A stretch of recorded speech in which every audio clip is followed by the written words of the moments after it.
Alright, good morning, folks. I have a couple of viewer decks from the end of yesterday. So we're going to kick off with those. And then we'll play some things that I want to play as well. Woo. A little Cerebro 4 action to kick us off this morning. Hello!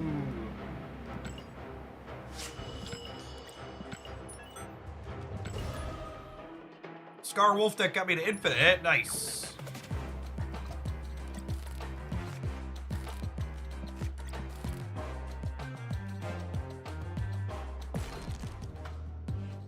What the hell happened here?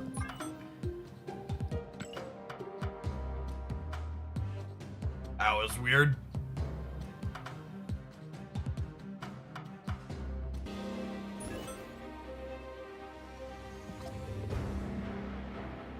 Like, I need to restart? How much do you think the Scar Wolf deck falls off without Gladiator? At least a bit. Yeah, my client looks to be completely foobarred here. Thanks for logging on. I couldn't take any other creators complaining about Loki. Are people unironically still complaining about Loki? That can't be a real thing, right? Seriously?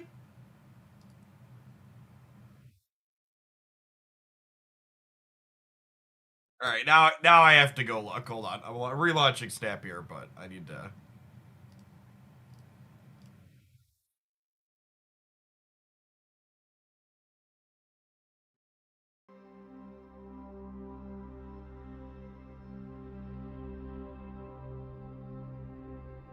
Cool.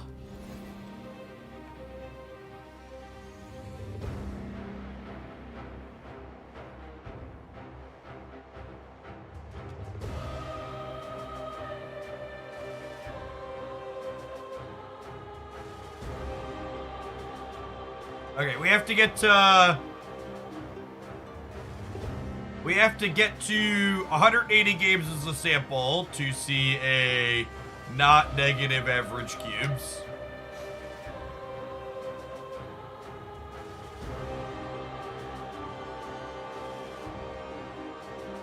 To be fair, people playing Blob Thanos complaining about Loki kind of makes sense to a degree, because I do believe that Thanos Blob does still have a bad Loki matchup. Is my understanding of the dynamic there.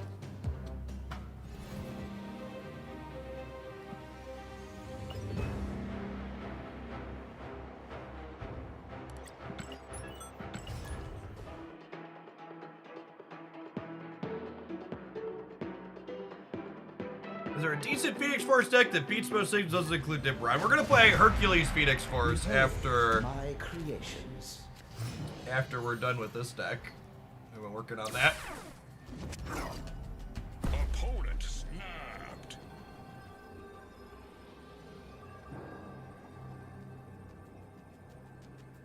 I'm gonna take a mulligan on the first location.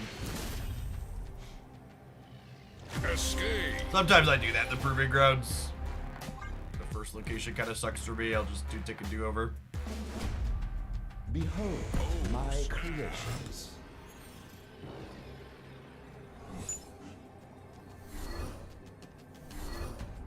Oh, it is funny. We do get to play Miss Marvel in this deck now, huh? It's amusing.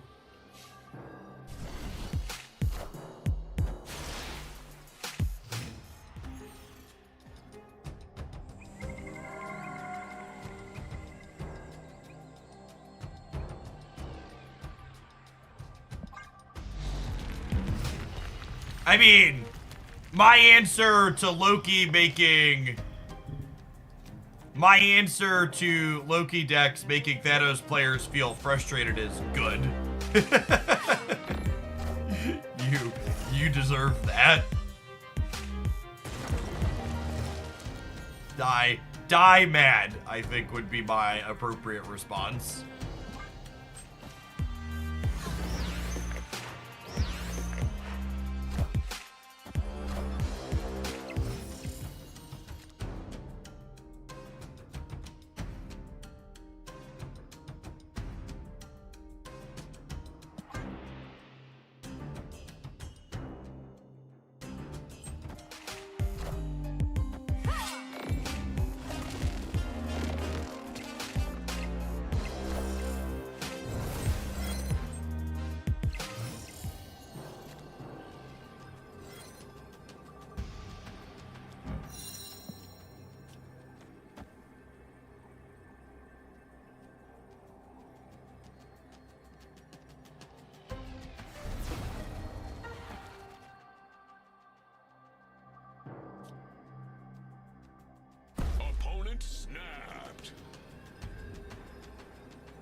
Unfortunately, I believe we are dead.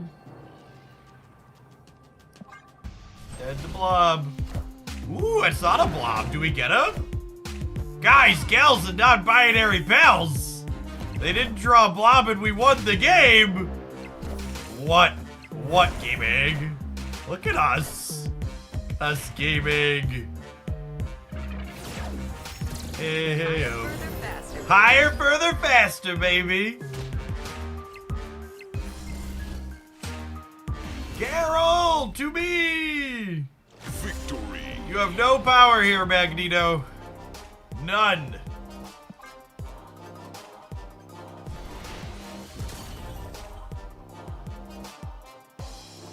Hey, Weevil, thank you for the resub this morning. Appreciate the 3/4 of a year. Welcome back.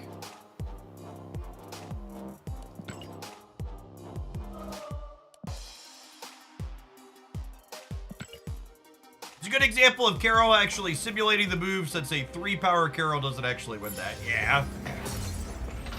Yeah, Captain Marvel basically looks at, okay, what's the end board state if I move to each of these other locations? And does any of those end board states win my player of the game?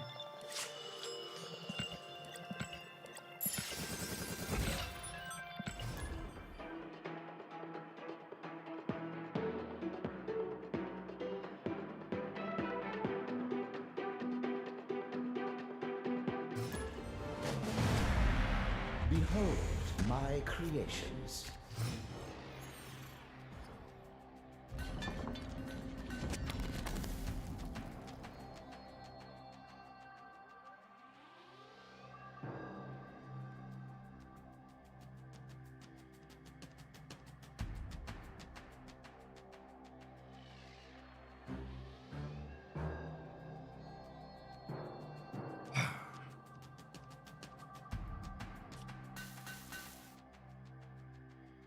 I want to turn Havoc into 2 cards here, huh? Oh, snap. Our deck also doesn't have, our deck also just doesn't have any way to interact with locations. Like, when we hit a location like this, that, means our Cerebro doesn't work, or Cerebro's just off for the game. Although it is funny slash noteworthy that, Miss Marvel gives us like another good Mystique target, which is nice.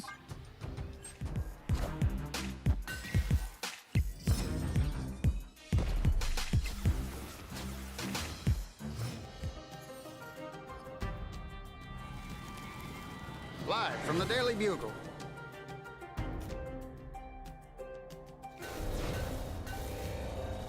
The Cyclops high evolutionary bit of this deck feels ambitious.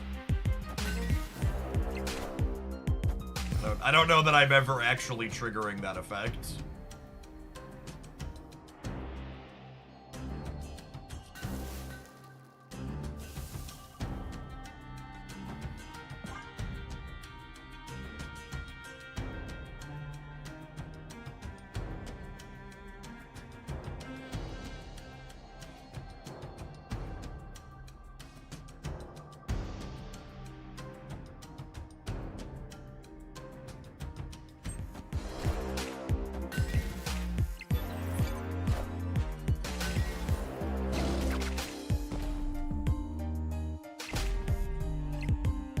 What other 4-power cards you prefer? I mean, I don't know that there's a better option. I'm mostly just commenting on the fact that I don't know that they have a real impact.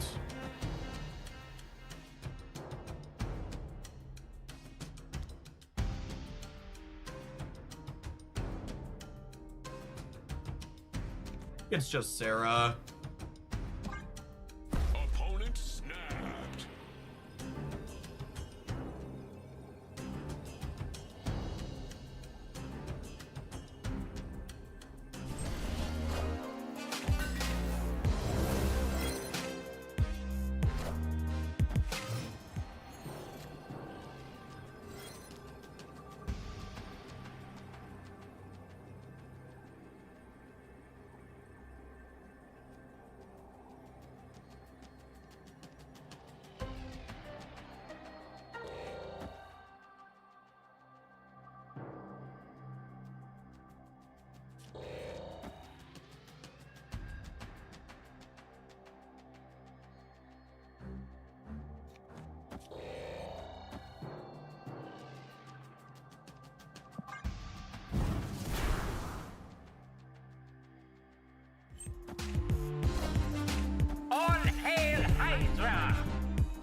Higher, further, faster, baby.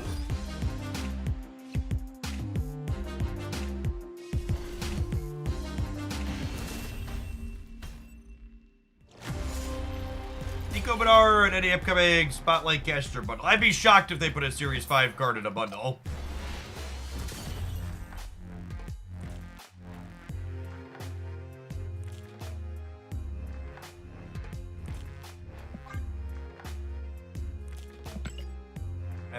I haven't looked at the upcoming Spotlight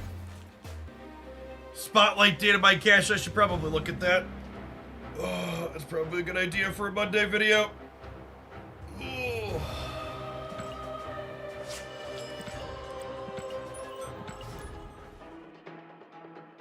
That down, in fact.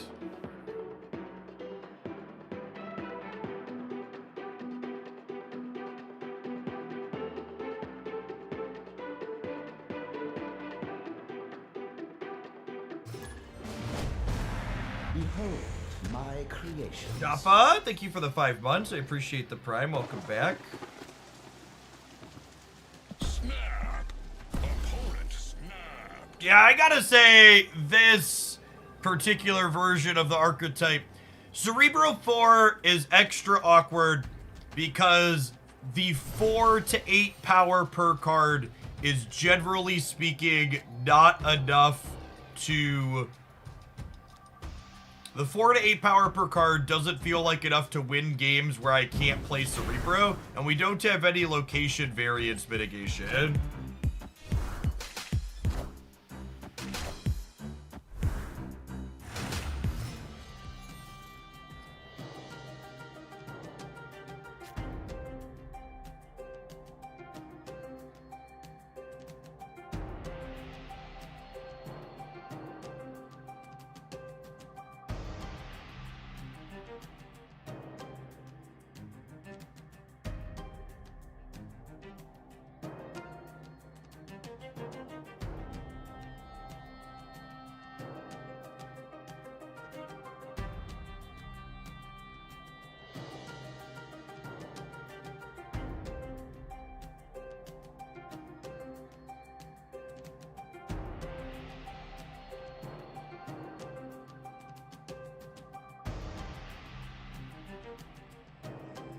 Can't play Havoc.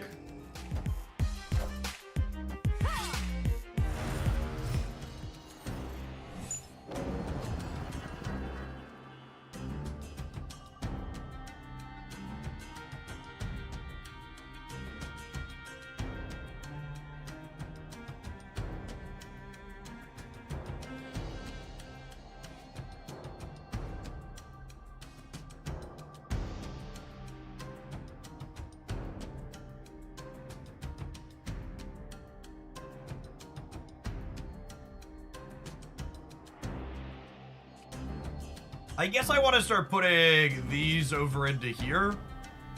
I probably want her to be able to fly here, so I want her to get bigger. She's not realistically going to need to fly into Fist Tower. Fishlamp Clock, thank you for the 62 months. I appreciate the over 5 years. Welcome back. Reese Bruto, thank you for the half a year. And then I think it's just a Sarah angle again, huh?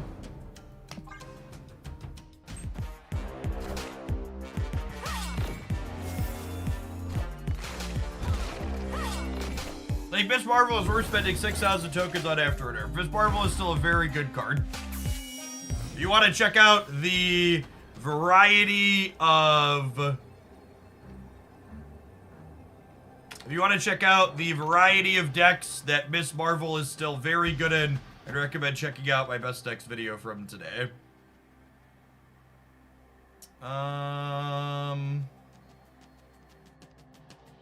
So if I play another 2 here... God, the Mysterio is super awkward with Miss Marvel in this deck, I will say that.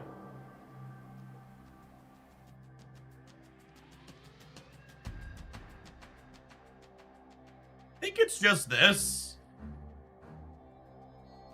And then we'll, like, throw this in the center for good measure.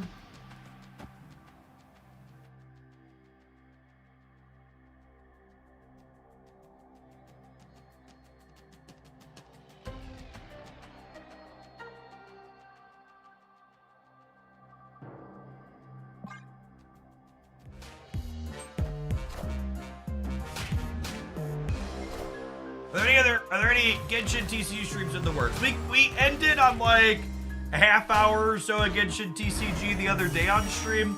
Unfortunately, the viewer count for doing Genshin TCG just isn't particularly strong, so I don't know that I'm gonna do any like longer streams for it. Well, we're really good at beating Thanos when they don't draw Blob. So far, 2-0 against that.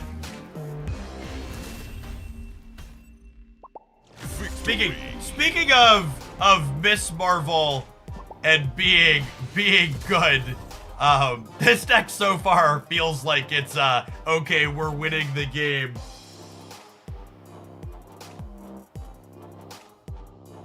We're winning the game because of this card being a 4/14, not because there's a Cerebro in my deck.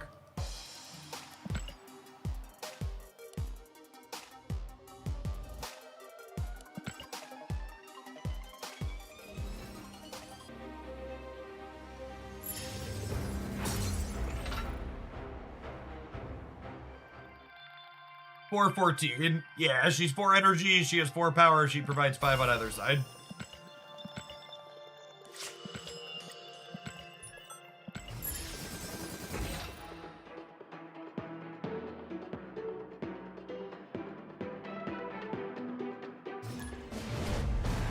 Behold my creations. I think Shuri has space in like some Phoenix Force decks. I mean, there's Phoenix Force builds that play Nimrod that enjoy playing Shuri, but none of those decks have good stats, if that's what you mean. None of the Phoenix Force decks in general have good stats. They're just not a very strong archetype. They still have not fixed the Nico bug, no. It's unfortunate. Speaking of unfortunate, this location in the center.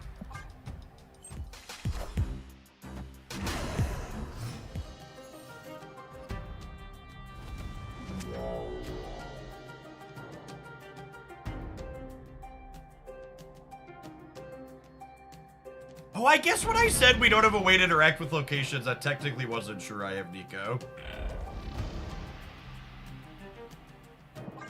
Is there a tier list buyer's guide on there? Right? So I gotta double check, but if I recall correctly, the last time I did a formal tier list, the metrics on it were kind of mediocre.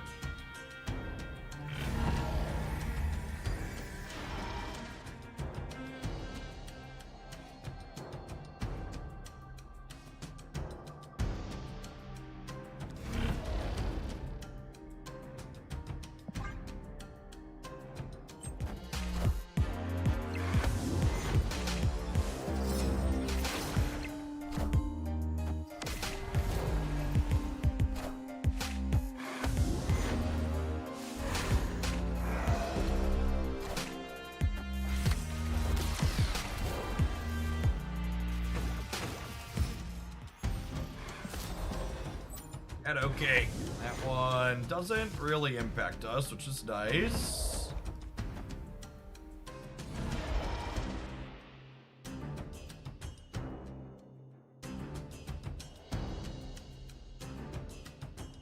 Oh, Valley's going to... That is super awkward. I guess I don't do that now, huh?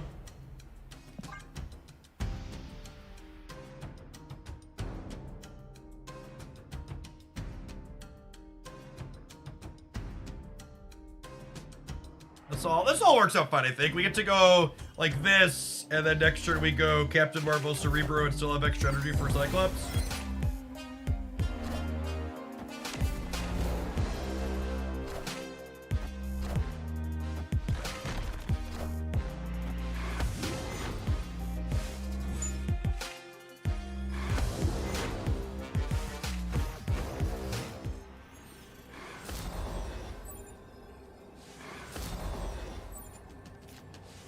I wonder if they realized they were gonna get a Jin back there, but they didn't.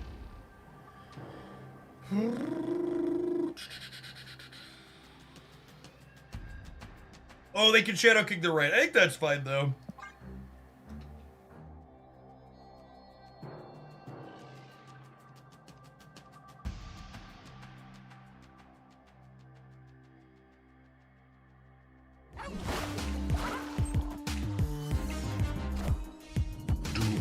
Rules all.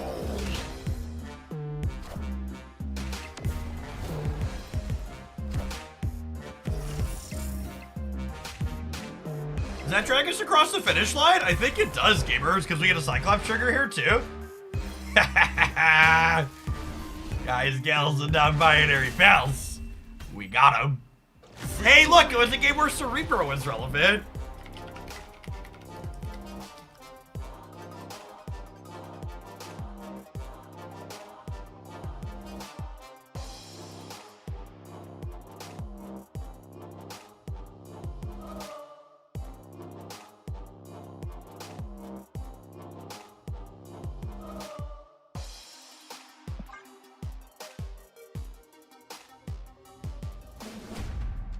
Behold my creations.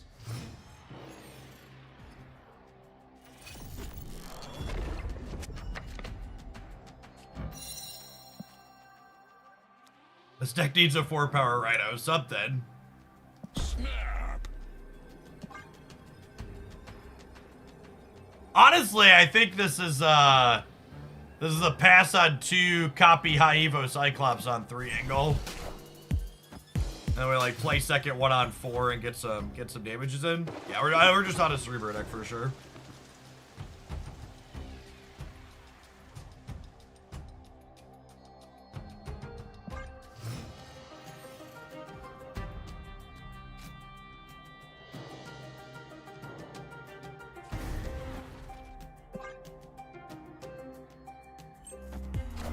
Yes, 2 Cyclops is a ton of stats.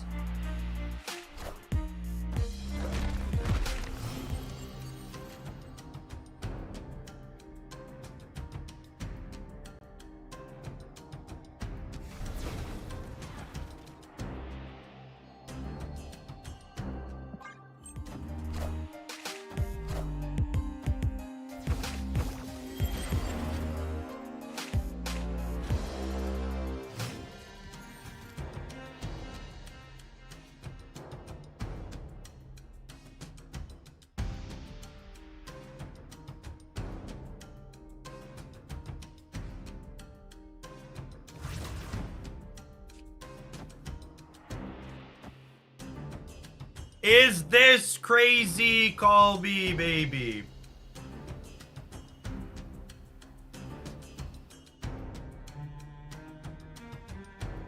I think this is fine too.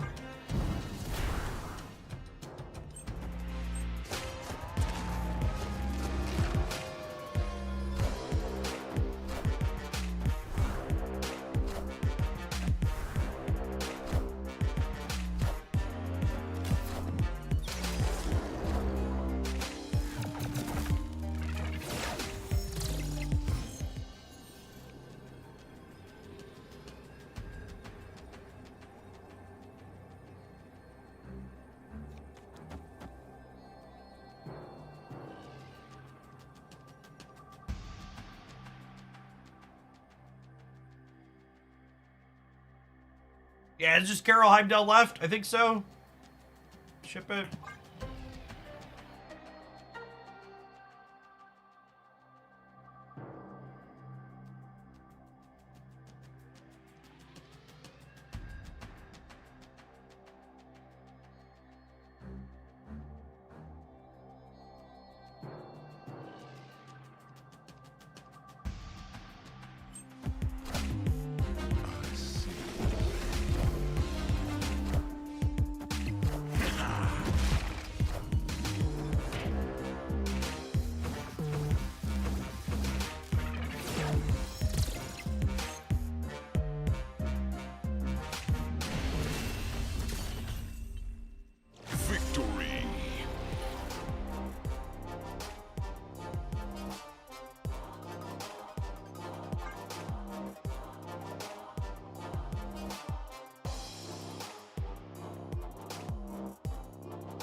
Phoenix Force, my pick for the Hercules missions. Yeah, definitely.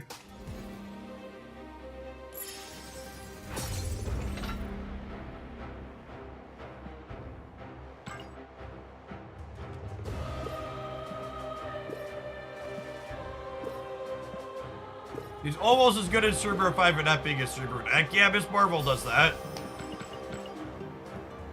Cerebro 5 took a big hit from the Marvel nerf. Not that that deck was very good to begin with, but...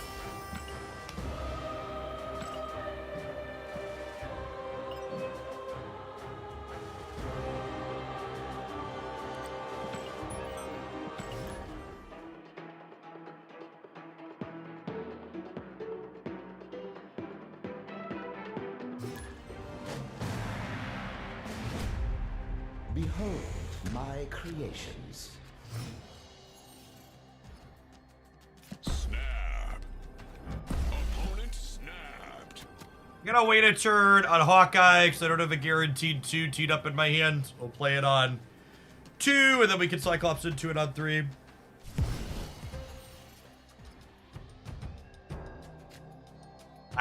Actually perfect. I could get into trouble with this, but I'm gonna play it out to the right so that way we have that lane set with enough cards for Miss Marvel. Obviously something like Crimson Cosmos or Sanctum Sanctorum could show up and mess us up, but I think on average this is a worthwhile gamble.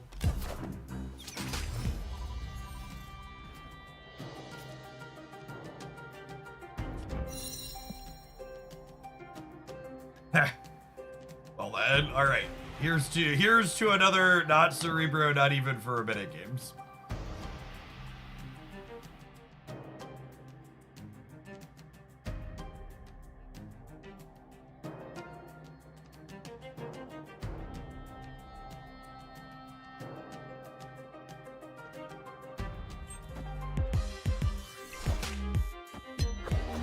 Oh!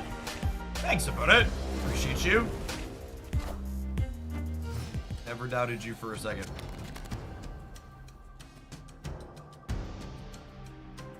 That is a stellar draw. So Nico always blows up the leftmost one first.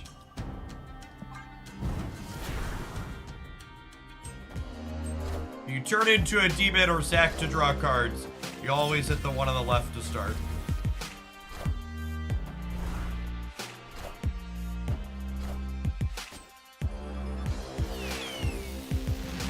I am Iron Man.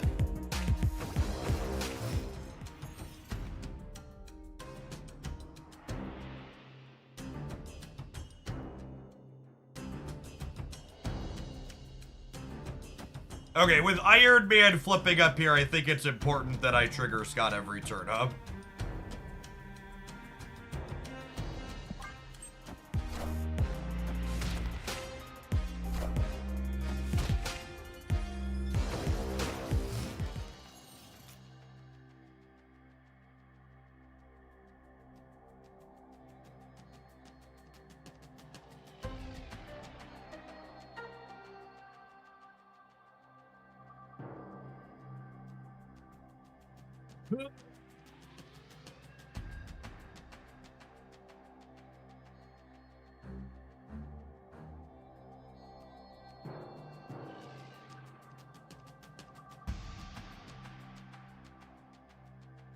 Yeah, I think it's Sarah, right?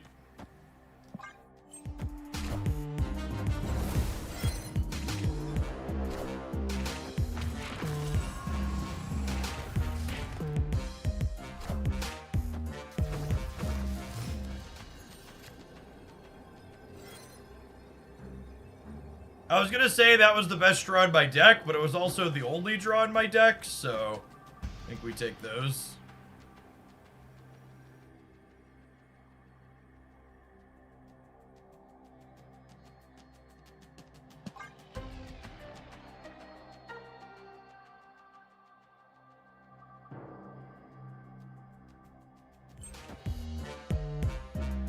Is it Dr. Dude? No, Living Tribunal. Okay.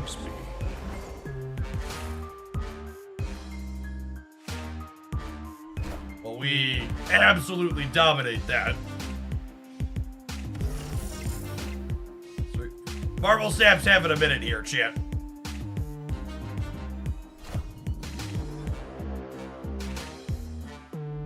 Yeah, Tribunal seems not great. I feel like if they had Onslaught, they were just supposed to Onslaught middle, but maybe they didn't have it.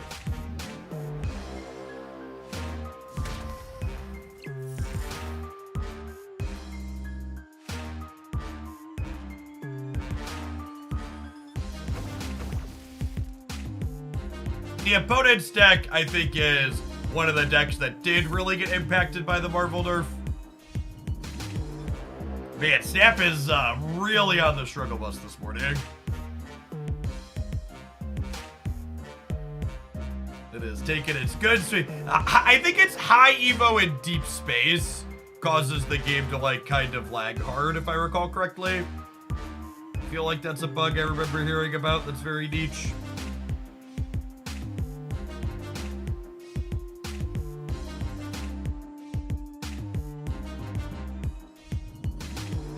They'll get there eventually. The Snap servers haven't had their morning cup of coffee yet.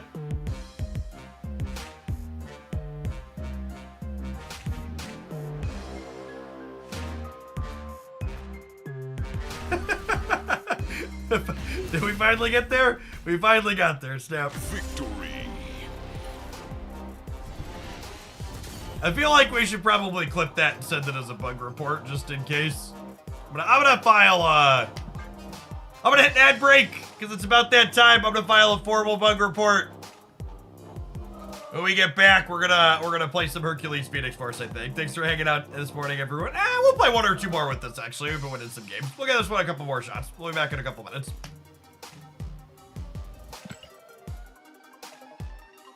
YouTube gamers, consider tapping the like button on the stream if you haven't already. 220 viewers over there, only 61 button pressers so far. Let's bump those numbers up.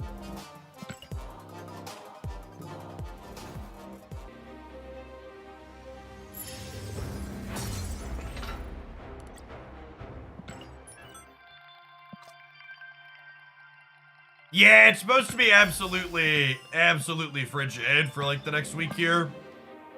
Chat, it's really important when you encounter a bug that you go do this. Don't just tell them about it on the Discord server or wherever else.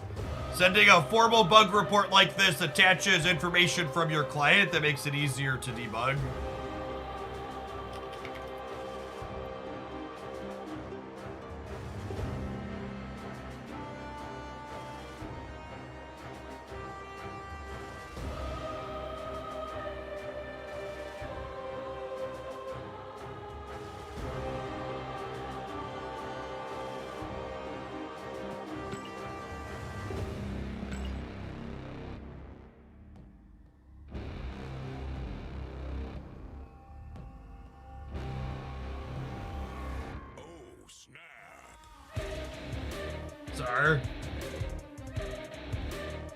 Our 5 days a little bit cold here. Not too bad tomorrow, but Sunday, Monday, Tuesday is let's hope the furnace can keep up weather. At least it won't be raining or snowing. We're supposed to it's been like sleeting all day and it's supposed to snow tonight with like 50-mile-per-hour wind gusts.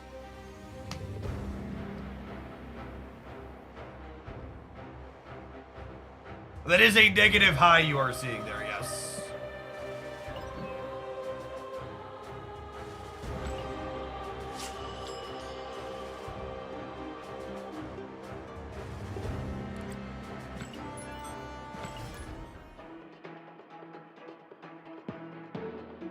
Up on the bike for a little bit, huh? Some exercising this morning. Behold my creations. Opponent snapped. Oh, snap. The kids get off school when it's that cold. No, not usually.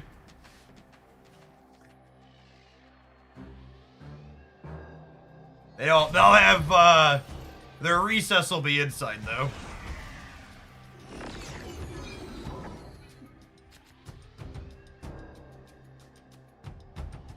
God, 20 plus inches of snow, wild. Thankfully, the insurance bubble around Bloomington has kept the snow out for us.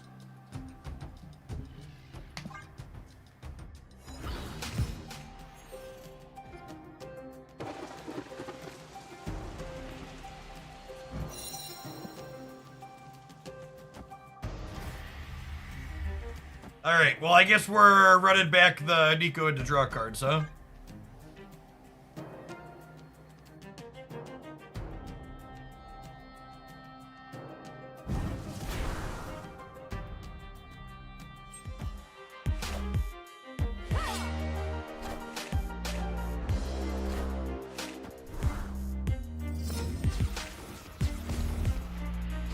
The stupid Great Portal, we only actually draw one extra card, Sedge.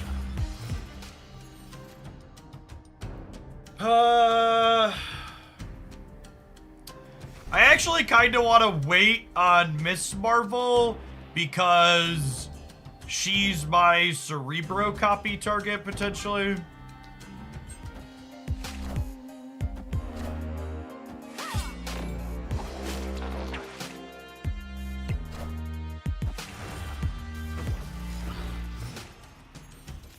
Make Bolas great again. Thank you for the 55 months.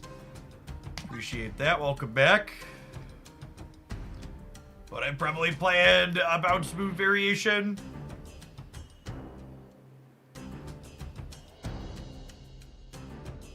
From northern Minnesota, I personally love the frigid, crisp air freezing my nostrils. And all those cloth masks most of us have from COVID are great in the winter. Like a scarf that actually stays on your face. And Zazel, thank you for the entire year. Appreciate that. Welcome back.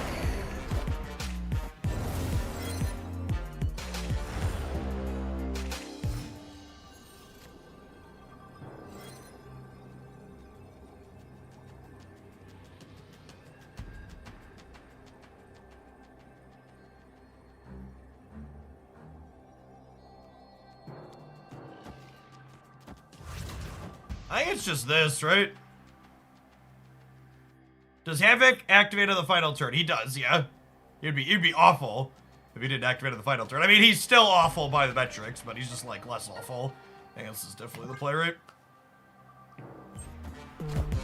See, chat, you could call this a Cerebro 4 deck, but in reality, we're a Miss Marvel deck.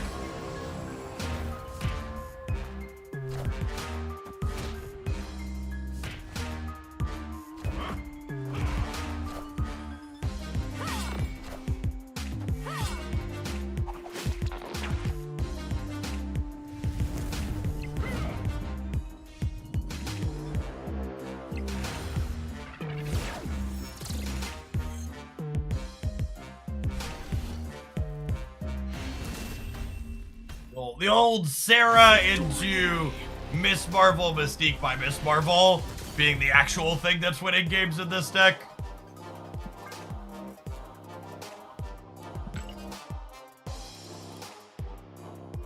Plus another 4-pointer, so that's what, it's like 14, 10, 24, it's 28 stats on the last turn. Spread fairly evenly across the board. What's going on Thursday? Ads are a good reminder that my Prime sub has ended. Thanks for the 3/4 of a year. Welcome back.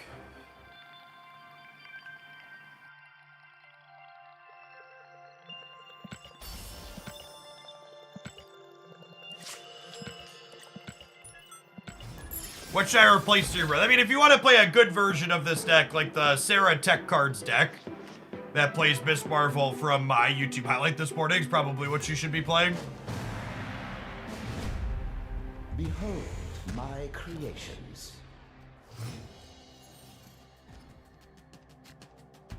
Oh, snap.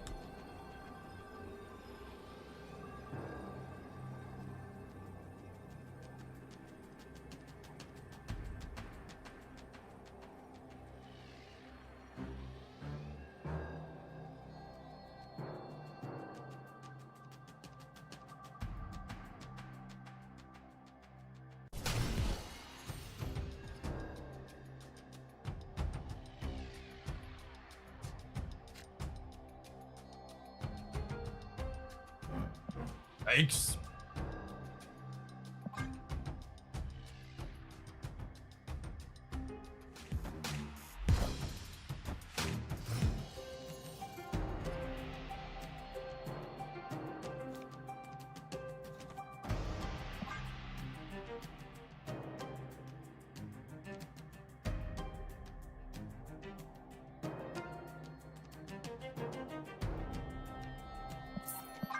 I'd take a mulligan at these locations. Escaped.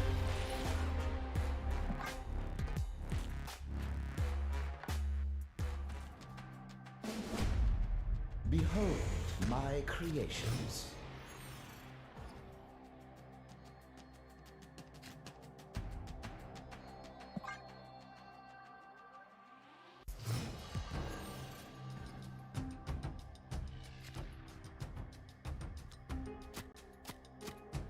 Vibe on Mysterio, since I have Sarah in hand, could deploy that on the last turn for just 1 energy.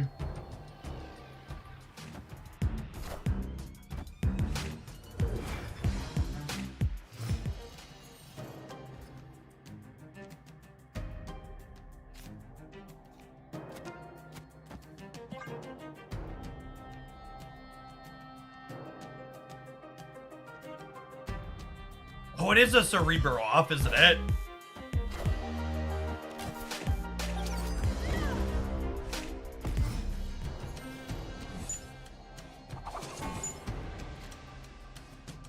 Okay. Oh, snap.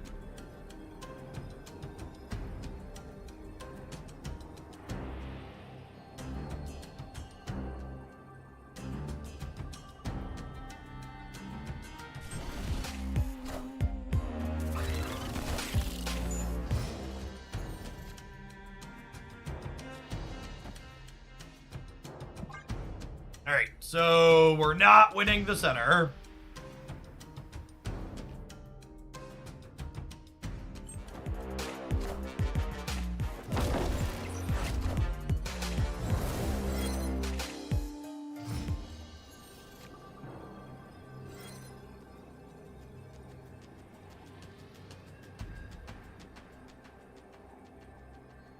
Gosh, the Mysterio is so awkward with Miss Marvel.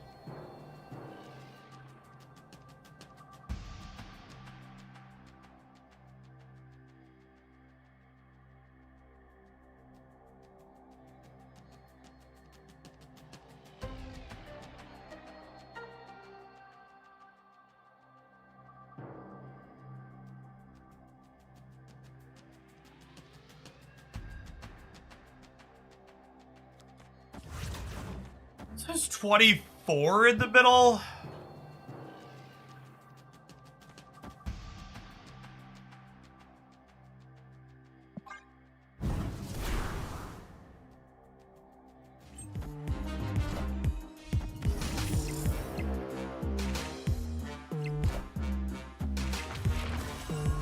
Oh, they're going to 28 in the middle though with 2, right? Yep.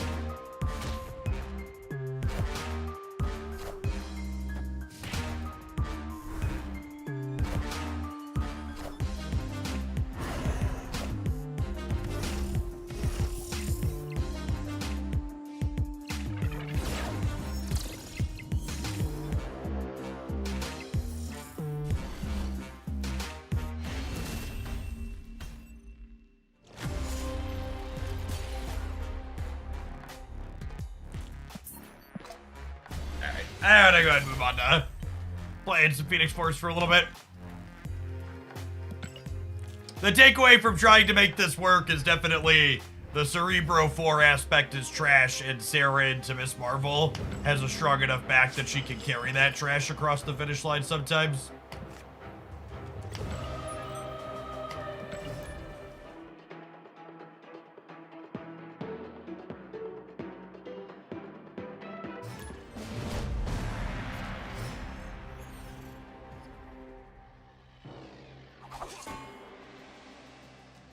Snap. Opponent snapped. Haibo Cyclops is a generically good card, yes. We should play some more of my Gene Haivo deck today. A fun combination of things. You play your next card, destroy it, and draw 2. Sounds lovely. Making a human torture multiple, man.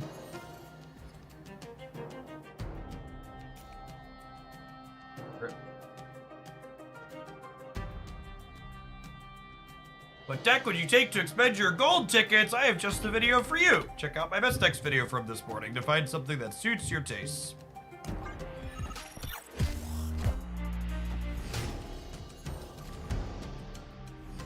Flame on! I think I play this out as well, simply for the sake of making sure we get the most draws towards Phoenix Force.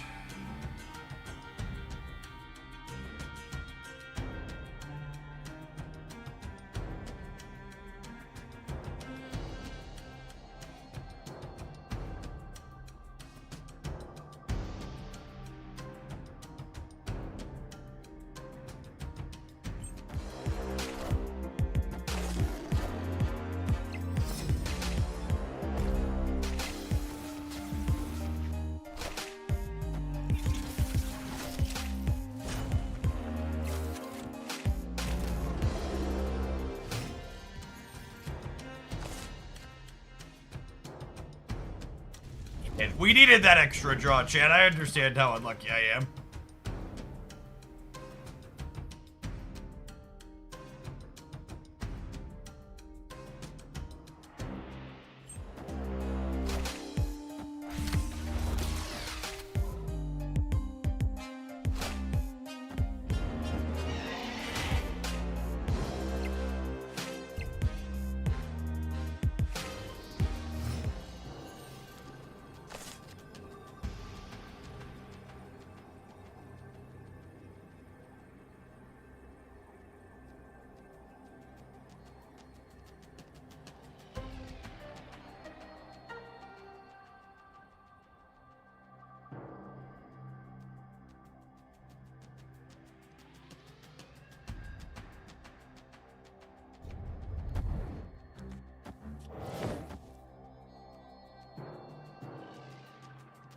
Only one card in my deck.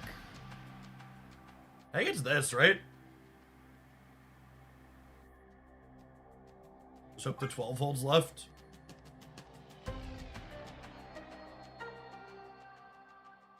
Any changes since the last time you played it on stream? I cut Deathlock for Doctor Strange, so I wanted to try having another move enabler.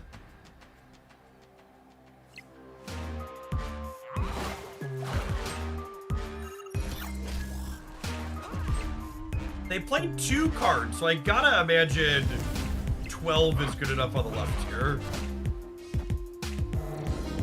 The only way I see us losing this is like if they have a random Killmonger, which is unlikely, or if this is a Shang and the Human Torch ends up over here.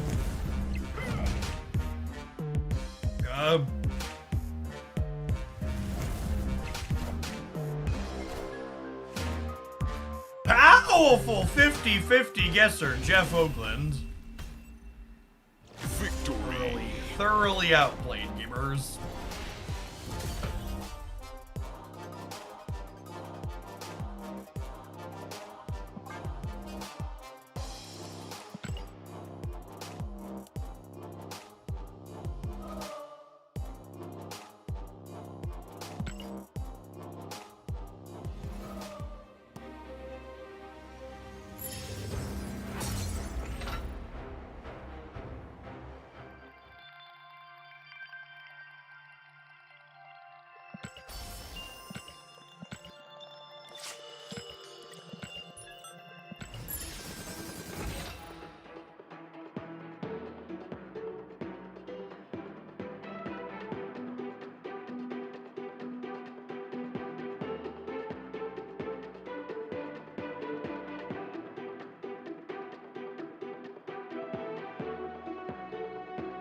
Finally, a snap avatar that matches how I feel inside. Big mood. Old man Mobius and I, we go way back.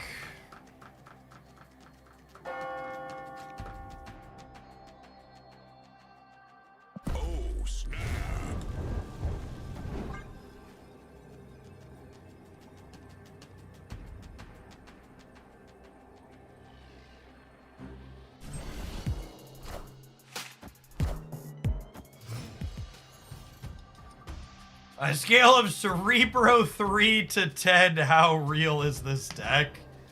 It's a fun rating scale.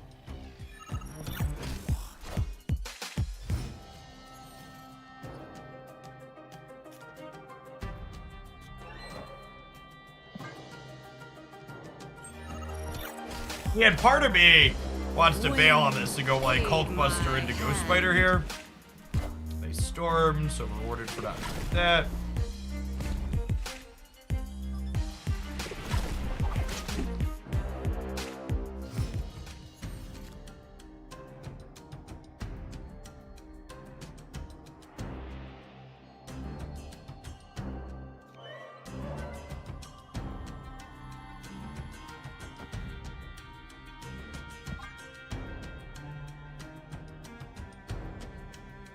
I'm done with viewer decks. Yeah, I'm just cleaning up a couple of viewer decks from yesterday, and I'm gonna play things that I want to play.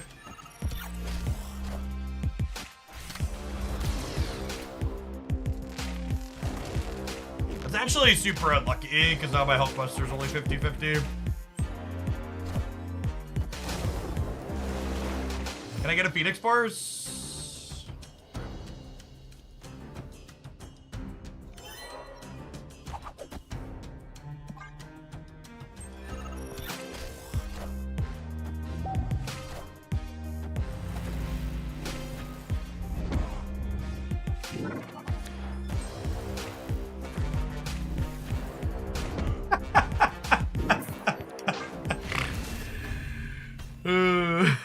Escaped.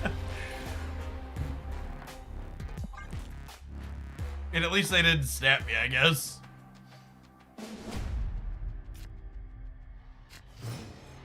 Snap.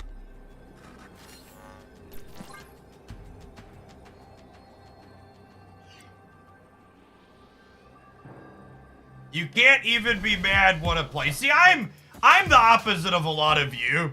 Losing constantly to a meta deck that I know is good and is like likely going to beat me is one thing. I find it much more annoying when someone playing this weird off meta thing happens to just hard fucking counter the weird off meta thing I'm playing. It's deeply, deeply frustrating.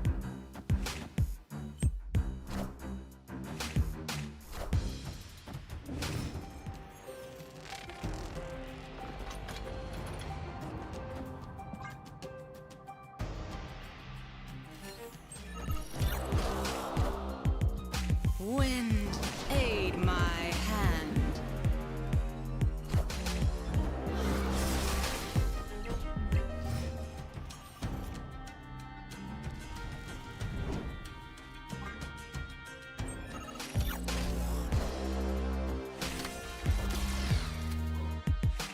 Doom rules all.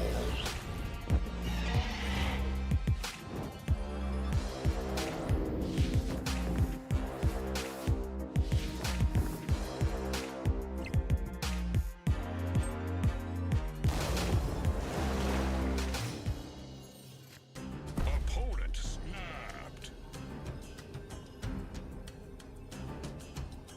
It's just extra sad because if we would have hit the Human Torch, we could appeal to Living Tribunal and still won this game.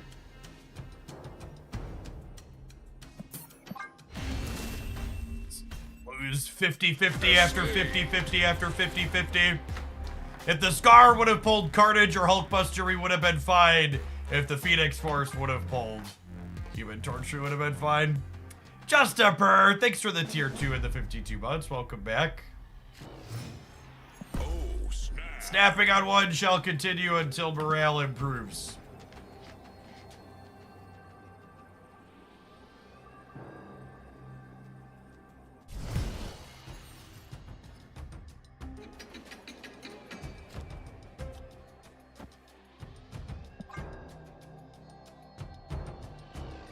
So next patch, hopefully next OTA. I really hope.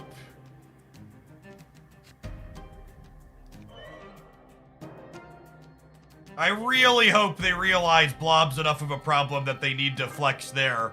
We're going to implement new card text via the OTA muscles.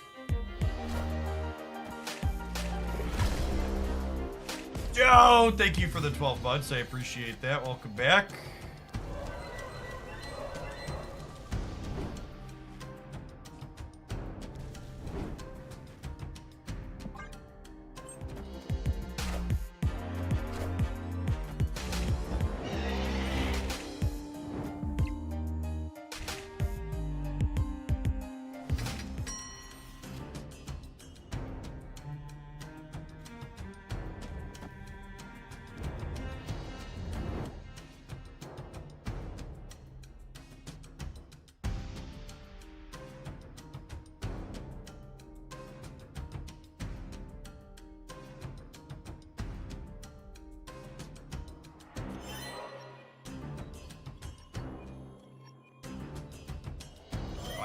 This year. Rip.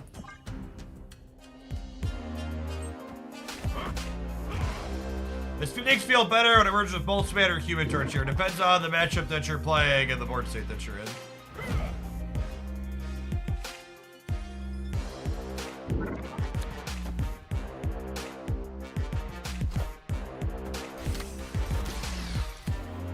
Ooh, Grand Central going away is actually really good for us, huh?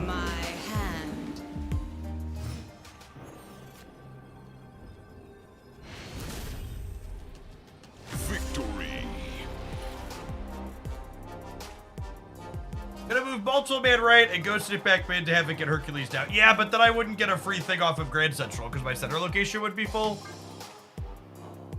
Big Heads, thank you for the 14 months. Welcome back. I need more old man yelling at cards. We do what we can. We do what we can.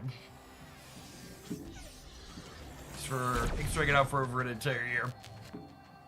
Flame on! Oh, snap.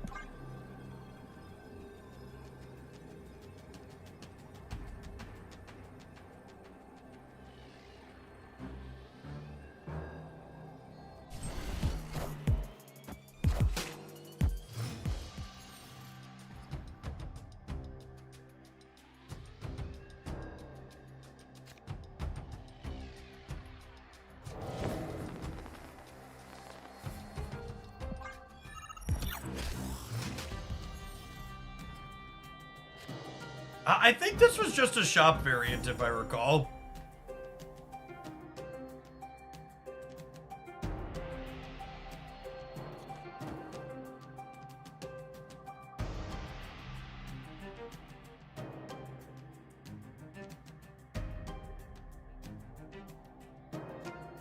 Is this a... I'm just making a regular Human Torch game?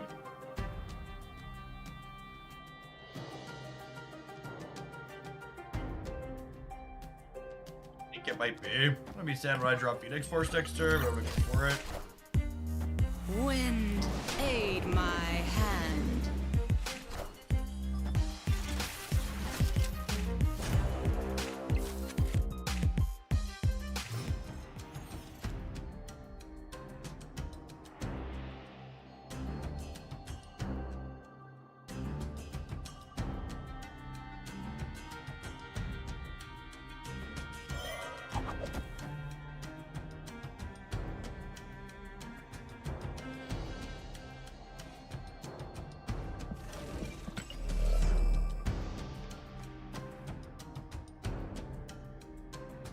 Yes, I think it's this.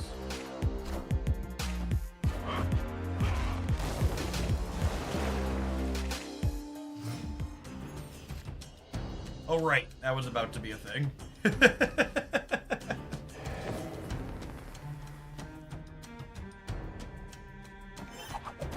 Yeah, they forgot Starlit Citadel was there as well.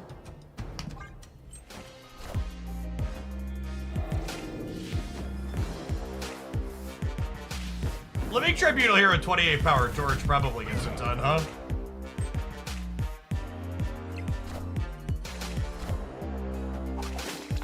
Well, 40... 45, so we're gonna go to 54. 54 divided by 3 is what, like 18 everywhere?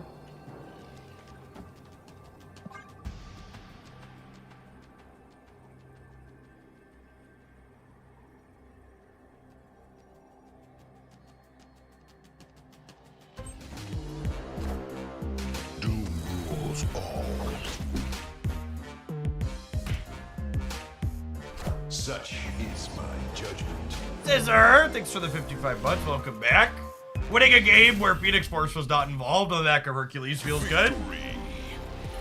Dude, I don't think this card is good, and I don't think you should open for it, but it did make this deck better. I think if you want to be playing Phoenix Force, Hercules is in the optimal build.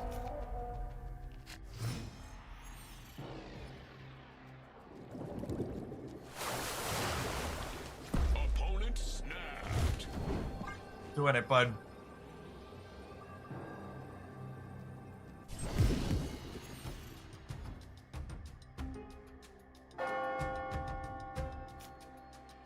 ERB opening caches because Jeff told me to. Yep. Sounds right.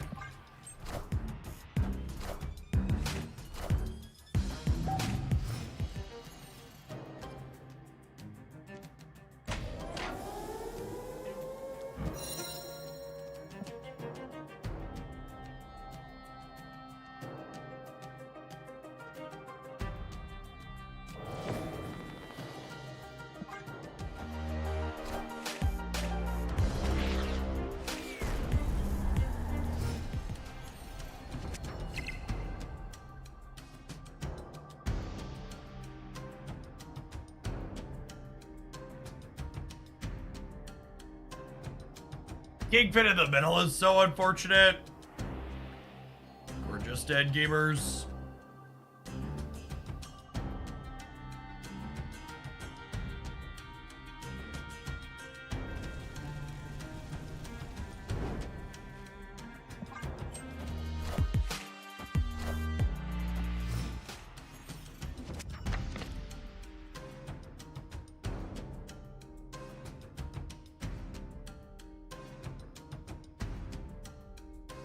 I think my Manscaped link still works. Check and see if it says the 20% off discount is there. It'll tell you at the top of the screen when you click it, Necker.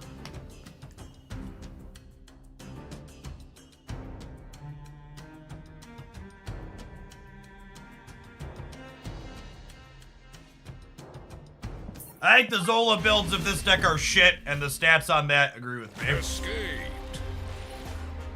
I've never really liked the Zola builds of this archetype.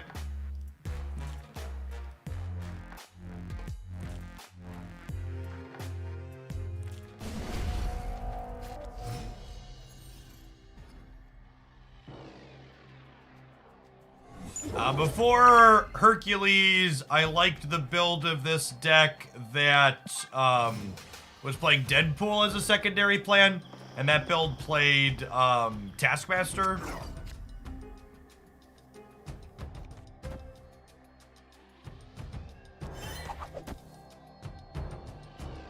Did I just burn these to draw a card? I think so.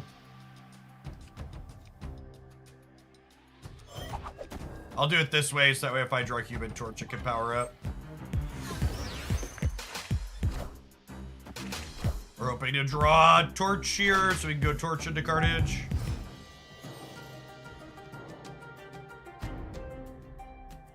God.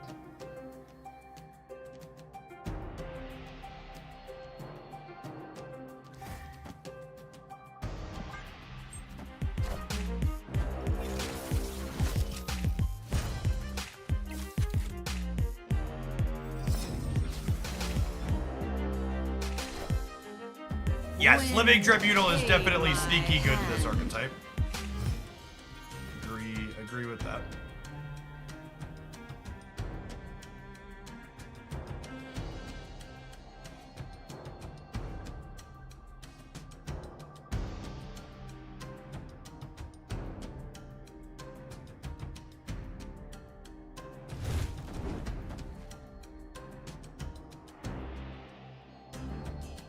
I think I do this and hope to spike the Phoenix Force next turn.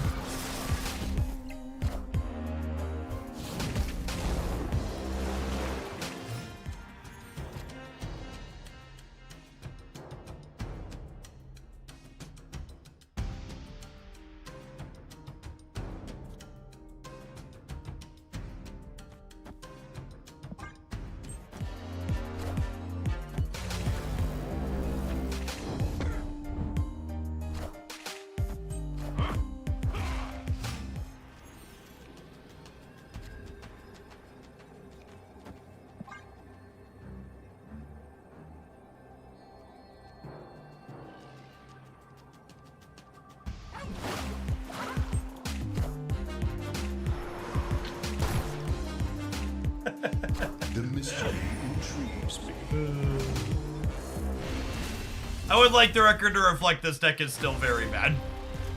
Obviously, playing against the Kingpin deck didn't do us any favors, but this deck still just has both consistency and problems beating tech cards. The only thing worse than this deck, chat, are these adverts. We'll see you in 120 seconds. Thanks for hanging out. Don't go anywhere. YouTube gamers, 300 of you, and only 93 of you have chosen to press the like button. I think we can find some more button pressers in there. Let's pump those numbers up, huh?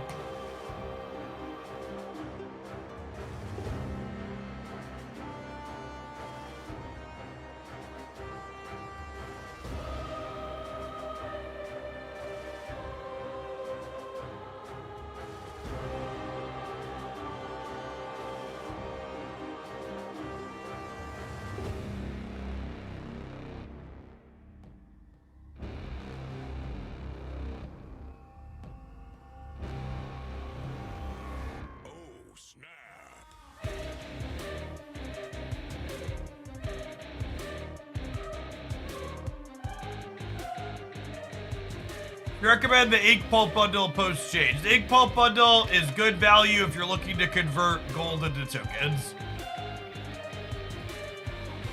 Smooth transition like the ice I slipped on this morning. Thanks for the almost 5 years, Coots. Hope your posterior or whatever you fell on is feeling okay.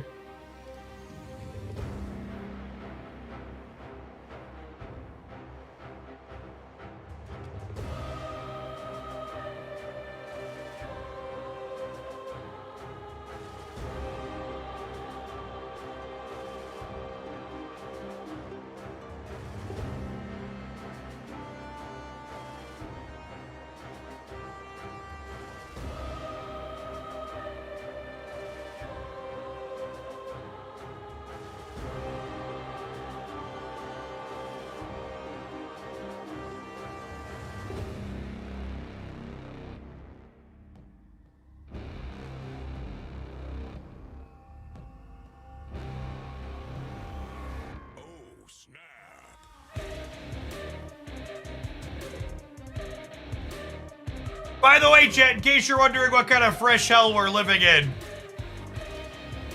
one of the more popular and successful destroy archetypes is just playing Goliath right now. LOL.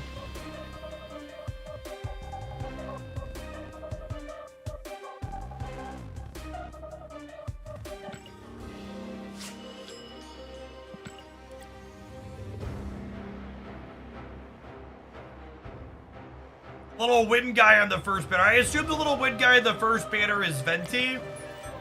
Venti's a playable character. It's like a fine 5-star. Alright, Gamer. Thanks for the half a year. Welcome back. Probably whichever you prefer, Fallacy. Snap. I got rogued by Destroy the other day and haven't recovered since. Woof.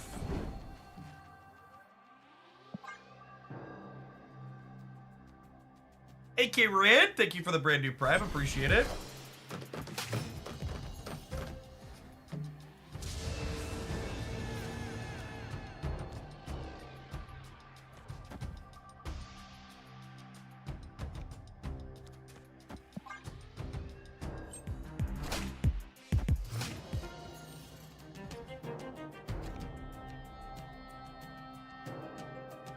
Well, rewarded for playing multiple man to the right, I suppose.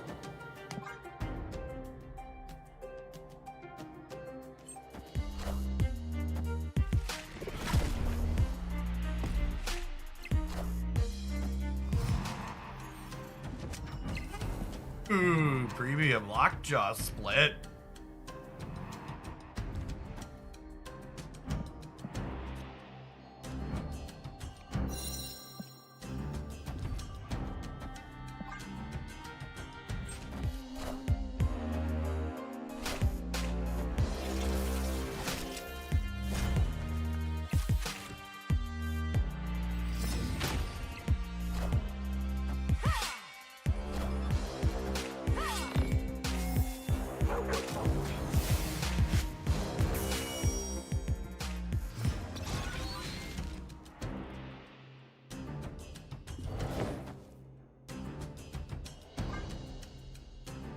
But something other than balancing that would drastically improve this game.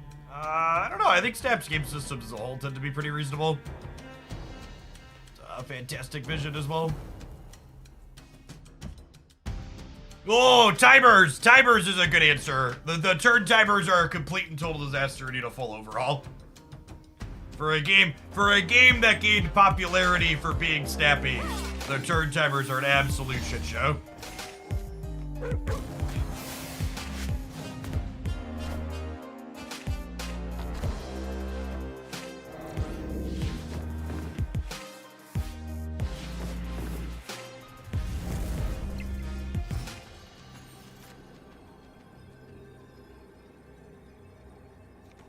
Everywhere might win the game.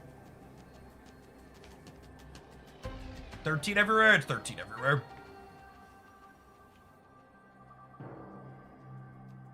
Yeah, the graveyard. Show which cards have been destroyed or discarded.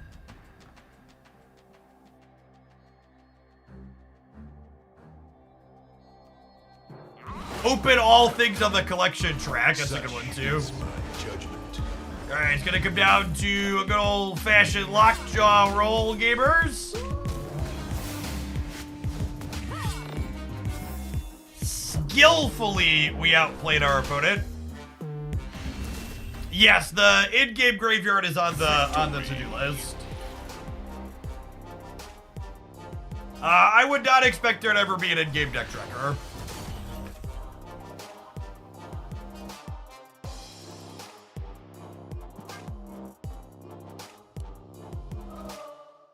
Went through a Silver Conquest, the opponent using an Agatha deck that the timer run out every turn. Yeah, there's a good chance you were being botted by a human.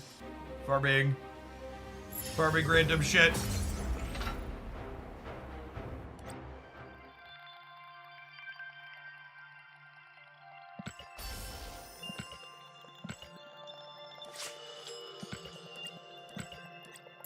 I'd like some friendlier emotes. Listen, chat. The community was able to make Miss Marvel giving a thumbs up a toxic emote. Friendly emotes don't exist. Everything is just ruined all of the time.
Okay, this could be really funny.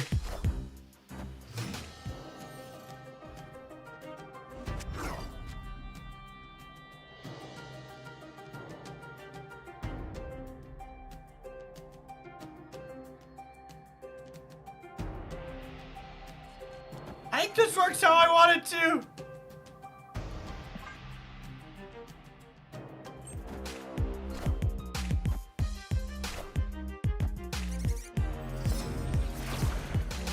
Boo! Boo this gamer!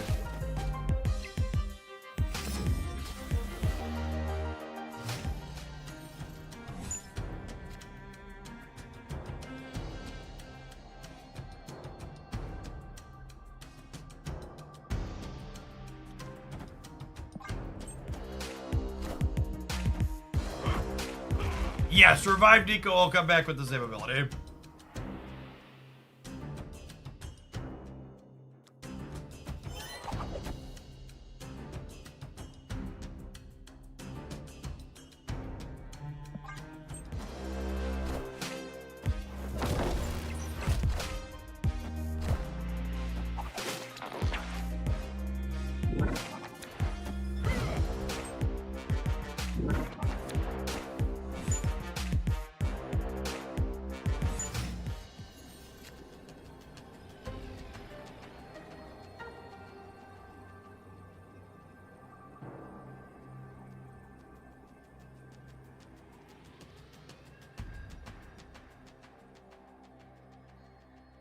Super dead.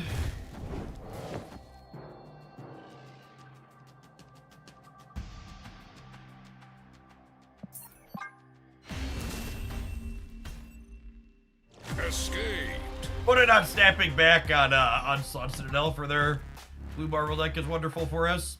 Like the fridge. Thanks for the brand new tier 1 sub. Appreciate that.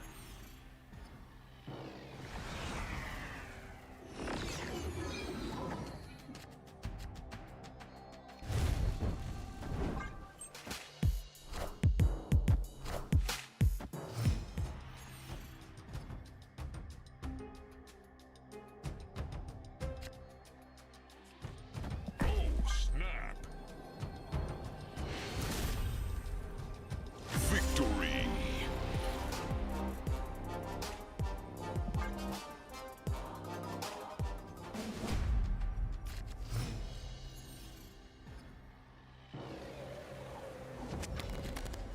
Oh, snap. Snapping the crap out of Nico drawing to crack my multiple man open.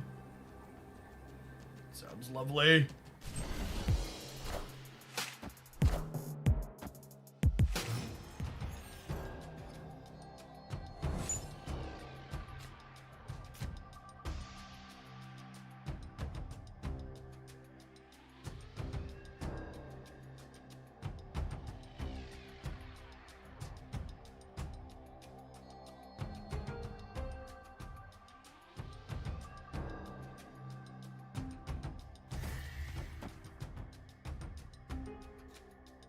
Flame on!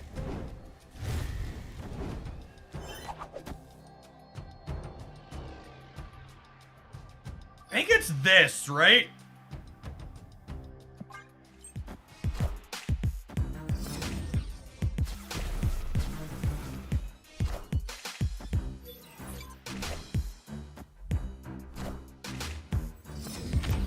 No Phoenix, so in theory I'm gonna draw Phoenix Force.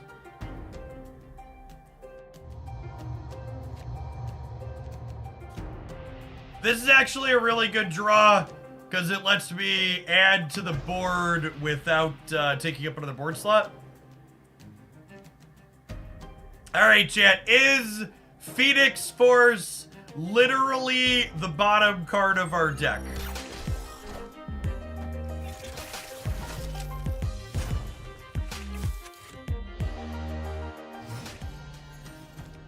Every time. Every single time without fail.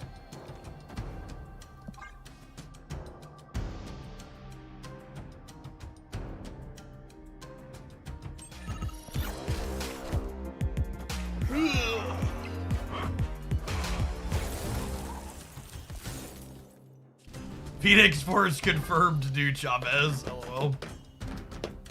And unfortunately, I had to play Ghost Spider out so I wouldn't miss a draw, so we couldn't save her to Phoenix Force into Spider this turn.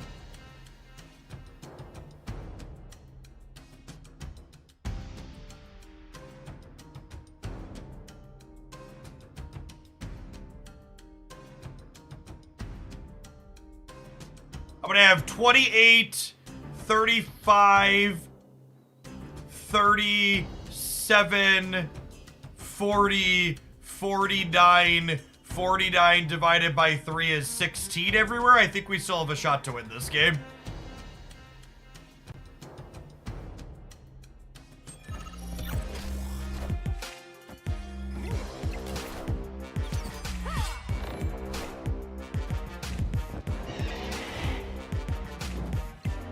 But my quick counting here is that Living Tribunal puts us at 16 everywhere.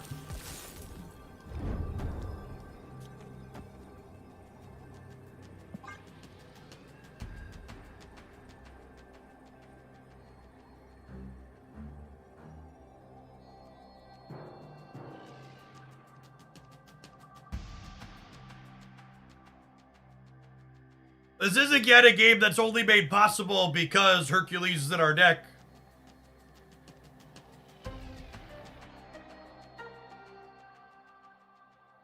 Would not have a chance here without it. Did I count Hercules losing a point in Jotunheim? I did, yes. Counted him as 3.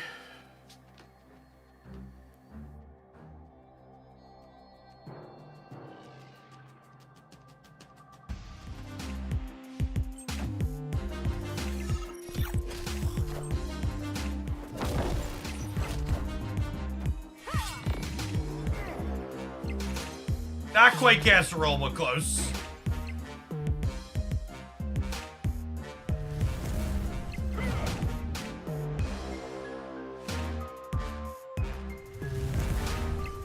Such is my judgment.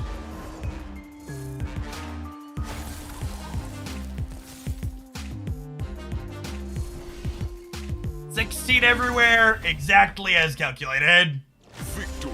We did the math.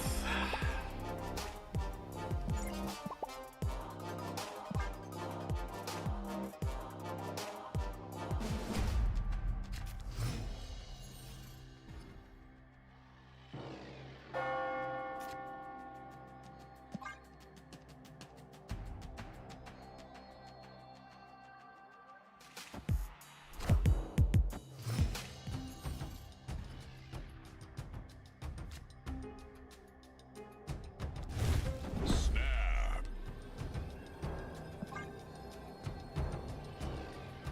Went to launch Arena on my phone for the first time in 6 months, and it crashed at login. Love to see that watching software is reliable. Whatever. Yeah, when I did it on my phone last month or the month before, I got to the second game before it crashed.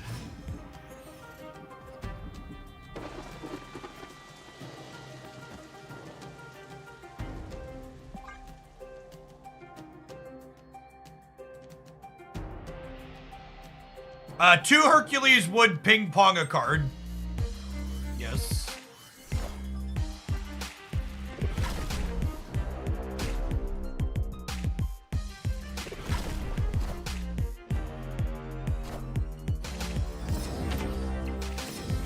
All right, we are gonna need a living tribunal still this game.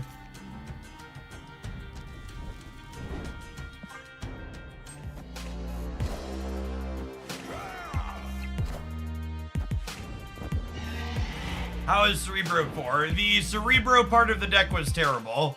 The Miss Marvel Sarah part of the deck was fine.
We can make a really big human torch, but that's about it.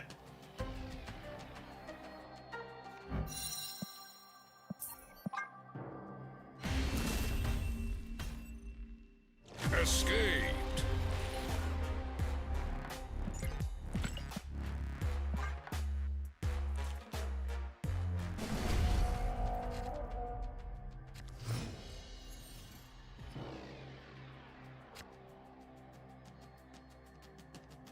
Flame on!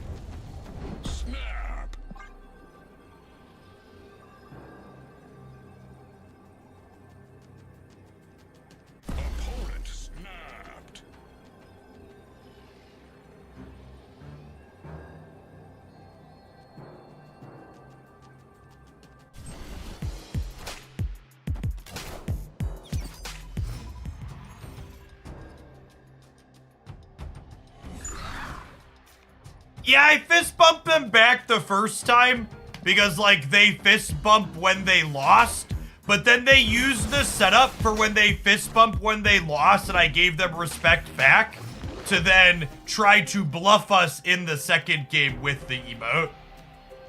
Just like, why are people just the absolute worst?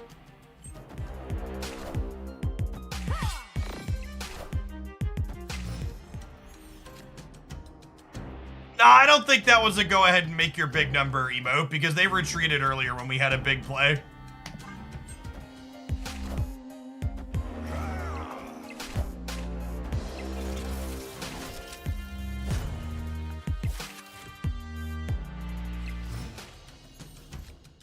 It's like poker level mind games. Whenever someone talks about poker and mind games, it's like them giving me a big thumbs up that they've never really played meaningful poker. Chat, poker's not like you see in TV. It's not a bunch of fancy mind games and reading people. The people that are good at poker are sitting there grinding the statistics. It's stats, it's all stats and folding. It's not nearly as exciting as TV makes it out to be. No, they didn't retreat later. I lost 2 cubes. I paid attention to exactly that. They did not fist bump and then retreat later.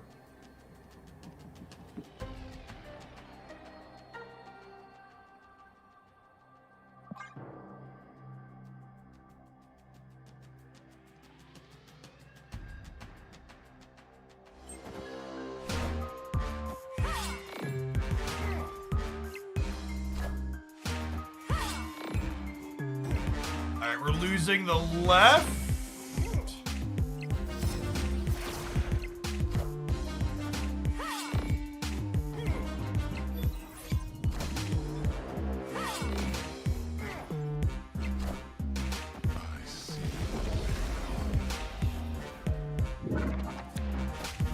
Lost these by a little bit.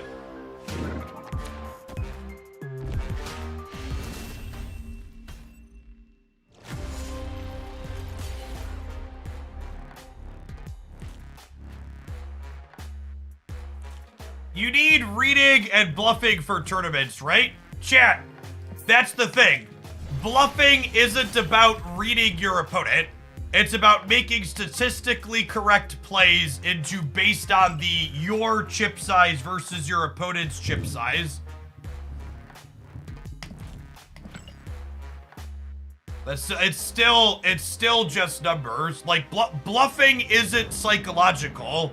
It's a pure numbers calculation to figure out what is probabilistically on the board based on what's happened and how your opponent has made bets so far.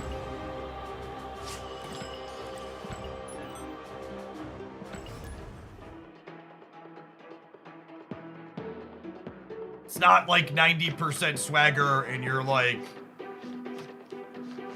reading your opponent or you have an advantage because you put sunglasses on. Opponent snapped.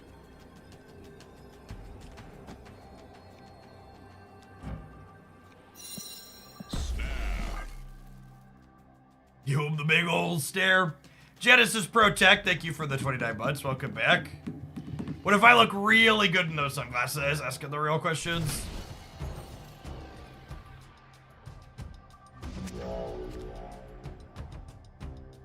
Mind games are more appealing than math games, yes. Accurate.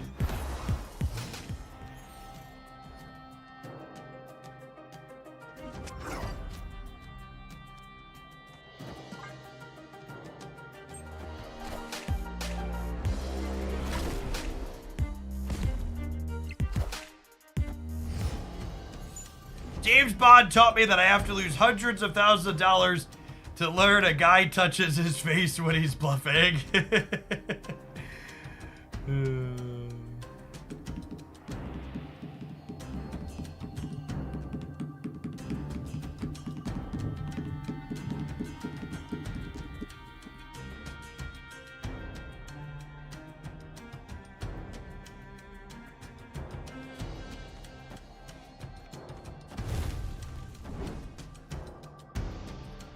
This And then I'm hoping to...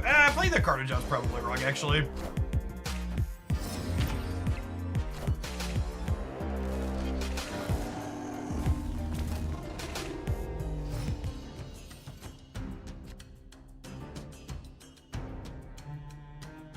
Not the Phoenix Force I wanted for Christmas.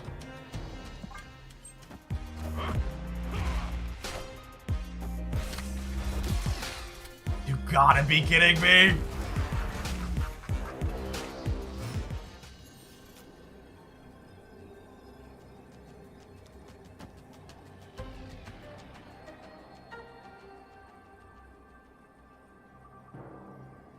Nine. Yeah, it's only 15, unfortunately. I think we're dead, right?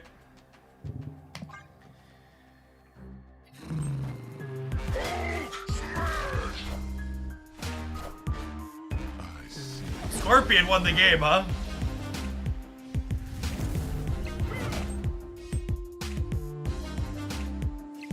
Two-point short to win the left. Alright, I'm gonna be done with this deck. We're gonna play some things that I enjoy playing. Potentially, maybe for a little bit.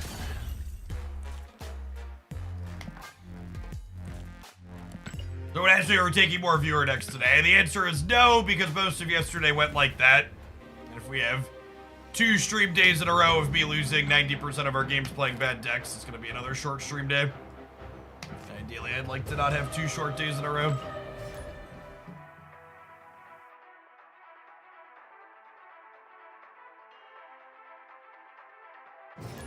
Behold my creations.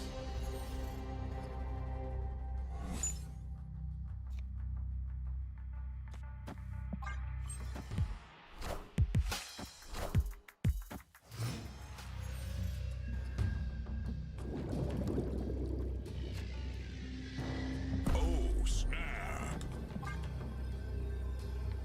Putting hands pretty solid here with the Subterranean. I'm going to go ahead and step.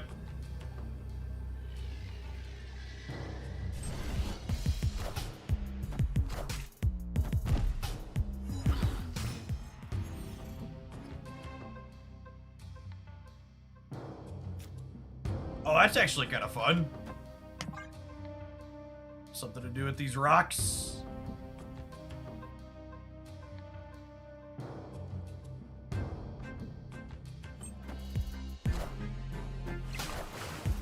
Echo does not matter in this matchup, really.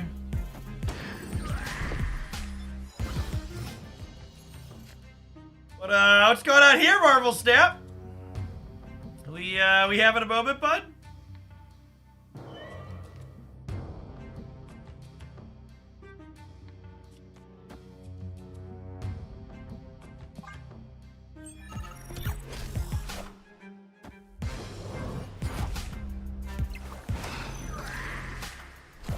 Noise? Noise?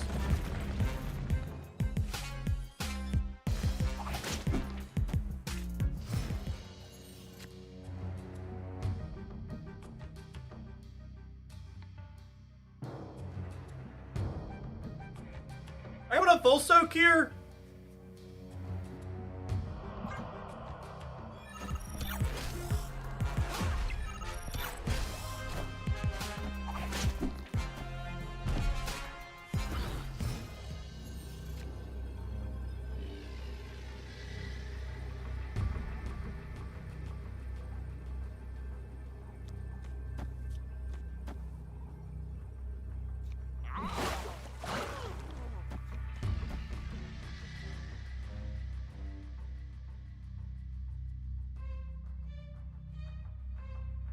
Misty's not gonna trigger anyways.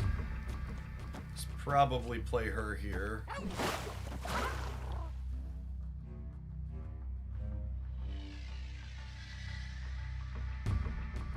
There could be an argument to She-Hulking middle to play around Shang.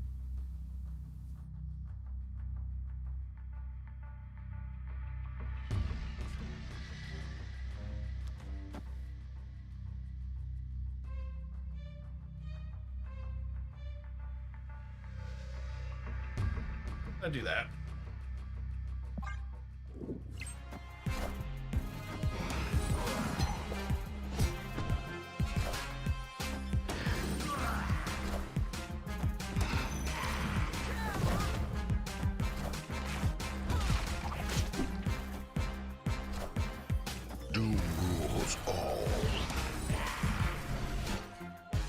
Oh, we win that with remotely average variance.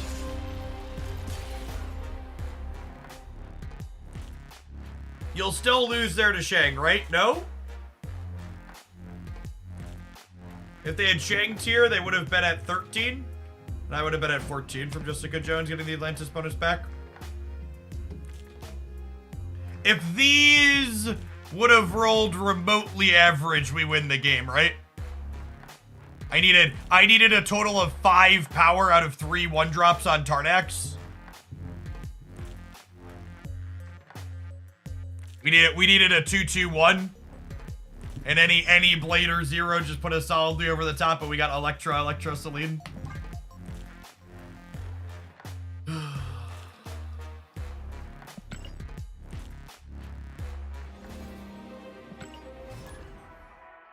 I haven't done the math, but I would assume the average power 1-drop is somewhere slightly below 2. Behold my creations.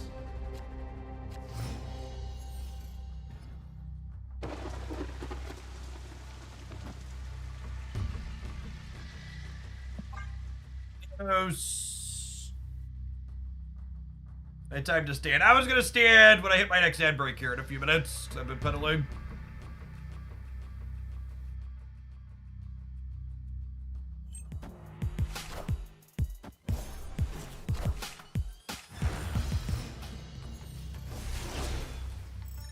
Any of our ones or twosies, please.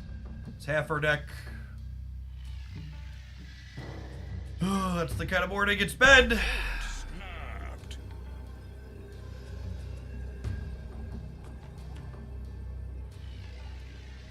Probably supposed to leave, but else I'm not sure I care.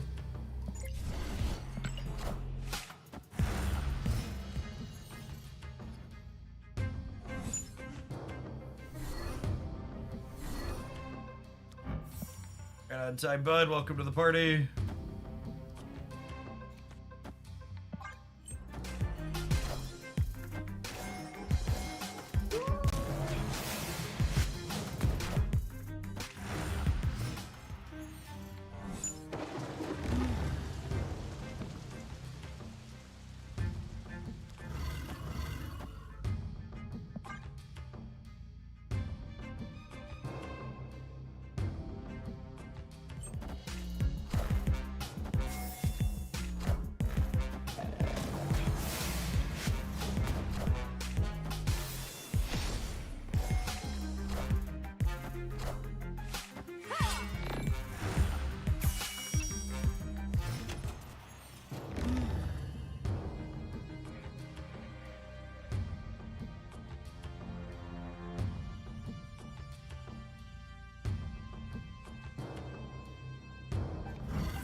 Oh, I can't play this here because of Gene.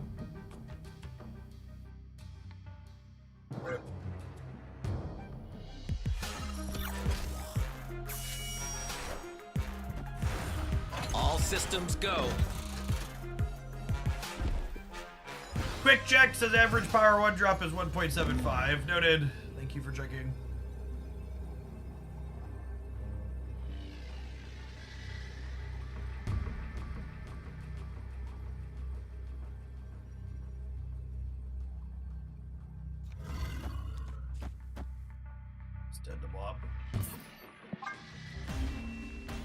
I should have left when they snapped on 2 and I didn't hit a 1 or a 2-drop for this.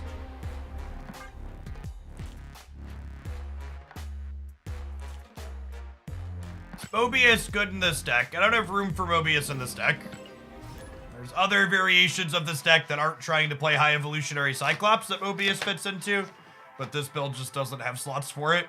You only get to play 12 cards in your Marvel Snap deck. Behold my creations. In order to fit High Evo into this deck, or in order to fit what's it called into this deck, you have to cut one of these 4 cards here, Mobius. And once you cut either of these, you cut the other as well.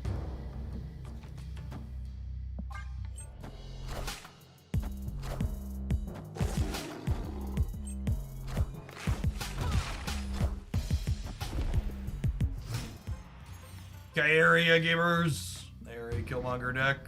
Okay, area!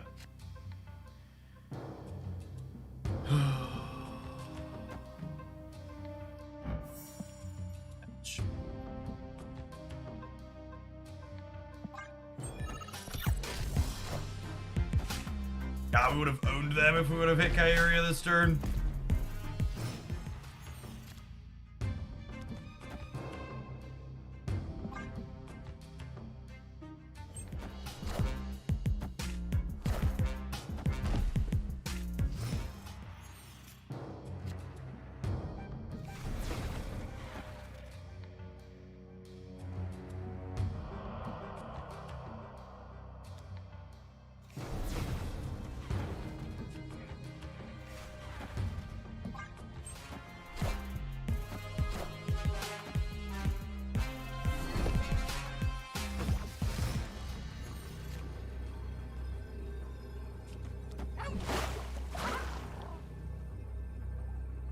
Oh, does this win a tiebreaker? Maybe. We'll find out for one.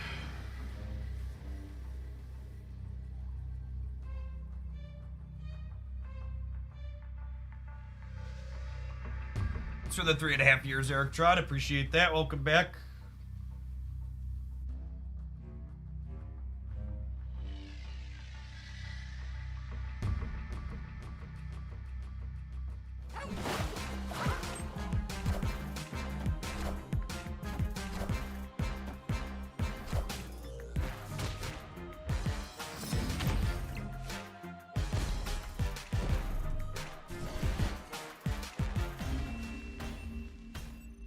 And be a victory.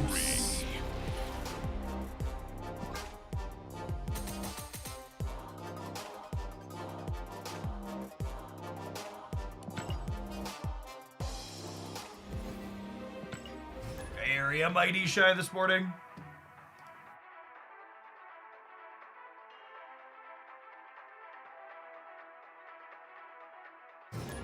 Behold my creations.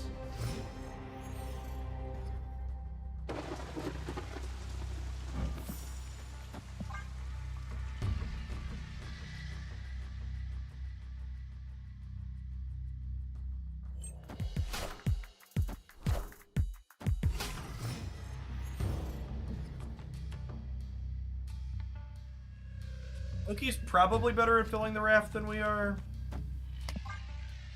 I had to venture a guess.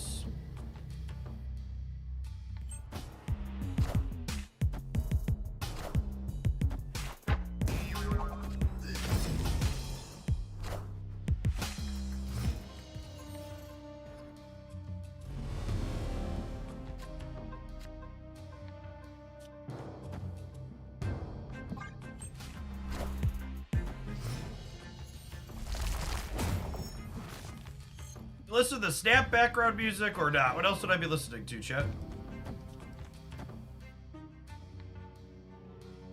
Can't believe they didn't have a play last turn. That's so good for us. Snap.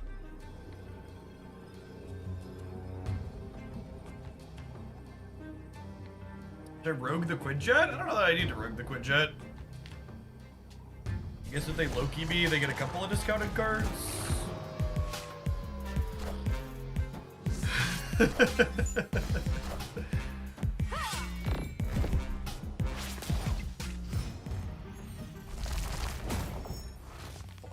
Classic raft on the left. Oh, I have New York, chat. It's fine. We have New York.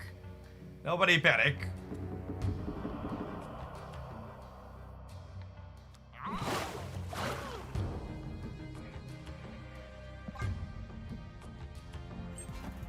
I'm gonna play Jeff on the right, so we're beating Loki there. Alright, they Loki'd away 6 cards, including their 6 drop.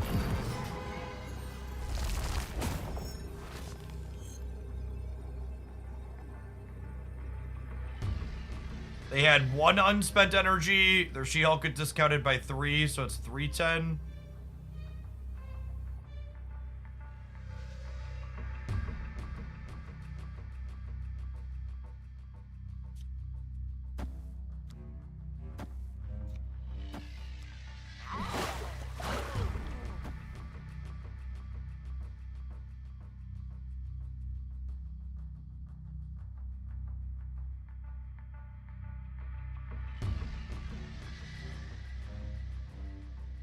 Says 10, 17 here, 25, 24. This is 18 and 24 with one of these getting +1 at random.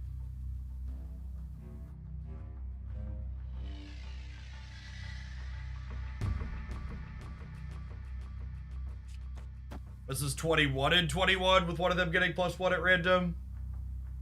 Shit bet.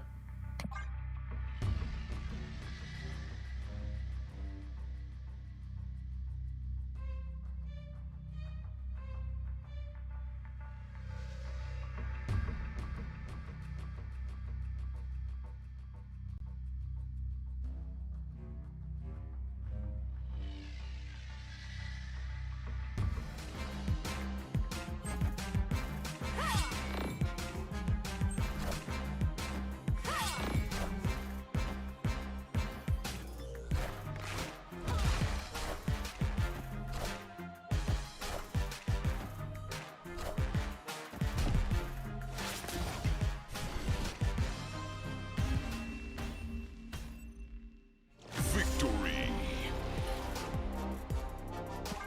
Alright, we're gonna play some more of this one after the break. It's time for some adverts. Let's go ahead and hit that. We'll see you in 120 seconds. Thanks for hanging out, gamers.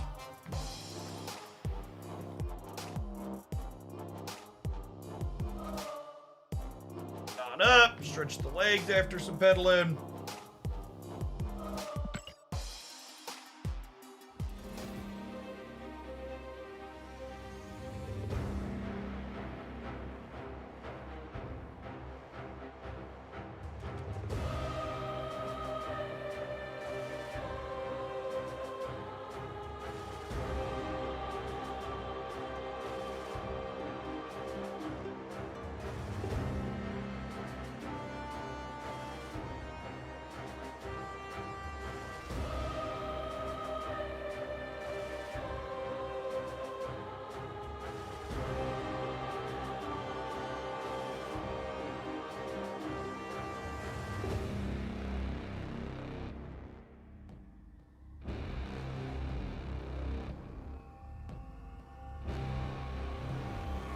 Oh, snap. CS.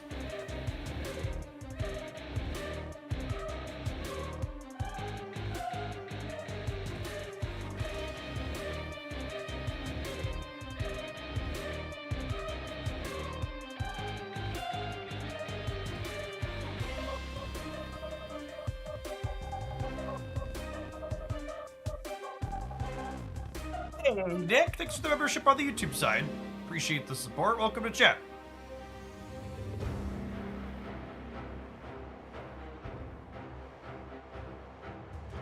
Harry was complaining how broken Loki was after the nerf while playing Thanos with Shang-Chi and Alliance. I mean, yo.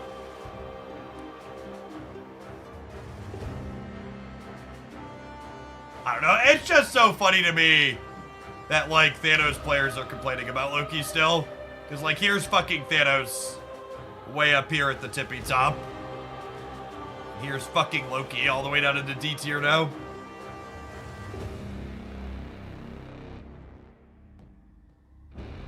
And I didn't put Loki in my best decks video for a reason. It's got some small amount of popularity, but the stats are so bad.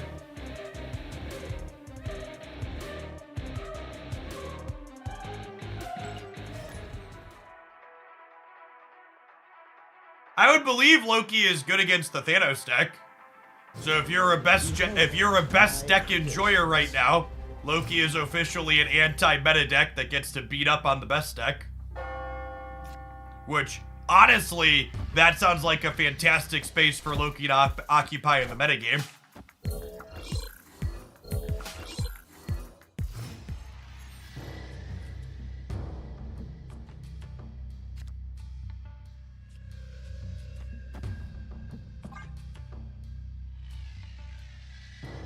And Corliss, thank you for the gifted sub. That's super generous of you. Yeah, another Loki matchup here, it looks like. Wait, that wasn't an Agent 13. Could be a newer player. Yeah, they're not ranked in the top 5,000. Probably a newer player.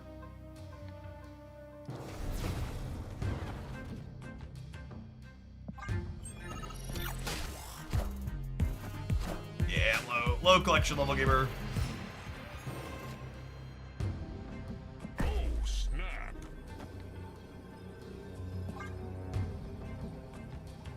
I guess this Jean Grey's my Nebula path, but it's also my Cyclops path, so I think I'm gonna call that fine. I'll take 2 cards out of my deck.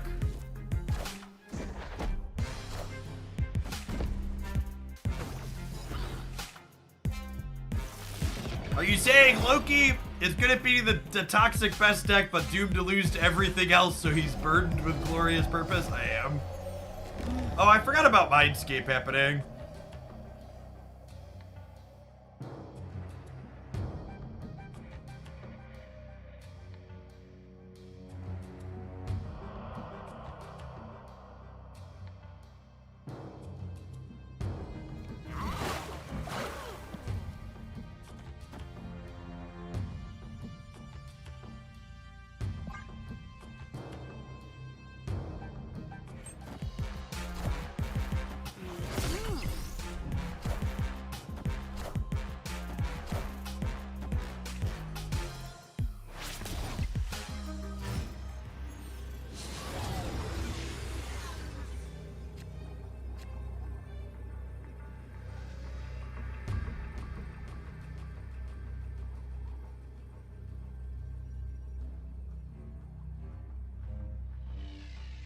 I'll actually be losing to a pool 2 gamer chat. Mindscape kind of fucked us up.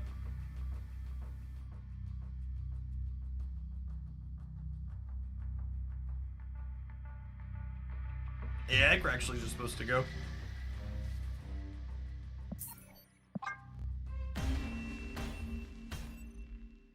Escaped. We'd have been able to soak on 5 and like do She-Hulk and Cyclops stuff. I think we'd have been more than okay, but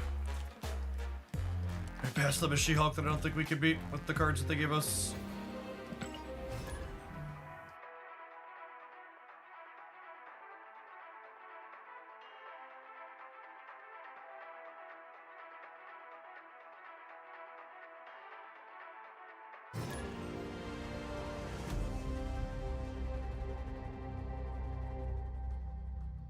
Behold my creations.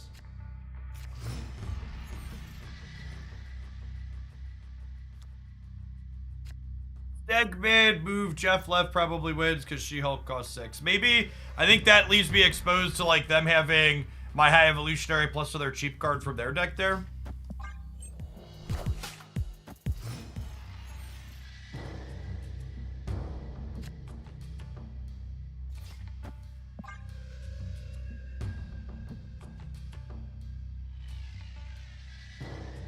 They soak 2 on turn 5. So the way She-Hulk works with Mindscape, she discounts based on how much energy the person who had her at the start of the turn didn't have the previous turn.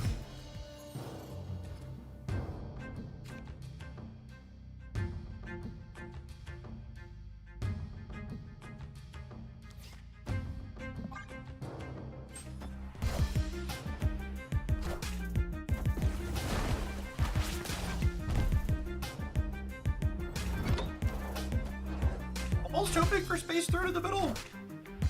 I am Iron Man.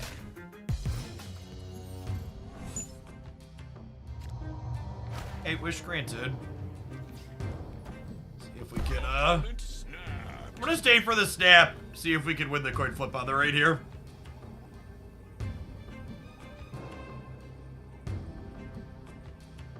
Both cards that came out of X-Mansion had 0 power, well balanced. LOL. We could just be getting blobbed into Taskmaster, though.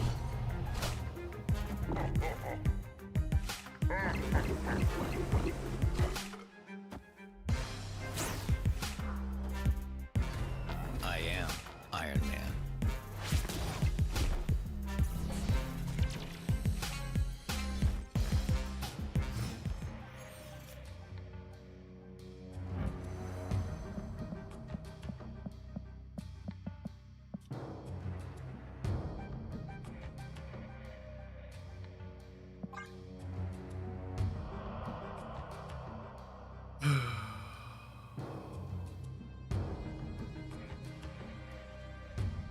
this deck, by the way, is a good example of all of the various fixes that people have for Blob that involve him only eating a couple of cards just aren't real fixes.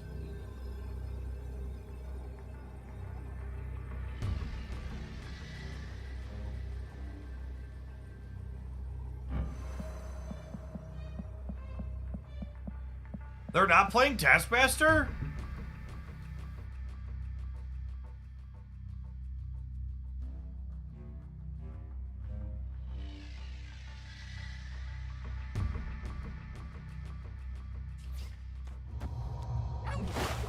This beats Magneto.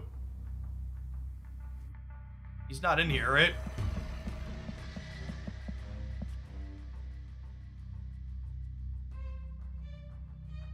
They can move Vision and Alioth. I'm not gonna snap back because, like, maybe Alioth, but yeah, I guess Living Tribunal gets us. That's a card that's not in here. How big's Living Tribunal? Big. It's 46, 54, 62, 71. 71 divided by 3 is 23.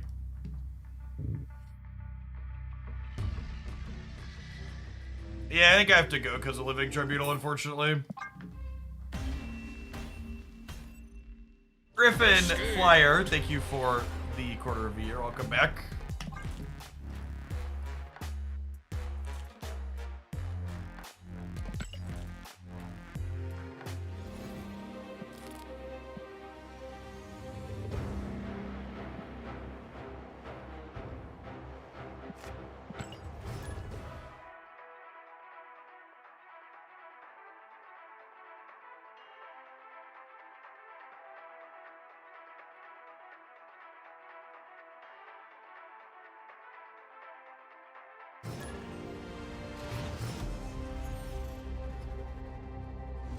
I am not interested in discussing potential blob changes with the chat. You want to do that, go somewhere else. There's 1,000 different changes they could make that make him less offensive than his current design. Pick one.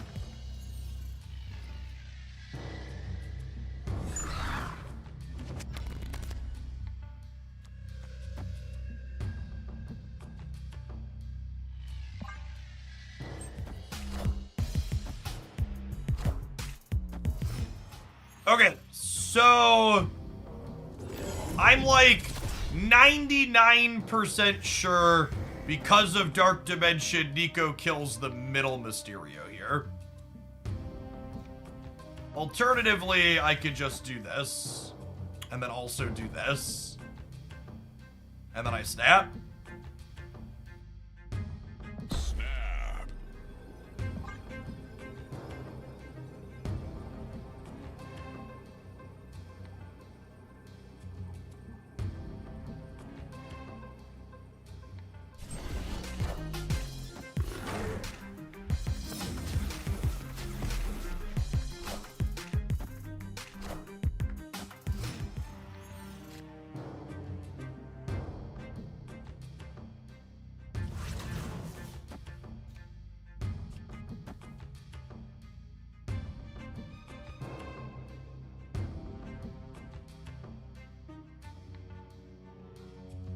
Unironically, I think we're playing Havoc this turn, right?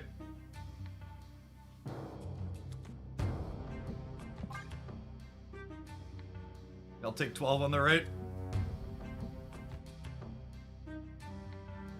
How important is Havoc this deck? I think without Havoc, your deck doesn't have enough numbers to put into play consistently. So, important. That's the answer to your question. There isn't really another card you could play in this deck that scales up that you could also bast, if that makes sense.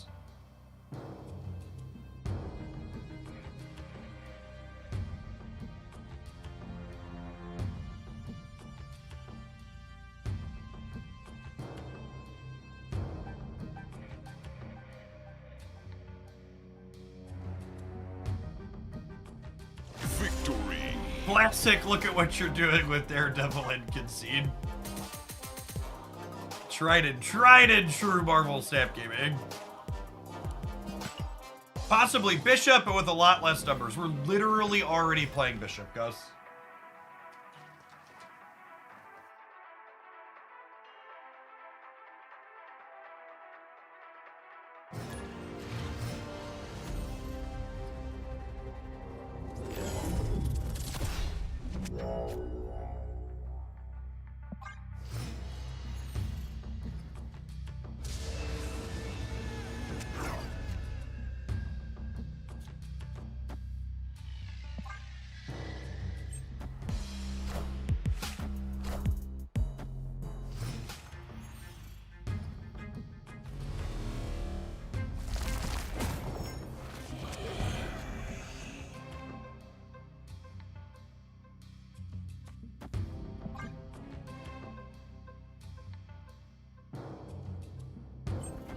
They can change the text box of cards via OTA now. So yes, they could meaningfully change Blob via an OTA.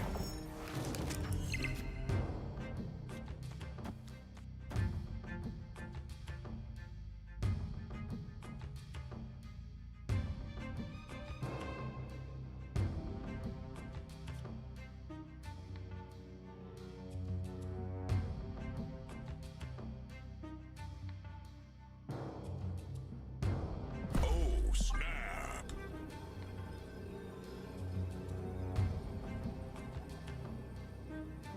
Opponent snapped.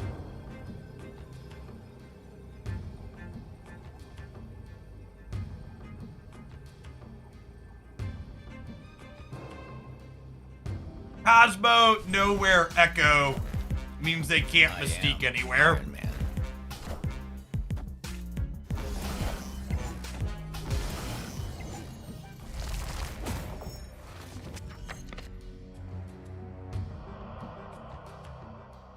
Quake potentially being a thing is a good call out. That could definitely happen to us.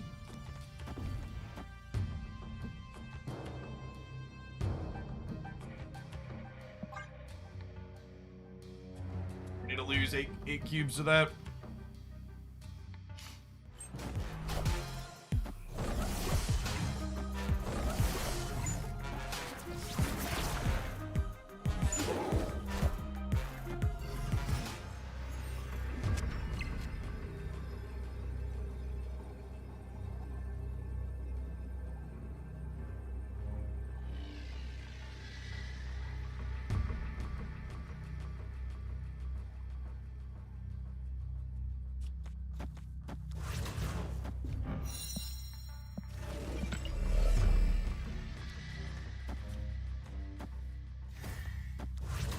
This actually plays around Quake really well, right?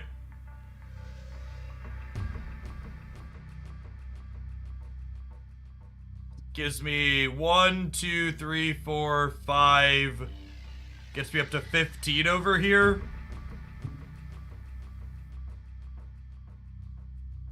And they don't have the bandwidth to, like, get Cerebro and interact with Monster Island and stuff, right? So I think I just need to play around Quake.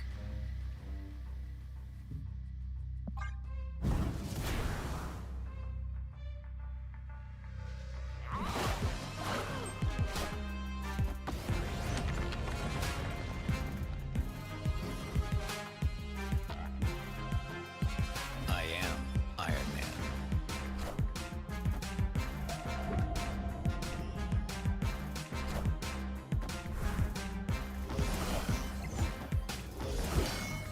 I guess I should have counted if I was beating 18. I actually didn't. It might not be. No, we are. Cool. 21 here.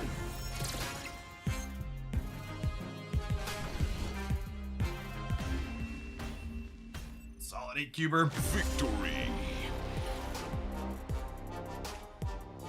Well, it's just like Quake's the only way they stay in here, right? And even if they don't Quake, I had Goose and Cosmo over here, and the Monster Island was messing up their Cerebro. So I think even if they don't Quake, we're still winning here and the match by a good margin.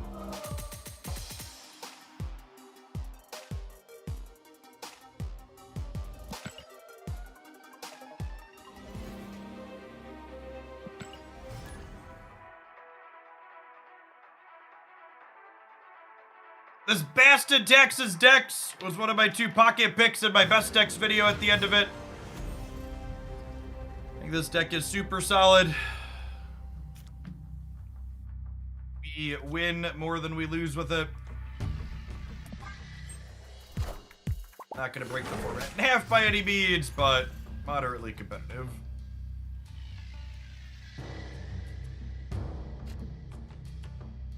Havoc is not a communist, so if you make a bunch of Havocs on Bar Sinister, you're gonna be sad. They each need a max energy every turn to charge up.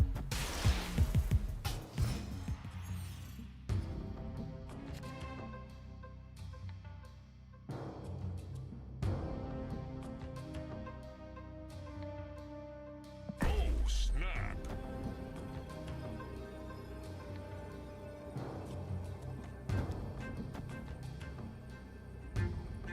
They're a Reality Stone deck. Opponent snapped. So I don't know that I can play Havoc.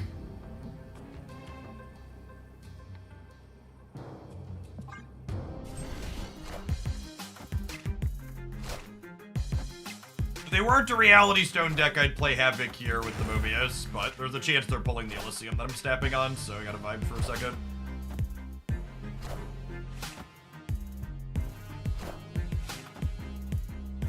Fair's fair.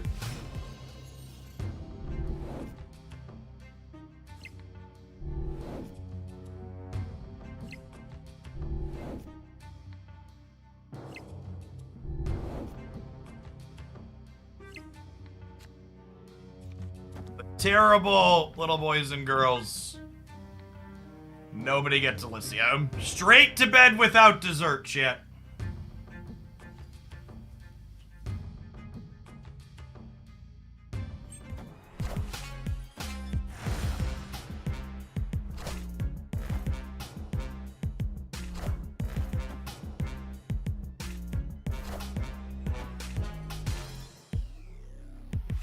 I would like to apologize in advance for these bishop triggers.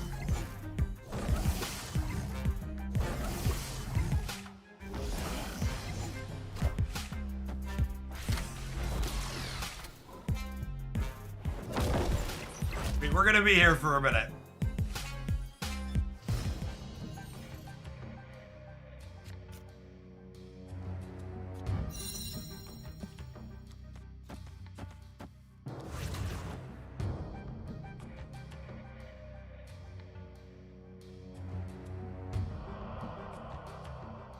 Is it this? Or do I... So Nico's the copy mode. Do I want to copy my Havoc? I could play Nico copy Havoc and only 2 kitties this turn.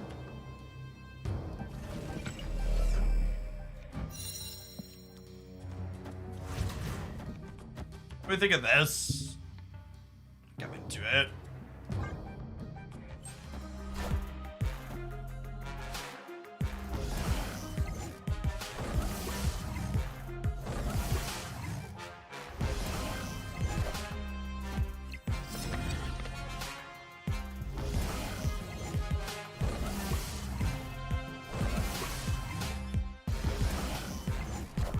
They got me Blue Marble with the Iron Lad, so we're probably dead because they get to make 4 Blue Marbles here.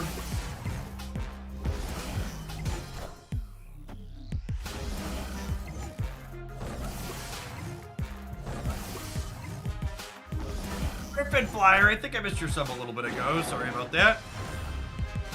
Welcome back.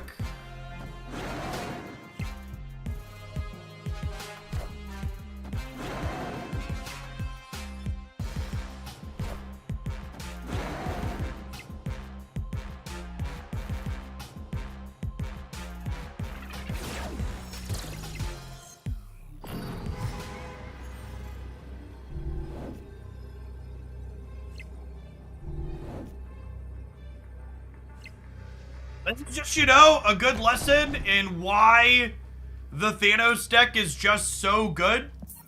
You know, whenever you talk about Blob Thanos, there's always half a dozen different chuds that I block on Twitter when it comes up about why this deck is good.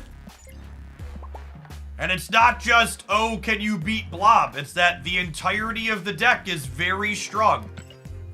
And the problem is, when you manage to beat everything else, you get hosed by Blob, and sometimes when you manage to beat Blob, you get hosed by everything else. It is always a sum of its parts. It is not a, you need to beat a singular card to be competitive here. Correct. Yeah, it's very similar to the discussion about Galactus decks we had forever ago. Agreed. Ooh, turn 2 bishop is nice. Like that. The turn 3 Mobius sounds lovely. Snap. Snapping words? Like them are snapping words. Yeah, there's a lot of the discussion around card game balance online definitely comes around to like people being like, oh, this deck lost a game one time, so that means it's fine. Damn, how good would it have been if they'd have flipped Bastardhood out for us? Elgood's the answer.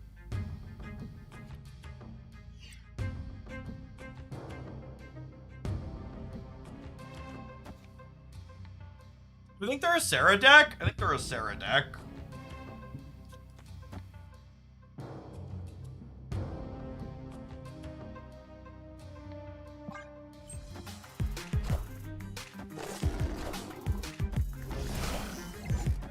Getting punished for greeting on the Mobius here, but I really wanted to draw cards, chat. Oh, that works, right? Now I get to go this into this.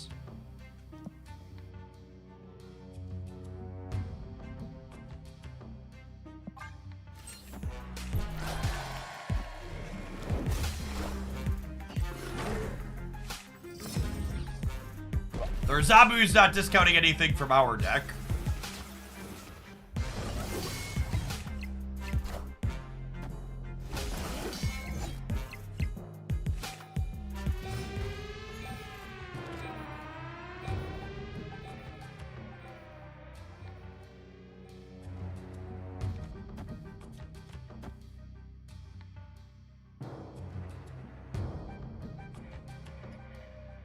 One, 2, 3, 4, 5, 6, 7, 8. I get up to 15 over here. How greedy is this? Too greedy or just greedy enough?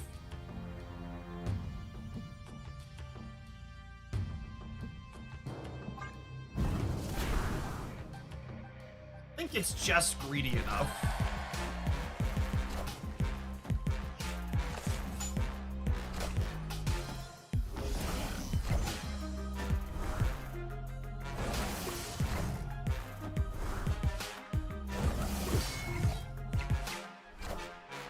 So we've lost the left because of the Havoc. The question is, can we finagle winning Mojo World? Tinkerer's Workshop.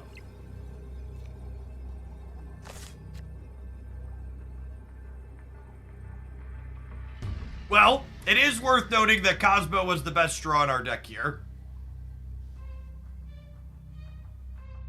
They copied our deck, and then they have a random 4 and 5 from Agent Coulson. It was also the only draw in your deck. Yeah, some of you got that. It's the worst draw as well, yeah. So Demon puts us to 19 on the right. I don't know that 11's enough in the middle. It might be enough in the middle with Cosmo. I feel like I want to believe I'm living in a world where this wins the game.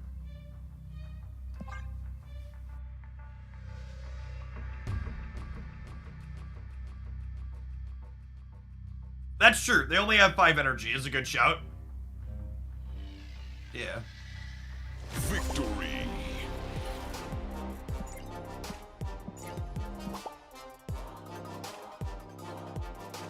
I don't know, chat.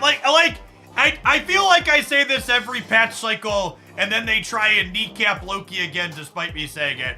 But like, every time I play against Loki, the games are like close and pretty interesting, and I feel like they're won by a small margin on either side.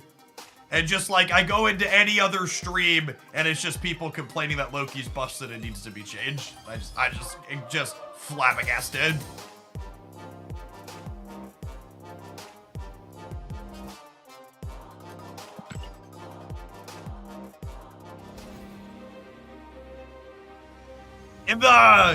In the Marvel Snap content creator chat, there were other creators unironically telling second dinner staff that they didn't understand their own data and that the collector adjustment wasn't a good adjustment for Loki. Because like in the patch notes, they mentioned that collector was the highest winning card inside of the Loki decks. And there were people who were just like, you don't understand your data, that can't be right.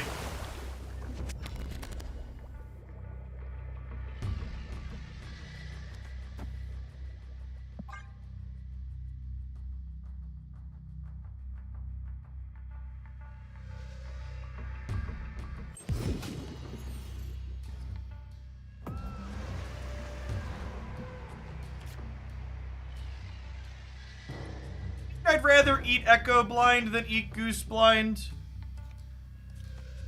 This is the draw mode.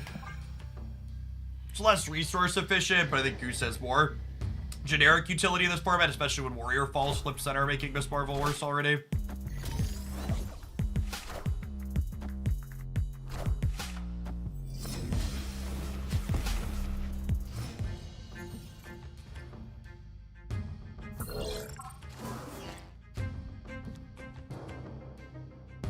That's actually low-key kind of cracked, right?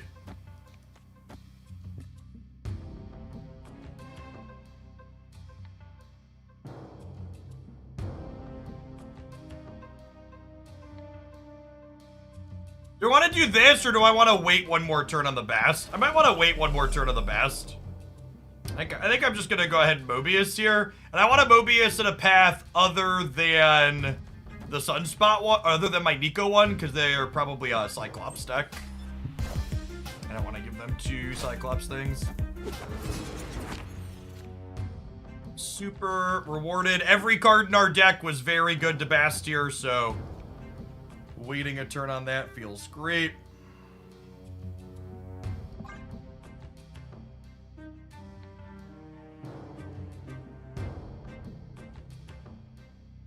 Expecting Goliath changes the past. I don't know that I view Goliath as a problematic card currently. It seems mostly fine.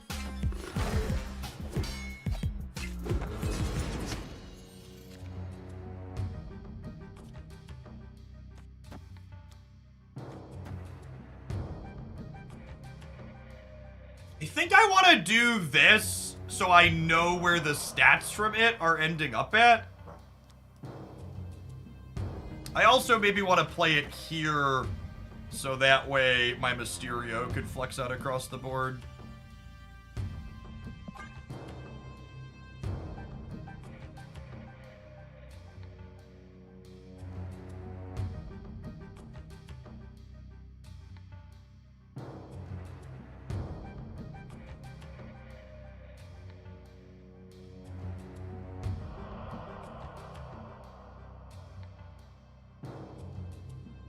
And I don't think it matters what we draw next turn. I'm pretty sure we're just like Mysterio Kitty Havoc is our play.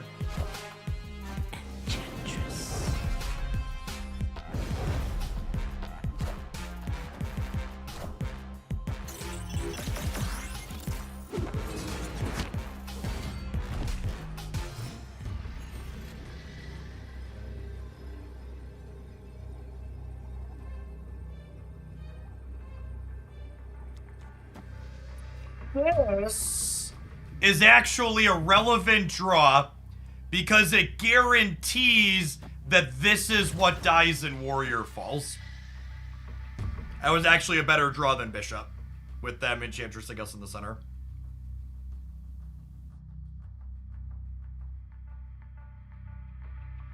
Think we do this? Think we do this.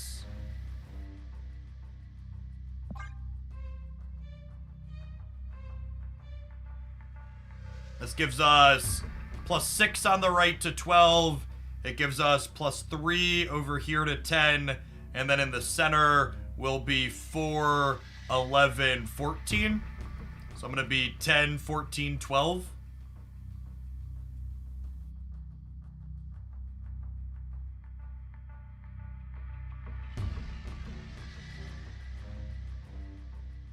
Victory.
Sorry, kitty.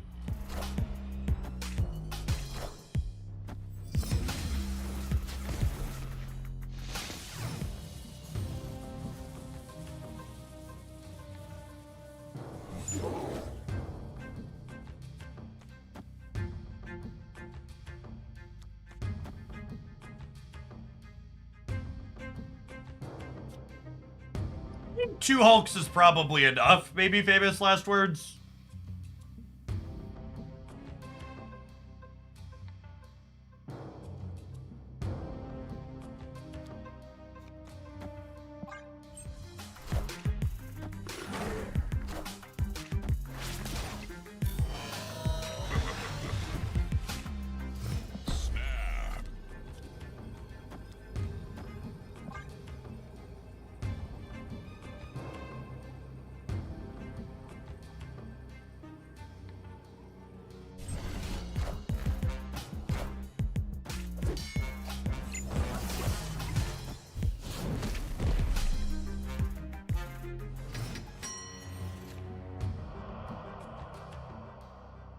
So, like, on one hand, they shang 24 power. On the other hand, it was tempo negative for them.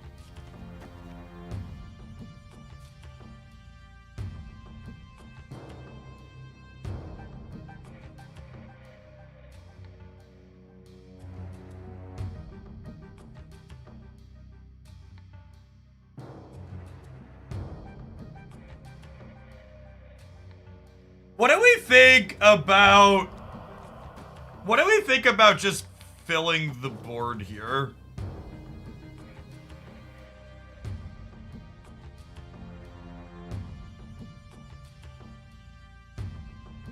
Into it.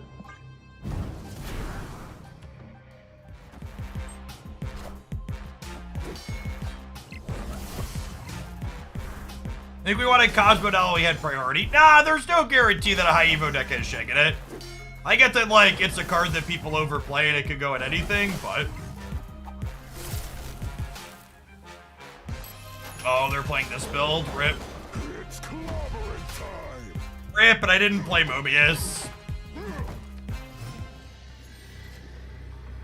I didn't play Mobius. I didn't think we had time for it to matter. Fuck me. Our Abomination costs 2 now.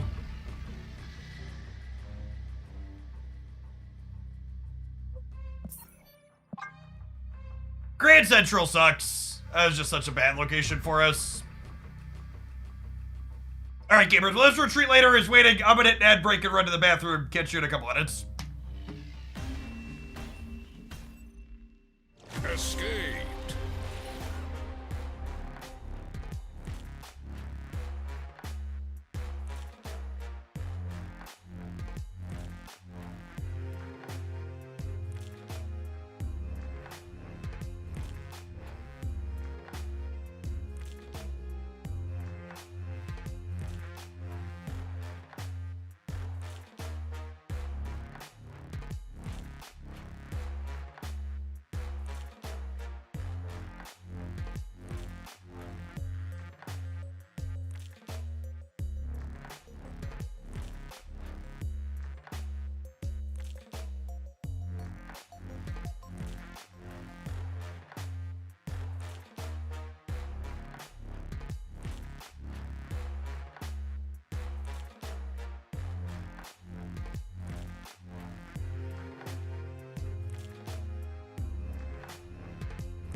A lot of unfortunate variants that game, including the fact that our opponent was playing. Not only did the variants go poorly for us, but the opponent was playing an off-meta build of the deck, right? If I knew I was supposed to be prioritizing other things, we would have been in a better spot there. But both Shag and Abomination weren't cards on my radar, because the more popular high Evo deck is not that one.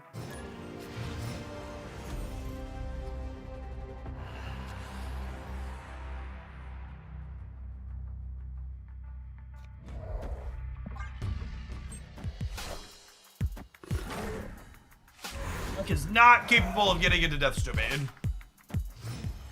We do, however, have Kitty Pryde for Nebula, though, so... Yikes.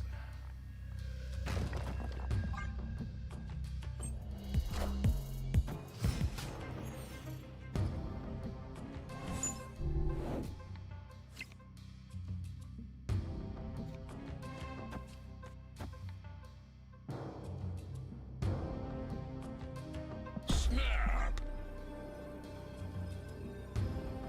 Maybe I'm supposed to Goose Center, actually. Keep Miss Marvel out.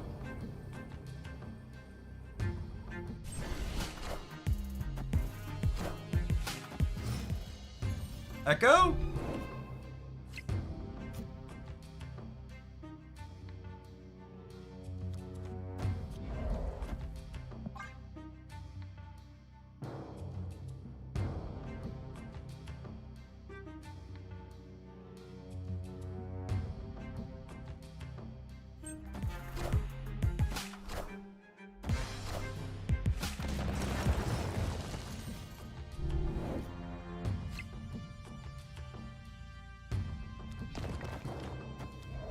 This stops them from Dr. Dooming the left. I am Iron Man.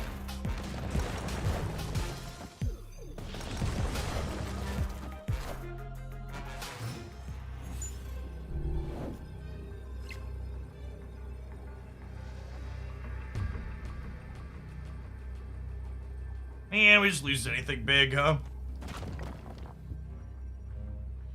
14 and 10, I'm going to... 14 and 10 is 24. They're at 9. They do it at 25. They need 8 power to beat us.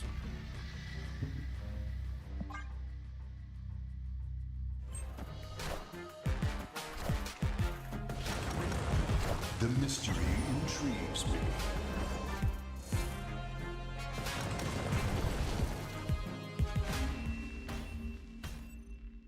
Victory! We have priority. Storm gets us left. If they storm left, they're probably not winning the middle.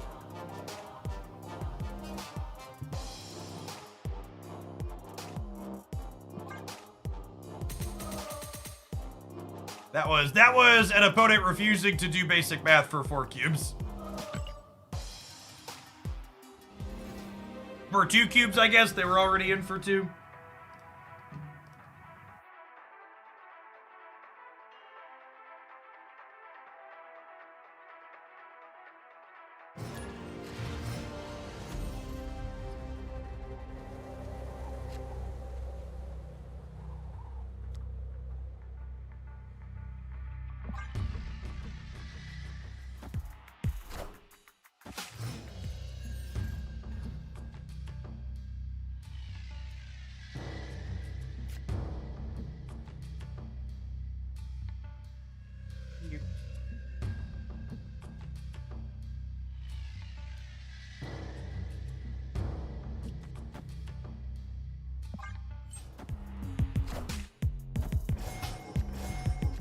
Thanos is probably favored into Tardax, right?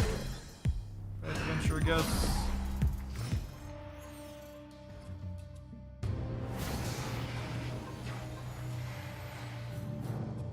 Oh, that's sad. Do you like Tardax as a location? It's fine. I don't know, it's annoying when they add locations that make the best deck better. But maybe Thanos won't be the best deck forever, Cope.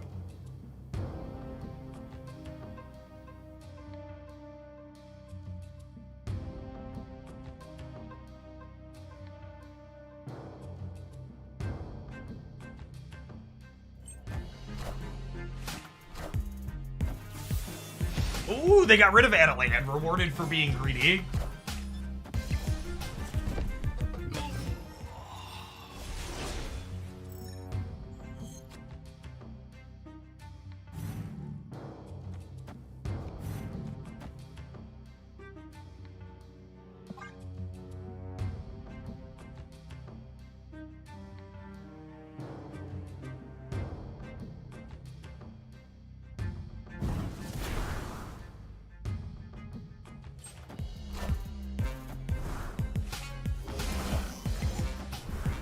So this is something that costs up to 5?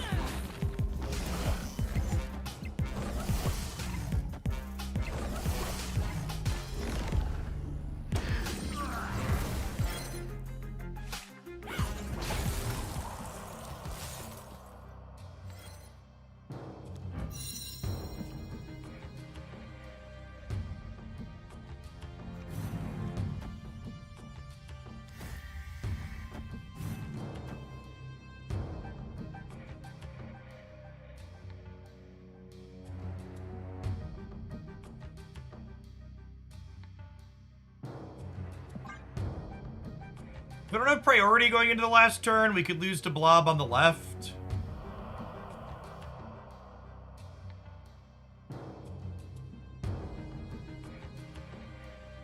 Yeah, I wonder if the opponent realized that the Professor X was going to change there. I mean, getting Sarah's. No mean. Oh, I guess because of Sarah, they could Blob me on the left this turn, right?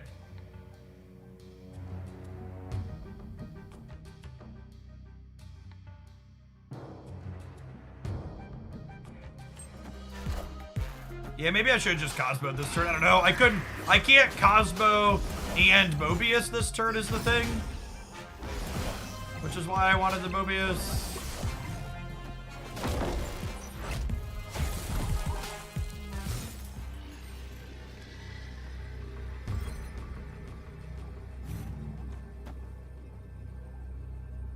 They go -6 to 13. I go +5, 6, 7 to 10. I don't think I'm winning here regardless. I think if I'm staying, I have to hope this is enough, and I don't know that this is enough. They could just be blobbing left if they have it, though, and then Cosmo beats them. So I think I stay because we're beating Blob.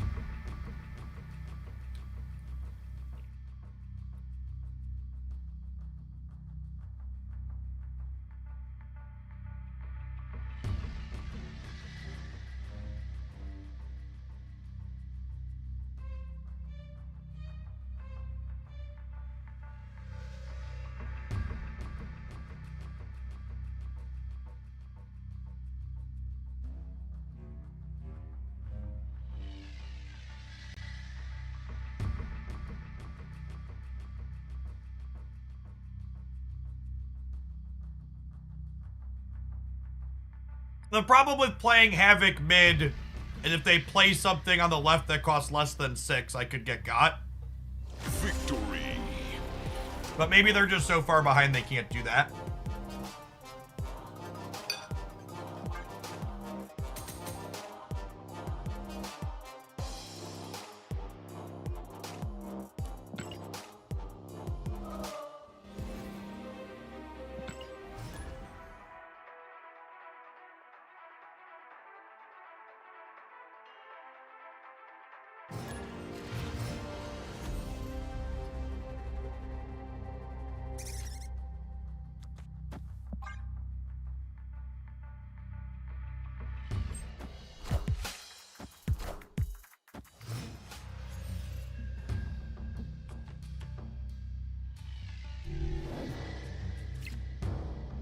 Martyr deck gets a free Central Park. That's rigged.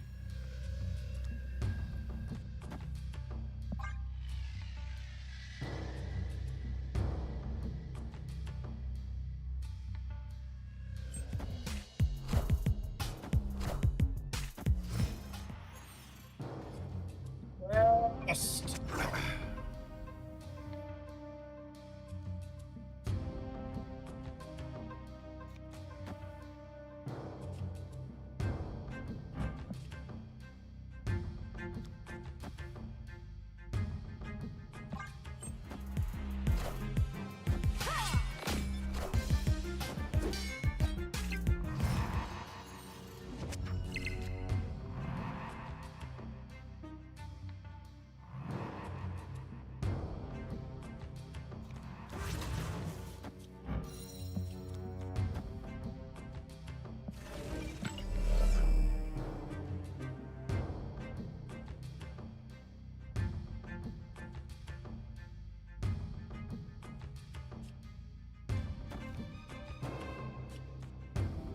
I think I'm gonna punt the center here.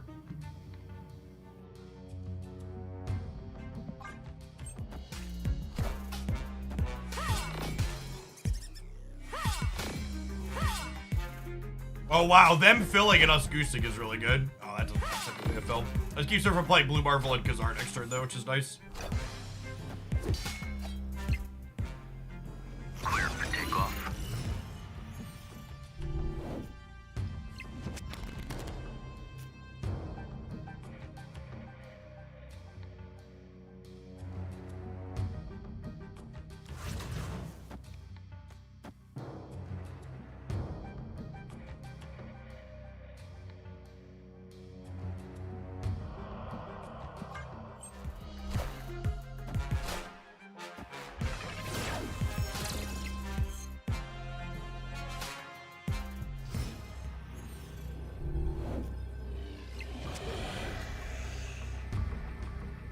Oh, I don't have priority. Sedge.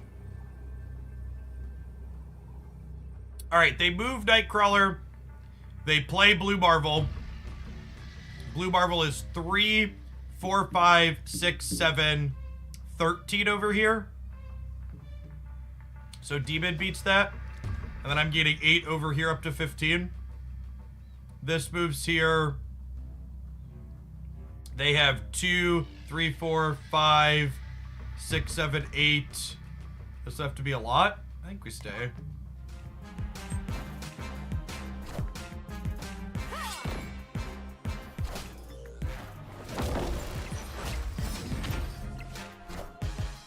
Wow, what a fucking lucker.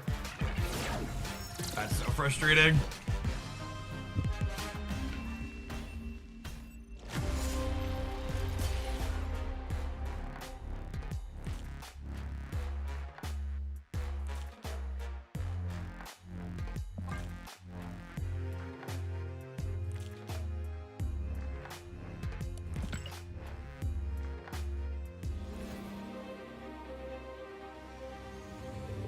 Oh, I should have played Kitty left on turn 5. Thanks for the tip, Twitch chat. Fucking Twitch chat.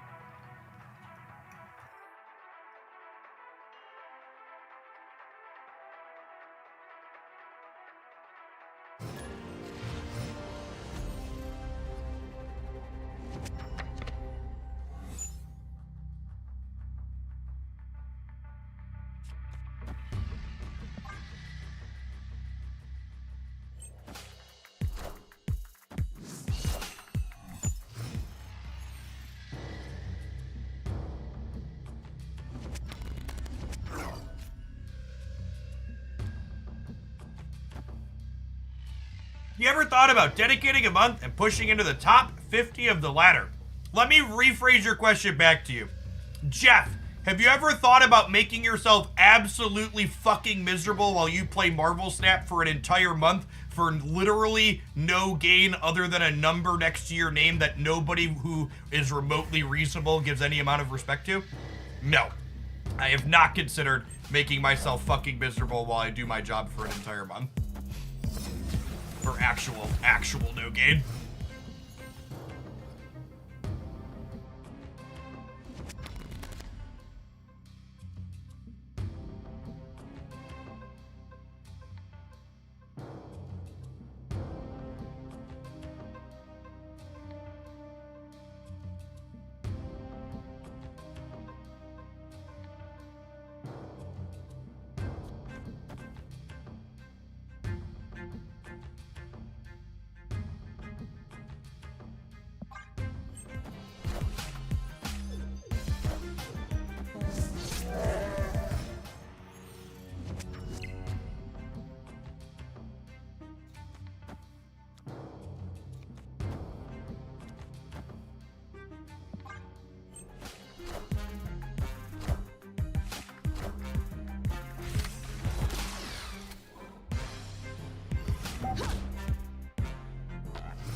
The biggest thing I can play, right? Yeah.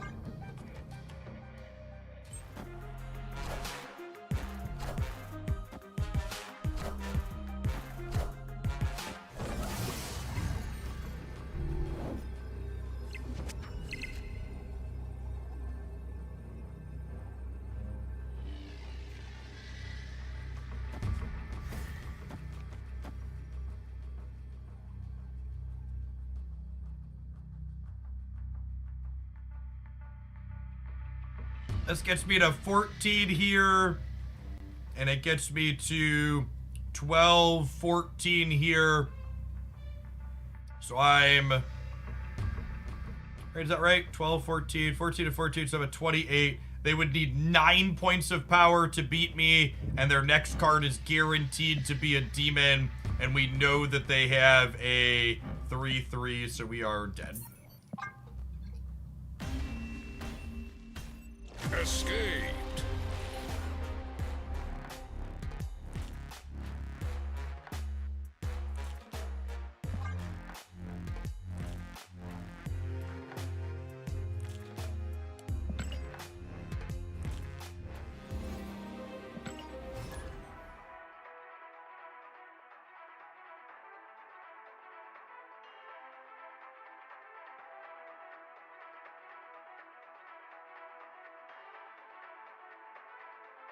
Doing math is cheating. It is effectively, that's true.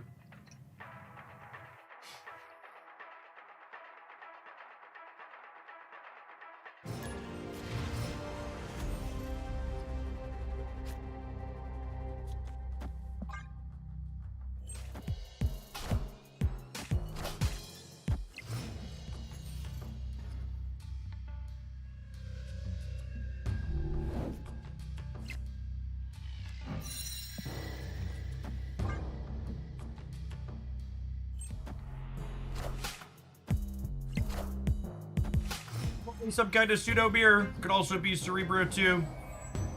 Will give us some info. They have a copy of Bishop. Yeah, looks like some kind of pseudo mirror. Mobius not going to be relevant here.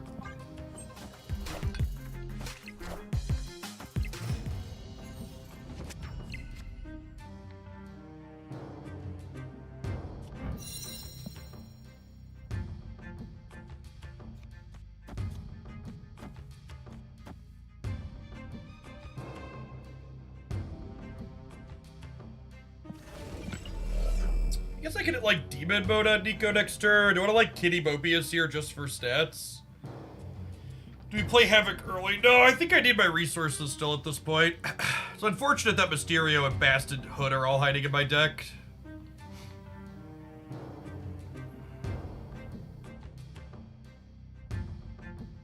It could be worth just playing Nico out as a 4-power thing though, just because I need stats.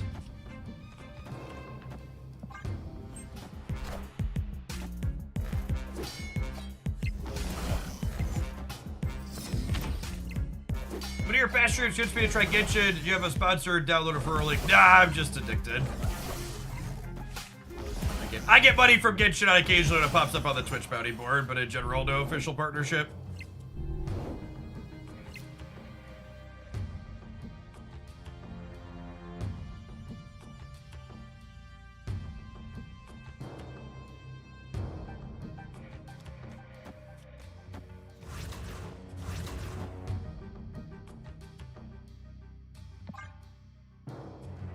This looks like a full mirror.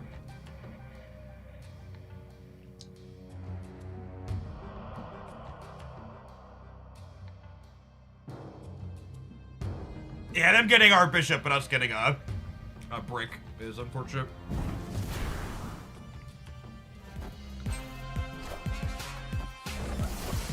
Did you get Nico or Miss Marvel in your 6K tokens? Miss Marvel's the stronger card. Nico's the more interesting card. I think Nico's the most fun card in stat. Love the dynamic decision making.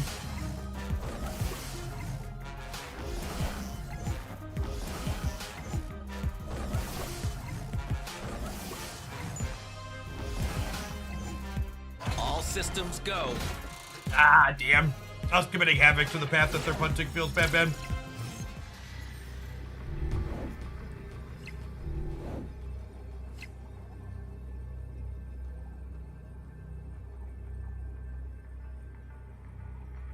My real Mysterio's on the left, so I think we just play for there.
They overcommitted a bit. Even if they put their 2 6-power things on the left, I was still winning though, right?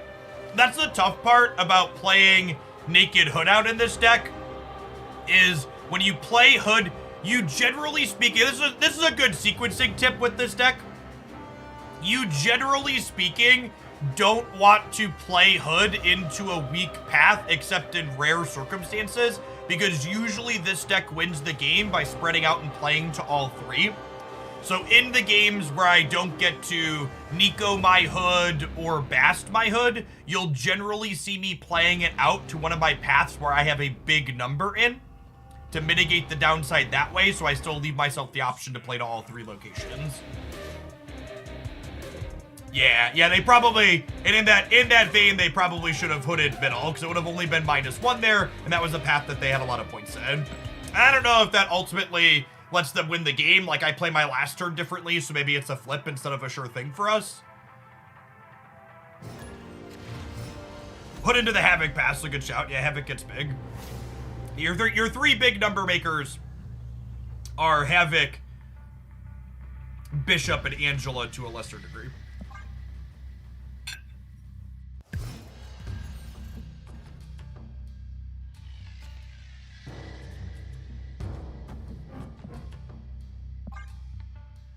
Like a retreat angle.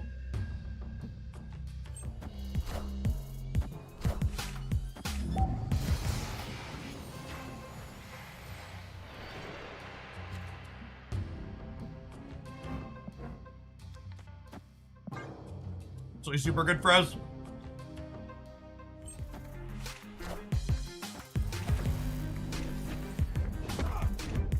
And this actually kind of works out too, because realistically, I don't want Angela and Bishop in the same path.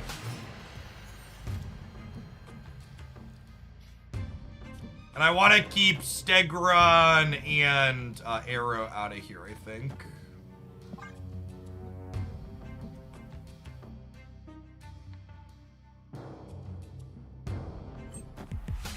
Friendly neighborhood Spider-Man here. And we're done.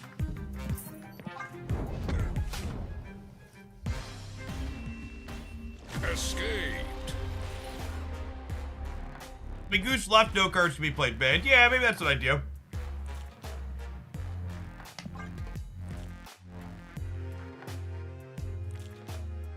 Kingpin into Polaris and Spider-Man. Definitely good against what we're doing here.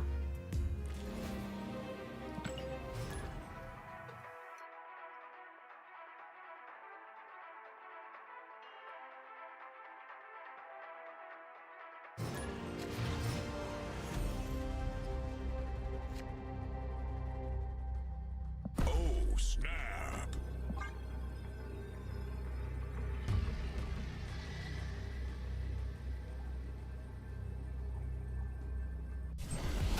Is Kingpin good? Kingpin is less bad than he previously was.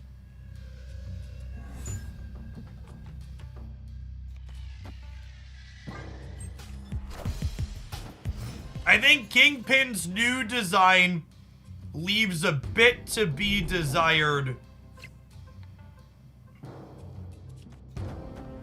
I think Kingpin's new design leaves a bit to be desired from the current metagame. And in a different metagame, I think he's very good.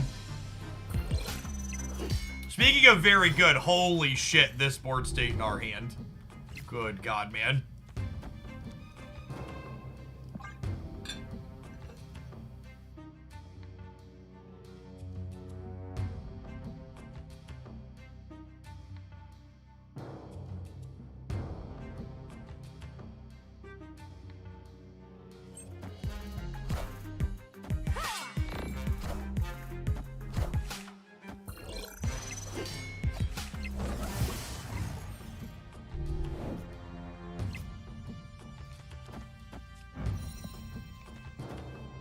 What a turn, by the way. No, come back! Victory. I wasn't done making numbers yet. So each of the Mysterios we're gonna play out 3 cards. So that's 6, 7. The bishop was gonna go to 11. And then we have 6, 7 more. So we're gonna be 18 here, 6 here. Each of the Mysterios are 6 over here. Angela goes up 3 more to 9. Kitty ends up at 39 in our hand. And then we have all the power to do whatever we want last turn, in addition to playing out 1, 2, 3 more things to get up to 21 over here.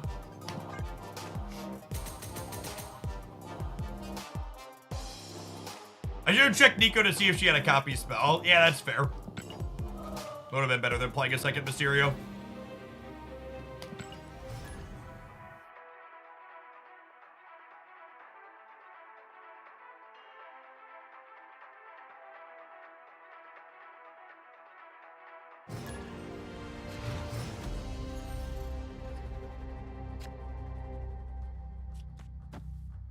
Sure.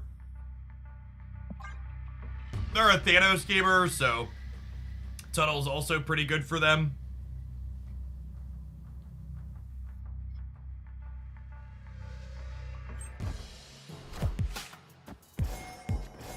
I just, like, I don't understand how snap apprehensive people are.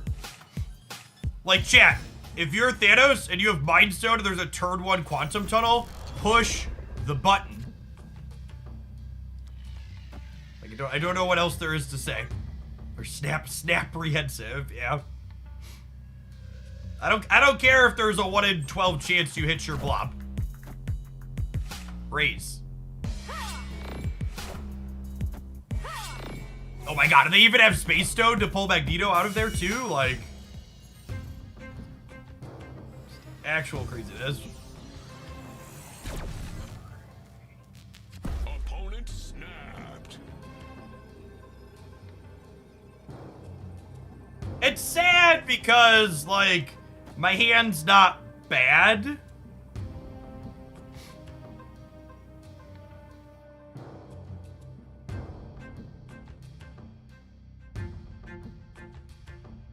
But we're definitely just not favored into everything they have going on. So we'll give them a cube and we'll leave. Escaped.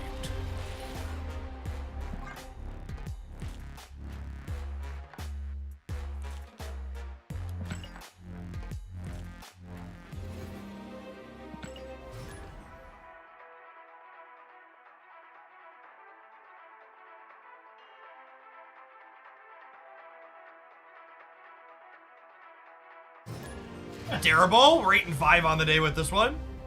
Doing better than the Evo Gene deck. Definitely think this is the better of the two. Could be worse. We're 30 and 21 over the course of the entire season.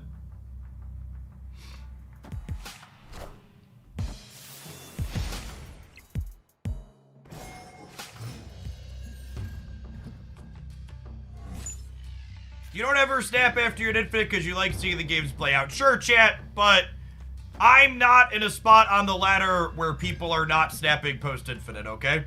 So yes, you are right. If you don't snap post-infinite, that's fine. Play the game how you enjoy. But I promise you, I am not in a position where that is the average mindset.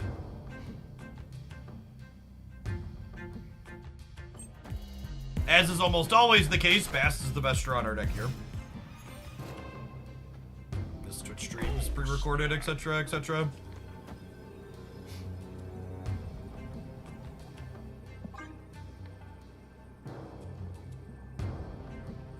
I am missing Goose and Cosmo, which makes the snap a little suspect, maybe. Snapped. Let's play for some cubes, huh?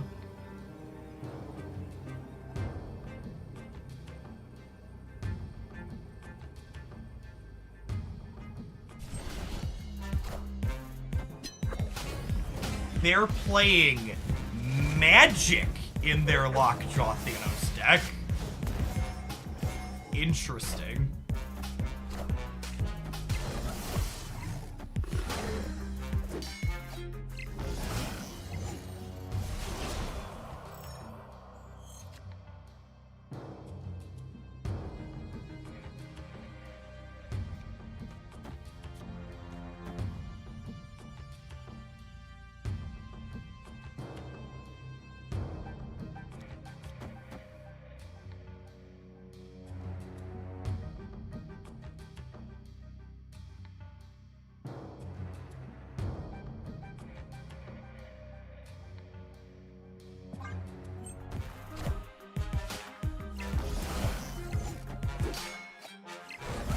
We Havoc this turn. Maybe we're supposed to.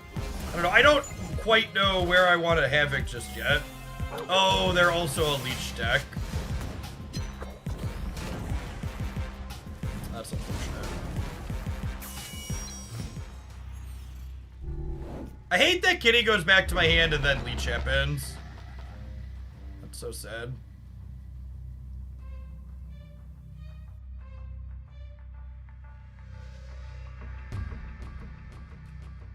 That might actually let us win the game, honestly. We're 50% to draw that.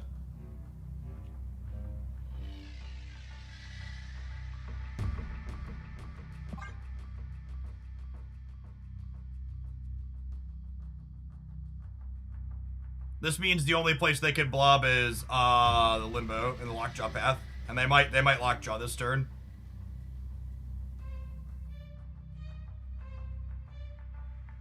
Does play order matter for the Leech Kitty? Yeah, probably.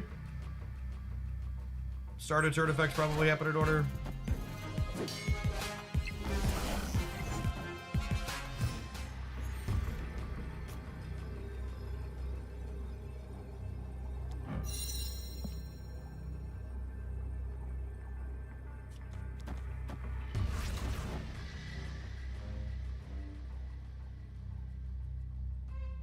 There's only 3 cards in their deck, chat. How big is Blob?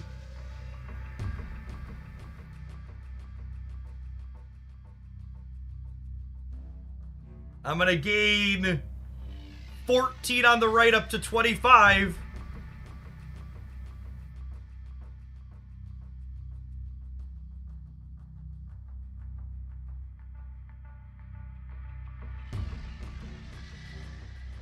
They can play for the left as well. The problem is, I'm only going up to 7 over there, and Soulstone is 4.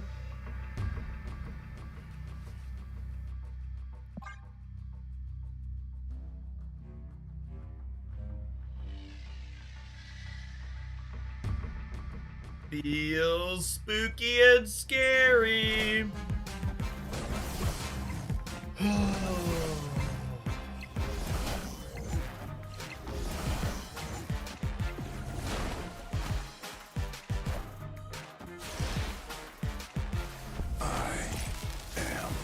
Inevitable.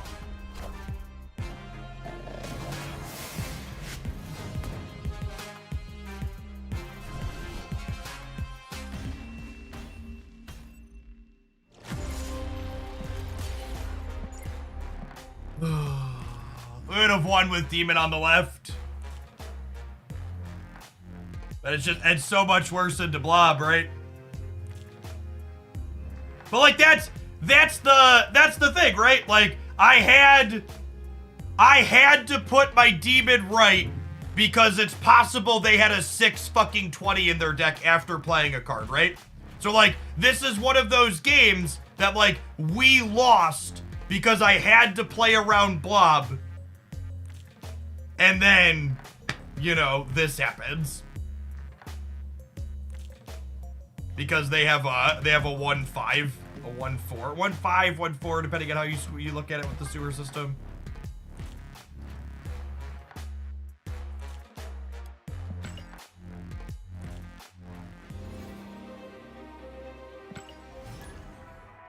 Just such a shit design. It just shouldn't exist.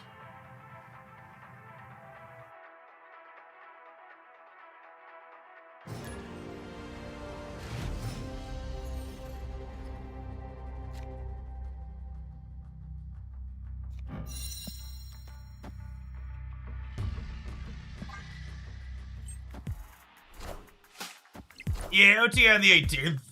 We're gonna be doing shorter streams until then. I think my goal is to try and stomach another hour of Marvel Snap, and then maybe we'll play some Genshin TCG again.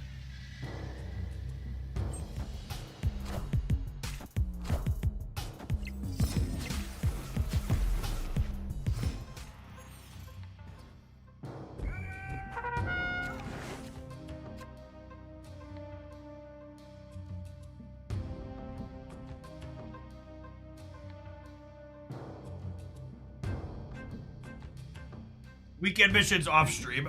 We'll be able to do weekend missions on Monday. Wind, aid my hand.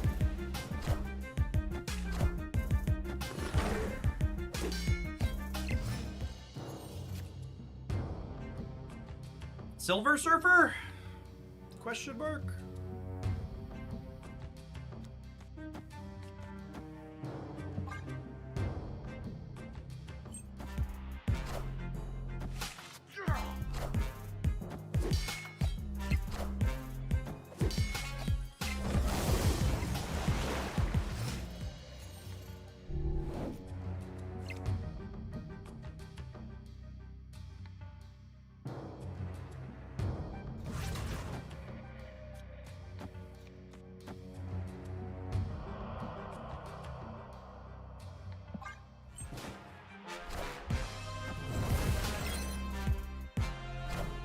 Maybe I'm supposed to have Havoc Center here, actually.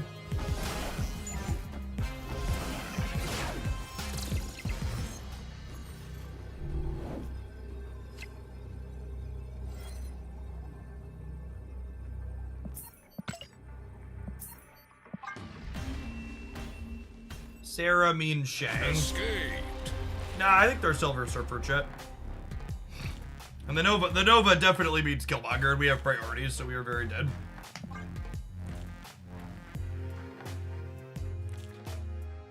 Yeah, Storm plus Forge puts me on Surfer.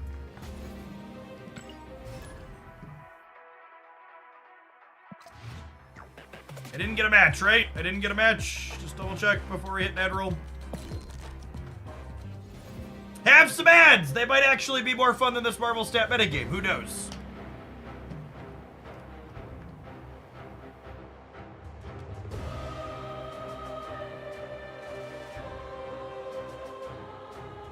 You're missing out, subs. You're missing out. I want to go fill my water bottle up. BRB.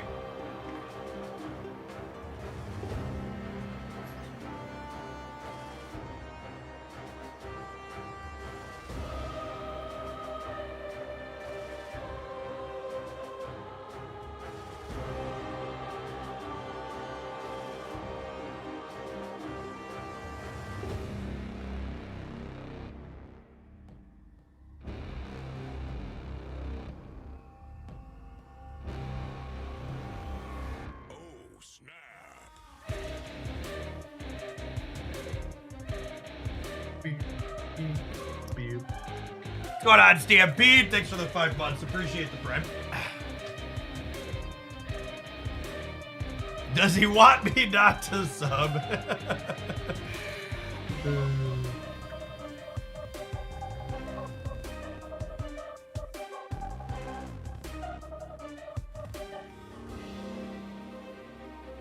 What's going on, Navier? Thank you for the almost nice amount of months. Welcome, welcome, welcome back.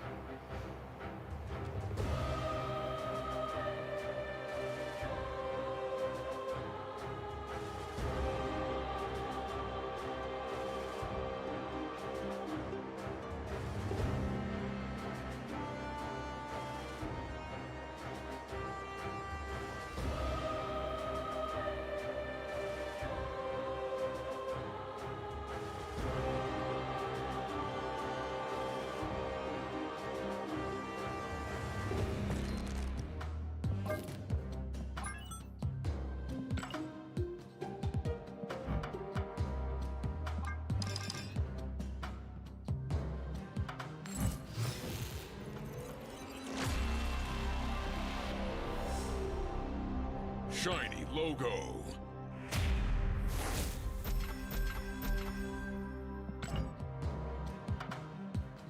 Alright, so I have 573 Giganto boosters. I need 90 to split each of these. And I need 145 to split this. That's enough. There we go. We're aiming for some retail therapy. We're gonna try a fourth splitting Giganto. Insomniac, thank you for the 7 months. Welcome back. Have you ever used Man-Thing to enable Lady Deathstrike? Am I a genius? I mean, killing a bunch of little things isn't good against any of the good decks in the format. and spending a 4-cost card and a 5-cost card to win a single path is an overcommitment of resources.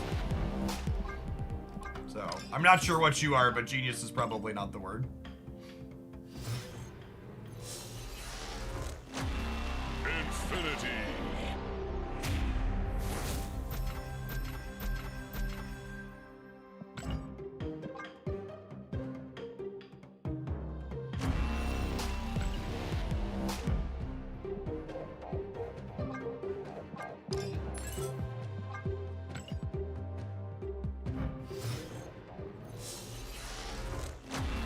Infinity. You tried Lady Deathstrike in a Cerebro 4 build. Can't say that I have. The Pantheon Giganto is very good, yeah. And I got enough boosters for one more roll, chat.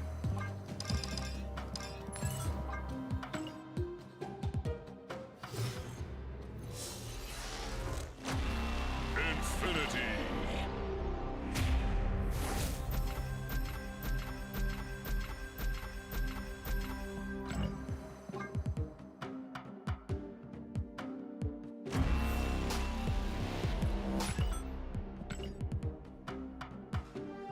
Alright, let's play some Hella. Oh, look, I gained collection level. God, I had that sitting.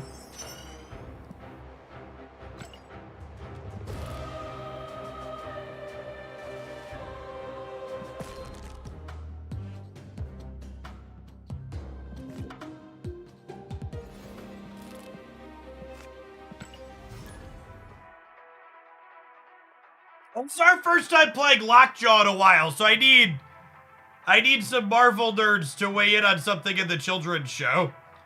My daughter watches a lot of Spidey and His Amazing Friends, and in that show, Lockjaw is Miss Marvel's dog. Is that canon, or have they bastardized it?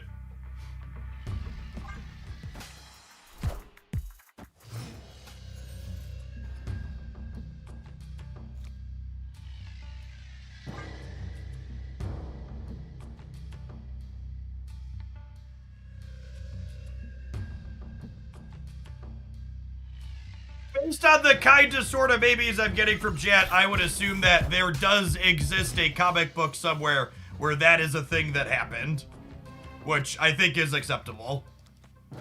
I accept these terms and conditions. Am I staying? We haven't done anything when I'm playing Lockjaw. I want to stay.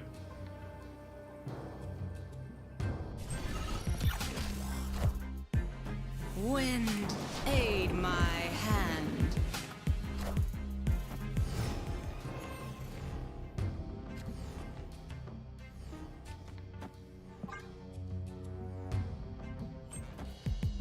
Friendly neighborhood Spider-Man here.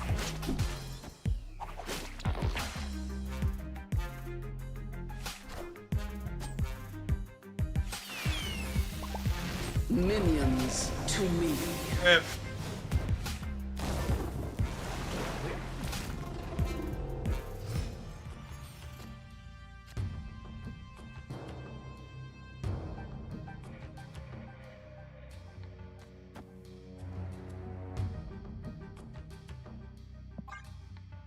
Does Lady Sif into Magneto ever win this? If you like Dracula over Ghost Rider this deck, I copy and pasted this deck off the internet. I have no strong feelings or opinions about cards contained therein.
Oh, come on! Oh, what a 50-50 to lose. What a 50-50 to lose. If Storm goes middle, we win by 2. Kingpin's one-sided, Chad. He doesn't hit your own cards. Yeah, we win the tiebreaker by 1 if the Storm goes back middle.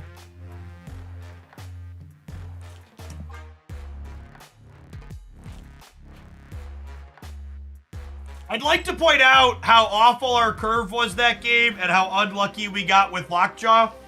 And it still just came down to a 50-50 at the end. Yeah, that's also true as well. It was 2 50-50s because he could have grabbed Hercules second. I guess there's also a world where he doesn't grab Hercules at all, though. I don't know, I'm 100% on all the math there.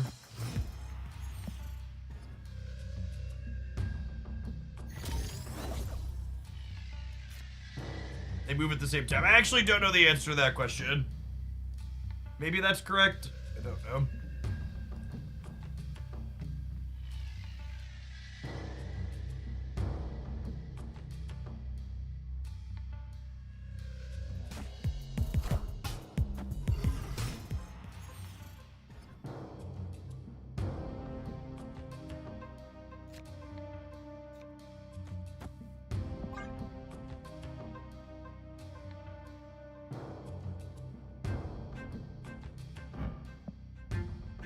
Alright, that's another Pantheon variant. I probably have Dracula boosters too.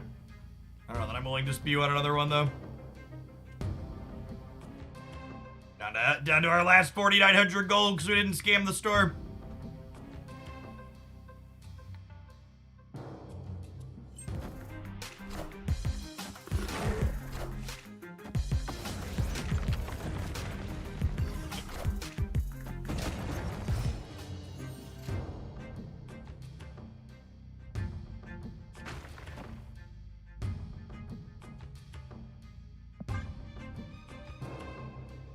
Hey, Doo-Doo Drum, thank you for the gifted sub, appreciate that.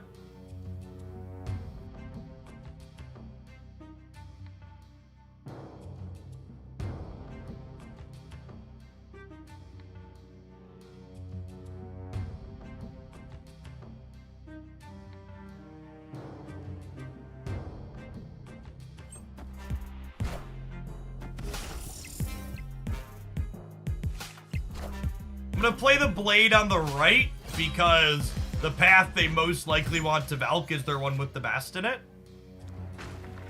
It's actually a pretty nice draw. It's another thing to get back with Hela.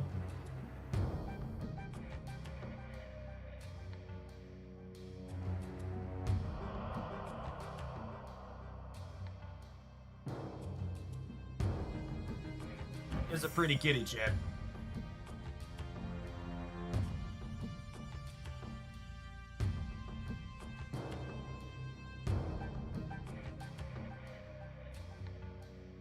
Thanks for the 5 years, Red Link, by the way. Appreciate that. 5 years of watching the old man play digital card games. I would like the record to reflect that I wasn't that old when you started. But I accept your terms now.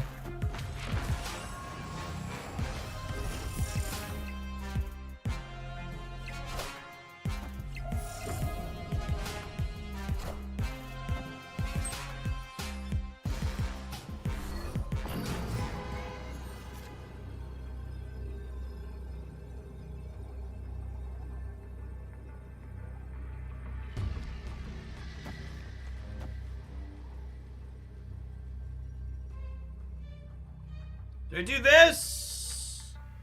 Because this is the likely Valk path. Or do I play it here in the center? I'm pretty sure this puts Vibranium in before Hela goes. So it's not ideal.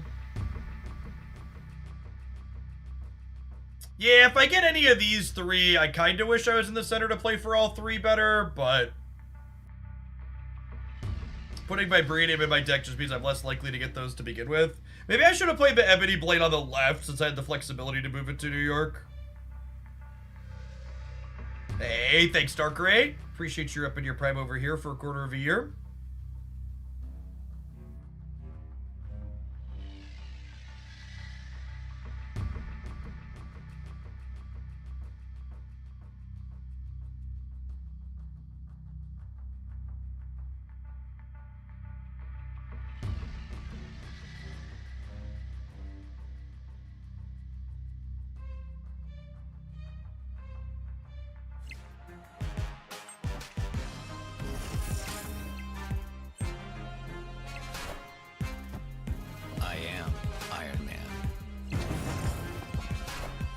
Alright, 8 deaths to go Minions left. to me.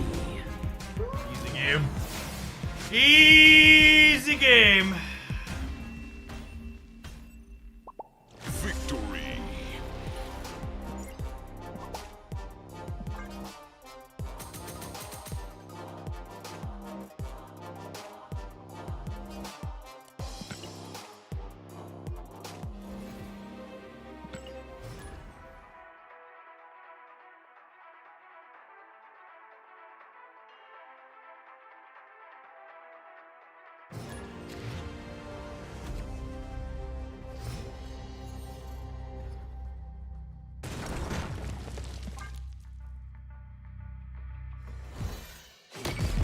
Playing Thanos. We have a free death. Do I stab the free death, chat?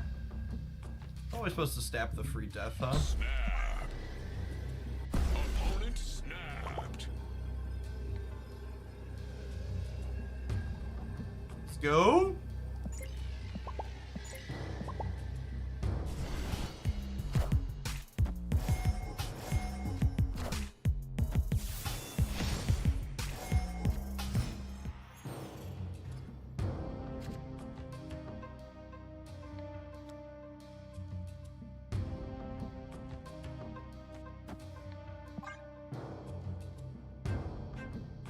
Oh, you know what?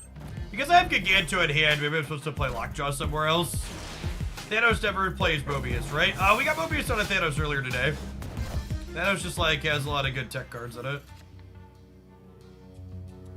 Alright, thankfully my Lady Sif has never discarded Hela before, so she certainly wouldn't do it for the first time today.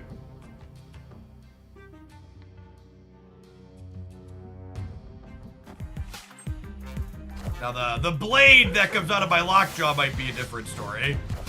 But Lady Sif dodges every time.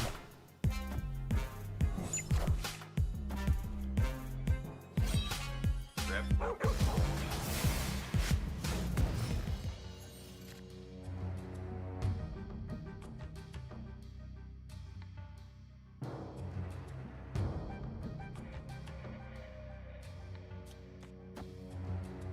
I don't know if my body is ready for Blade to come out of my deck and,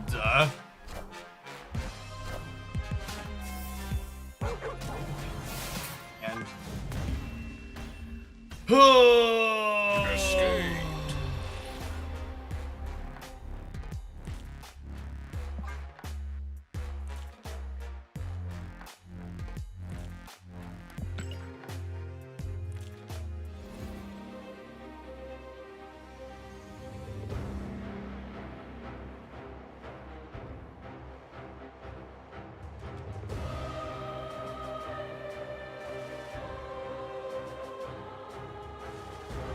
Is it? Man, all I have to say after playing that game is fuck Loki, second dinner.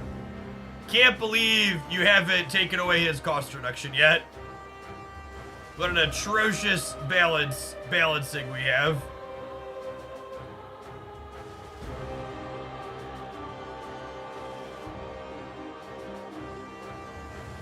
What a broken card that, Loki.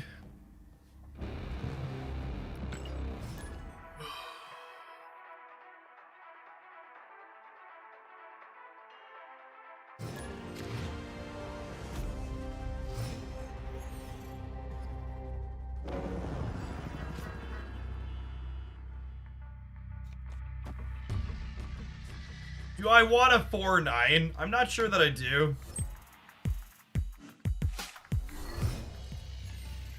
Hey, Noah, thanks for continuing on. I appreciate it.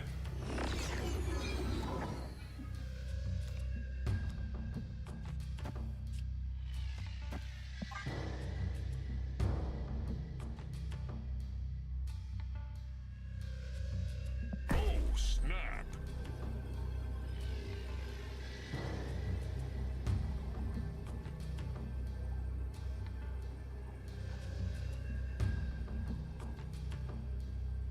For people armchairing about playing Death on turn 5 in the previous game to play around Leech, do you just get shanged? Was their shang already out? Maybe their shang was already out. I don't know. It just like loses you cube equity and it loses you your opponent knows where to play. So yeah, I guess there's a different world where they don't play Leech.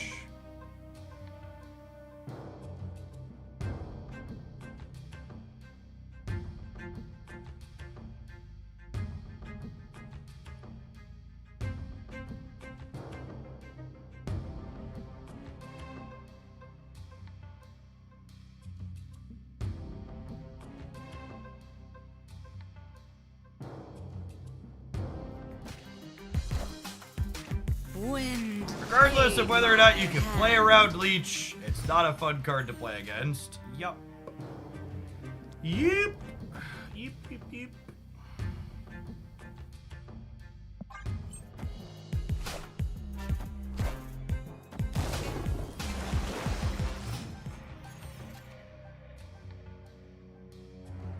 I replaced Black Cat with Silver Samurai. This deck he's been mostly fine. Yeah, I think that's...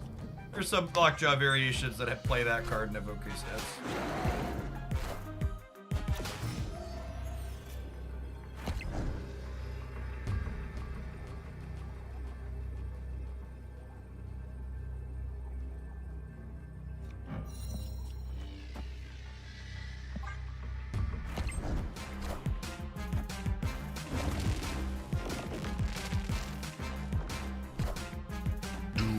Rules all.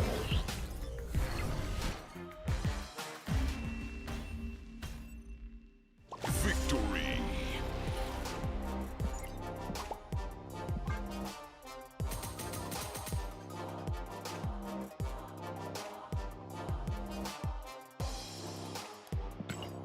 I do have enough Dracula boosters to split this man, don't I?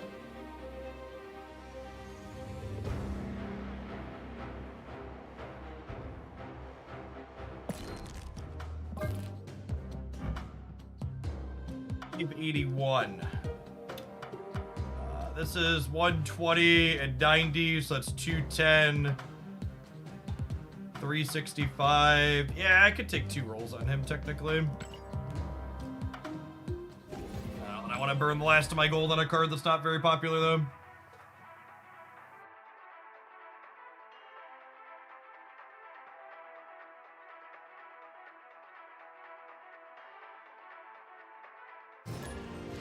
How popular is Leech at the moment? That's a good question. So it feels like it's everywhere. Leech was like 15% of Conquest last season in Infinite. Which is 8.5%. God, I gotta hope that 8.5% is above their tolerance threshold.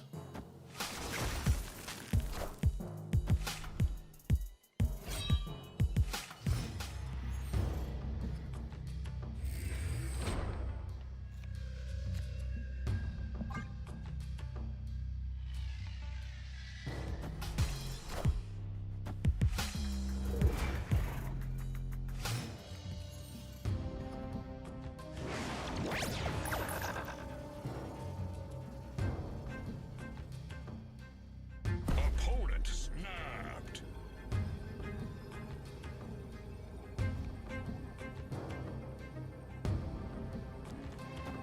Oh, snap.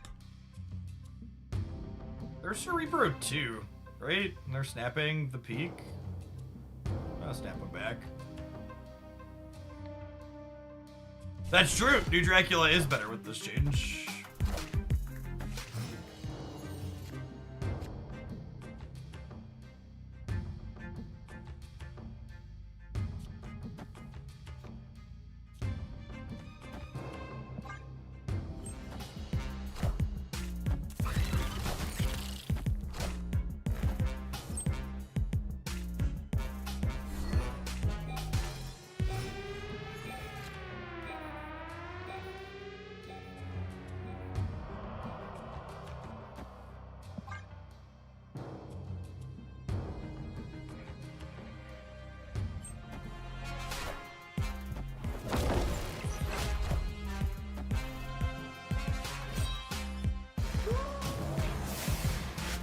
Minions to me.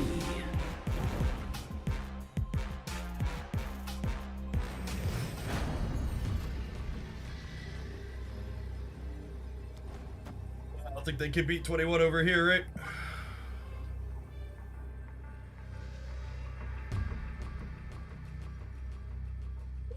Not sure that could have gone better. You're probably right. Victory.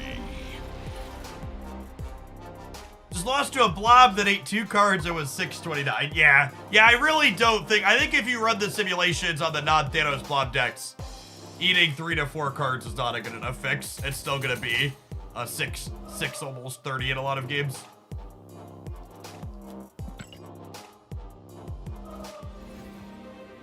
I saw something on Twitter about a Spike 2. I'm not a big MOBA guy, chat. I know I did a bunch of Pokemon Unite stuff for a while, but Pokemon Unite's very different than other MOBAs. Like, Pokemon Unite is to the average MOBA game like Marvel Snap is to the average card game. Like, yeah, it's a game that's technically played with cards, but it's like that's like where the differences stop.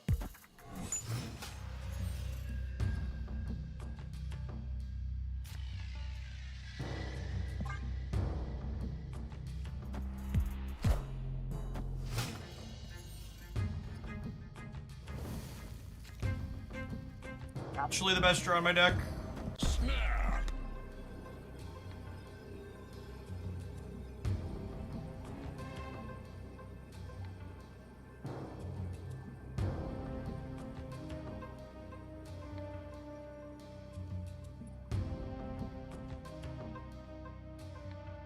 But play United if it was on PC. Yeah, I'm hoping the Switch 2 is less of a potato.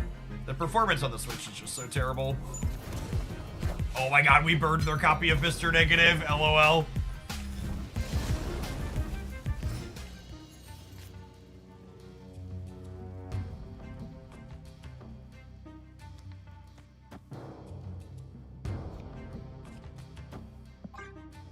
I'm gonna play these off of Fisk Tower for now, because if I draw Magneto, I want a Magneto Fisk Tower.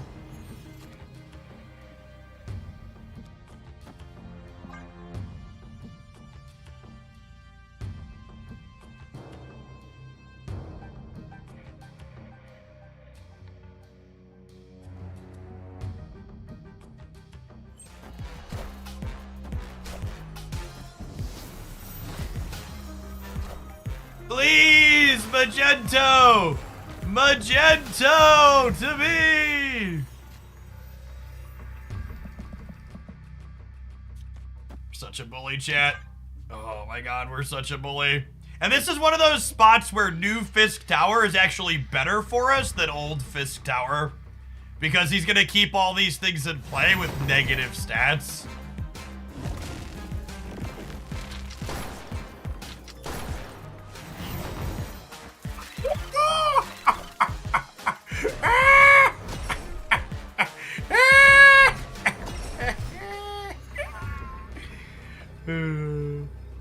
That's the good stuff right there. That's the good stuff right there. I like the way you do that right there, right there.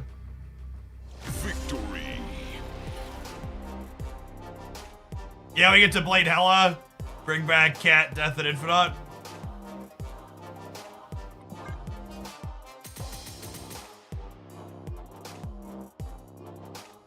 Just trying to have a good time. We're shoving them in a trash can.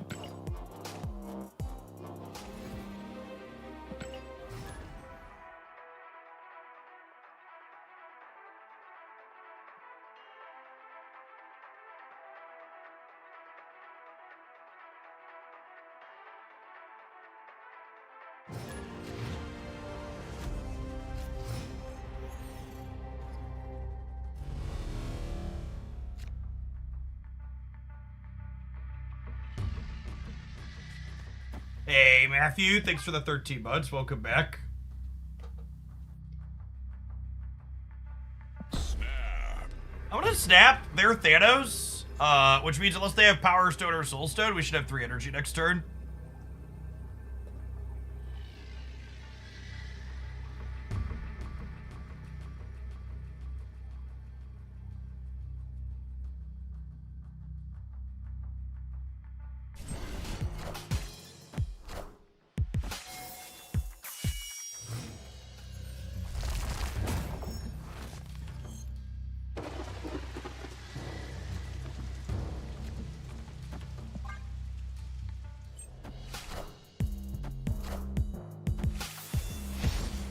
That's fine. I got what I needed out of that one. You can take it away.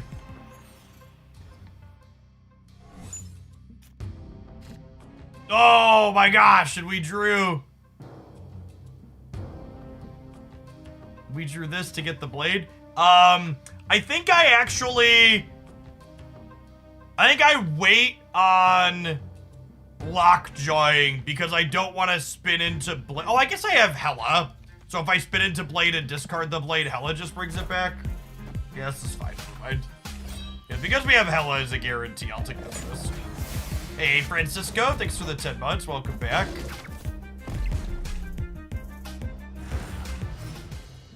As you will, opponent. As you will.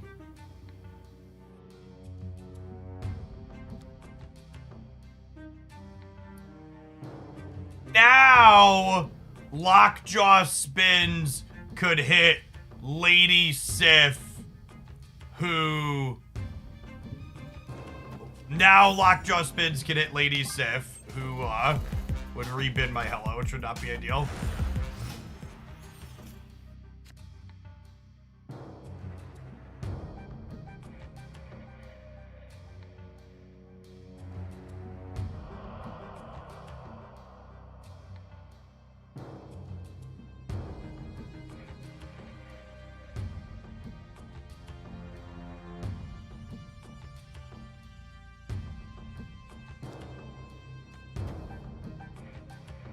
God, I want a fucking greed so bad, chat. I want a greed so bad. It's 75% to work out.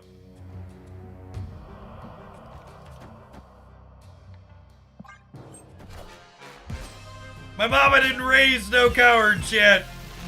Might have raised a fool, but definitely not a coward.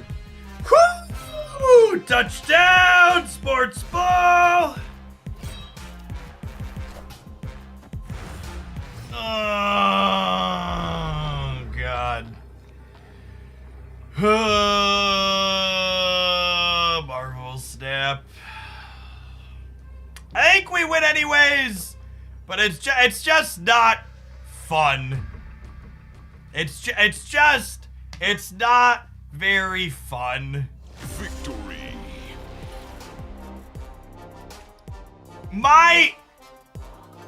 The groan test is the #1 surefire best way to understand if a formatter card is a fine design.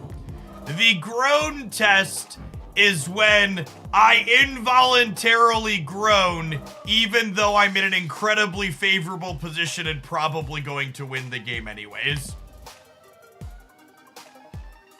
Does this card suck even in the games where I beat it? Yeah? Fails the groan test. Please change. Giggity bites! Thanks for the entire year. Welcome back. Let's get you a sword to go with that shield.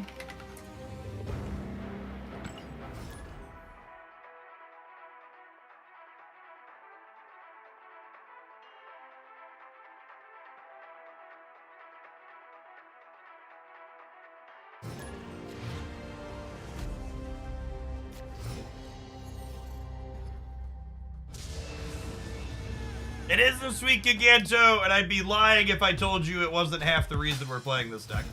This deck is also in my best decks video, because it has good stats on Untapped. So, like, we're playing it for that reason as well, but the Giganto certainly doesn't hurt.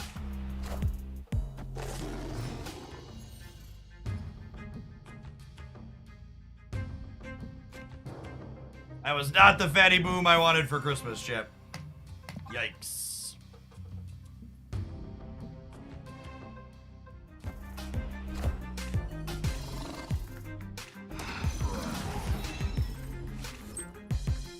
Oh, that makes Tardax a funny / interesting dynamic.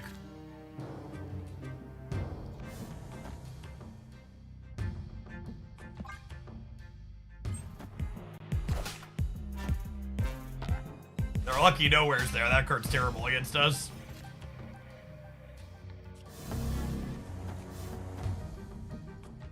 Snap. Snap on the Infant Ultra.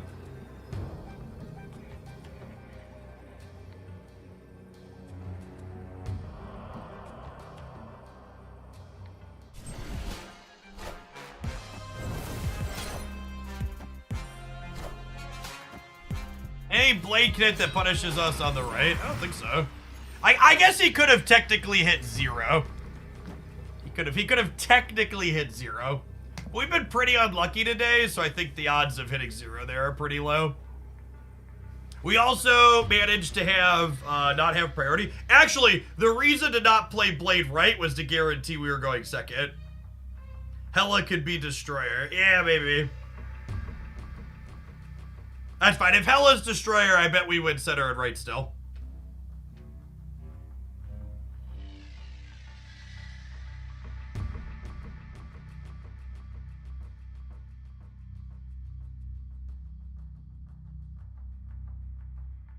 Victory.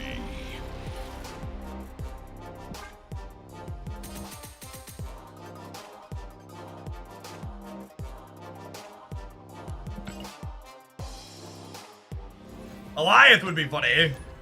Crush all of their Invisible Woman cards.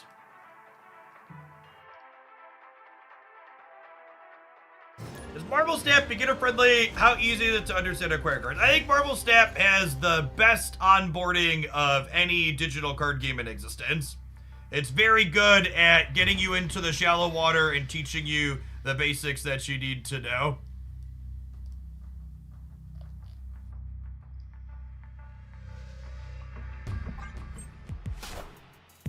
The way the economy is structured in Marvel Snap also makes it possible, so in the long term, it's possible for you to collect every Series 3 and older card in the game. Which, for reference, Series 3 and older cards is everything except, like, the 40 most recent cards. And you'll get some amount of those 40 most recent cards without spending any money, but not all of them simultaneously. You'll have to pick and choose if you're a free player.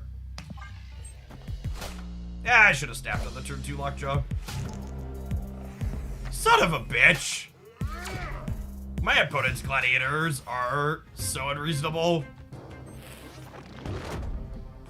Oh, snap. Nico's thighs most juicy. Fucking gamers were a mistake, chat.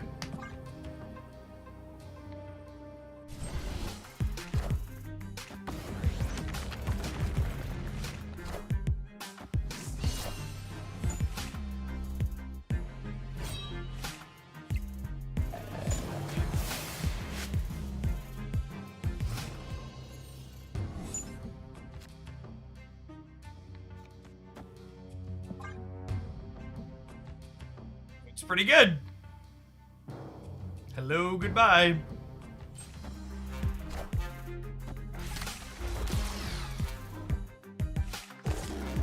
Oh, it's got some slick splits.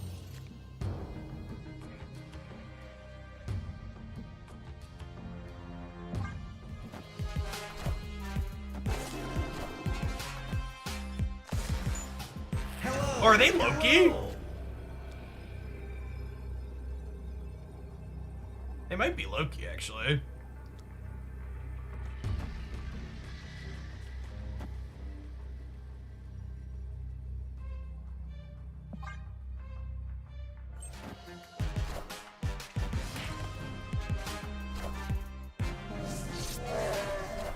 We win a lot of permutations of this. We have 2 shots at Hela here. Minions to me.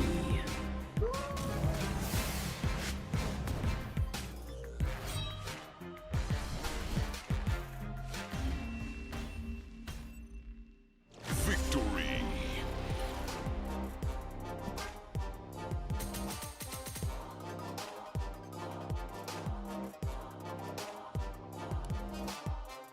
Should have said first. Rats misordered it.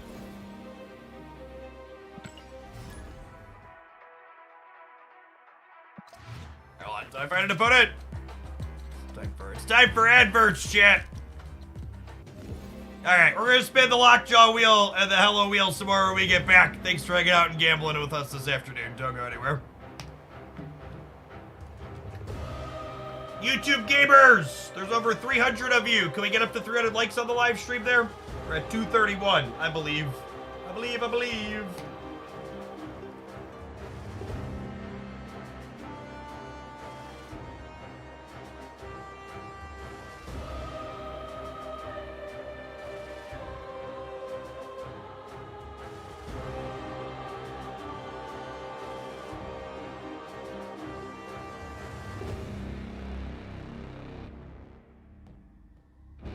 So happy with the Cerebro 4 gameplay? Nah, it was super mediocre, Ray.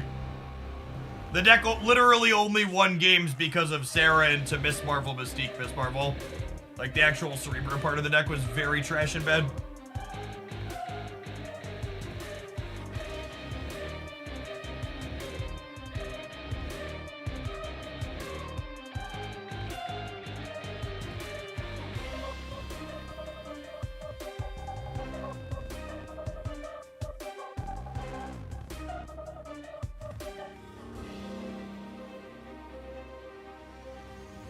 Quiet microphone.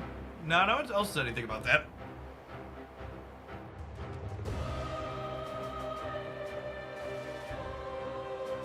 Hit werewolf on the first key. Plucker. Werewolf's great. We might play some werewolf for the Scar missions. I'm undecided on whether or not we're doing weekend missions today. Kind of vibing on Hella for now, so I'm not gonna change things up while this is feeling okay.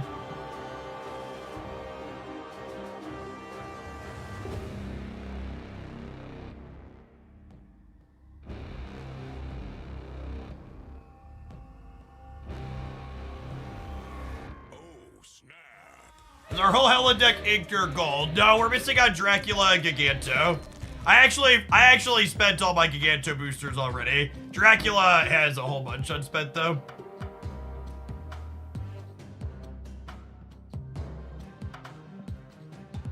I'm glad I waited though. I almost split this Alex Hordley one at one point. This Pantheon one is phenomenal. I think it's my favorite one.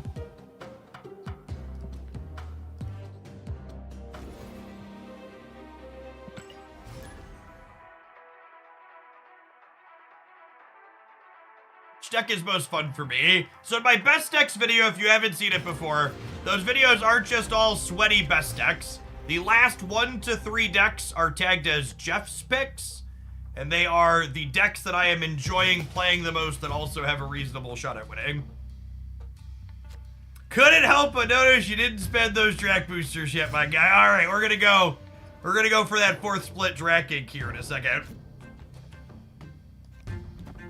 Duck knows what's up.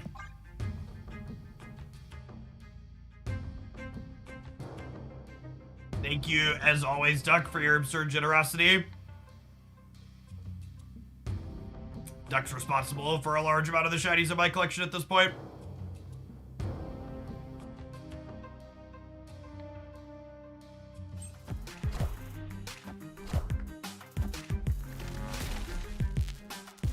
Oh no, what if they Sandman me, chat?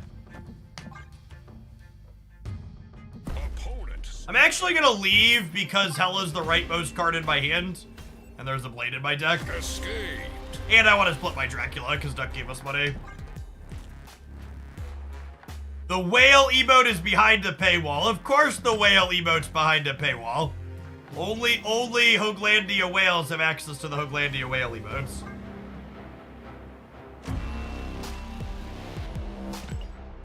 Three different whale emotes on the channel, chat. One for tier 3 subs and 2 for different bit amounts.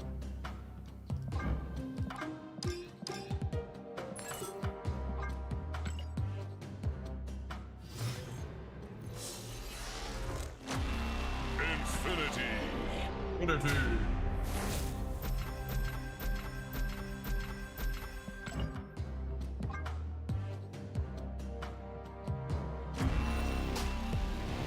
Dolphin emote when? We have a dolphin emote, right? Pretty sure we do. Yeah, tier 2 subs have a dolphin emote. Tier 3 subs technically also have a dolphin emote. But yes, we have all size spending emotes here on the channel.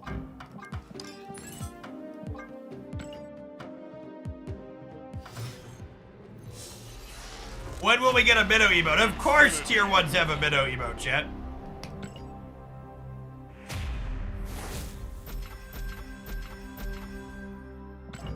Sure, I make sure you're covered no matter what size tuna you are.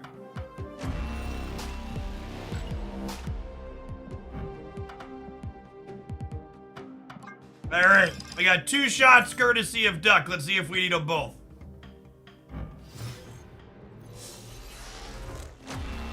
You have to wait until next season for a cash opening stream. I haven't decided yet. It depends on how quick I get through my gold tickets. Maybe.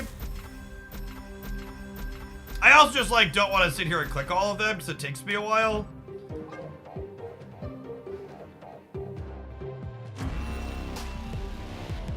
Want gold to match his earrings. All right, well, we have a shot here. 1, 2, 3, 4. Says the last of our boosters and gold, courtesy of Duck.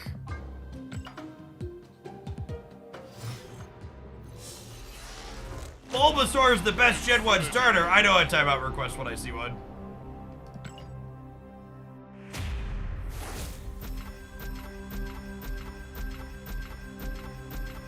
Yeah, I do desperately need a, collect all from the track button.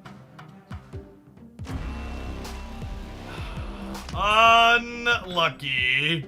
Swung and missed on both of them. All right, that's fine. Giganto and,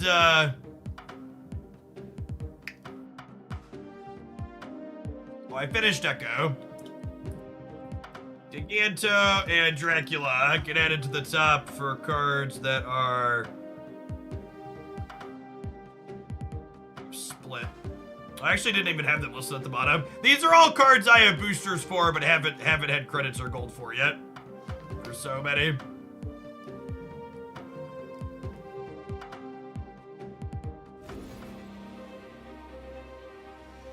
$50 keys. Yeah, I know. I'm down keys right now. Apologies. That's not the whale stream you're used to. Yeah, we've been using keys a little bit more aggressively, so we're down to 50.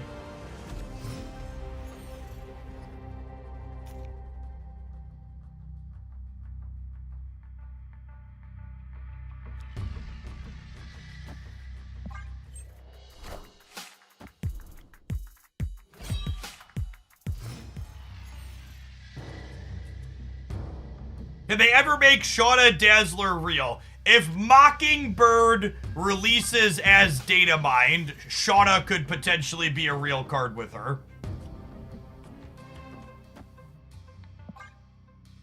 You're thinking, Mockingbird, what'd she do? Check out my review of all the leaked cards here.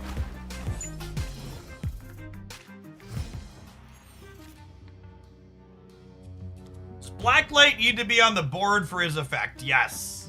I'm honestly shocked how often that question gets asked. Like, what other cards have their effect while they're in your hand and deck like that? Like, no one ever asked that question about, like, Collector or Bishop or stuff like that.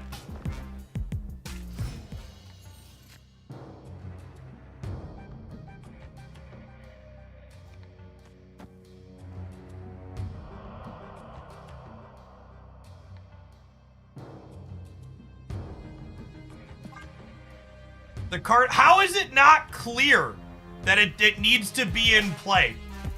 Like, again, the thing that gets me is nobody ever asks, does Collector need to be in play to get his triggers, or does Bishop need to be in play to get his triggers? That's the part I don't understand.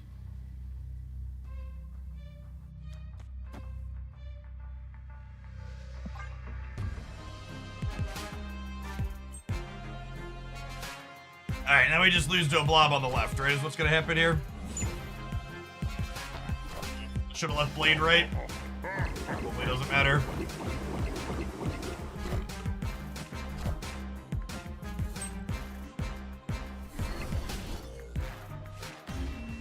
Left Blade right, we would have beaten the baby blob.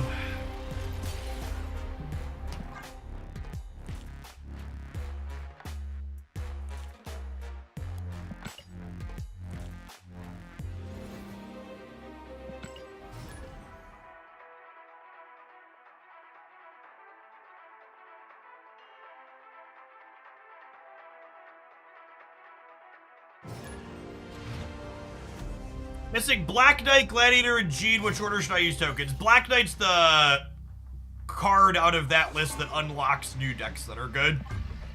Gladiator sees play, but he's like not super mandatory in most decks. You can't play Black Knight decks without Black Knight.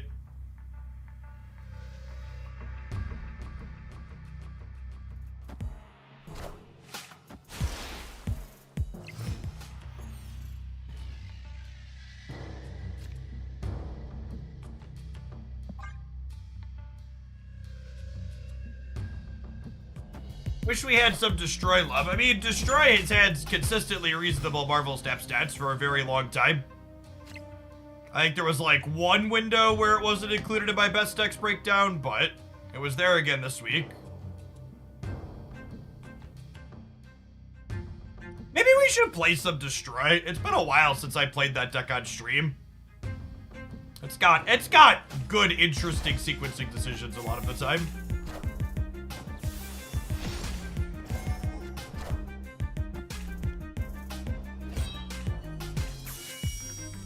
Time's up.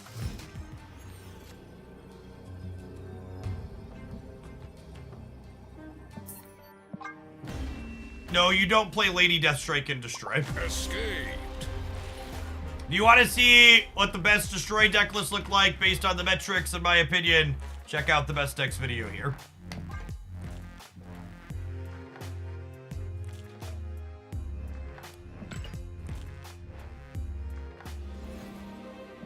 Destroy Thanos not a thing anymore. Destroy Thanos was literally never a deck with good stats.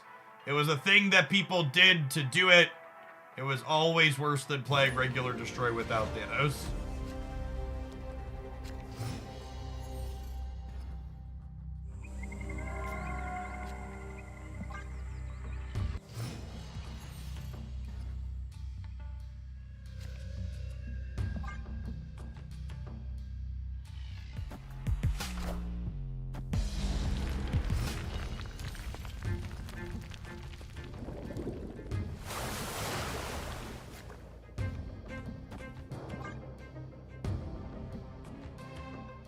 Opponent snapped.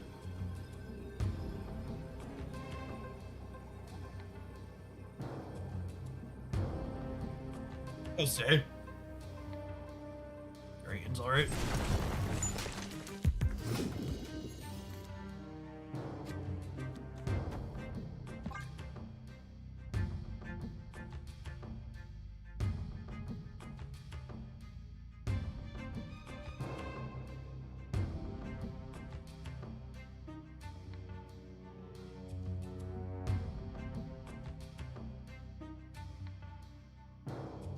Opponent.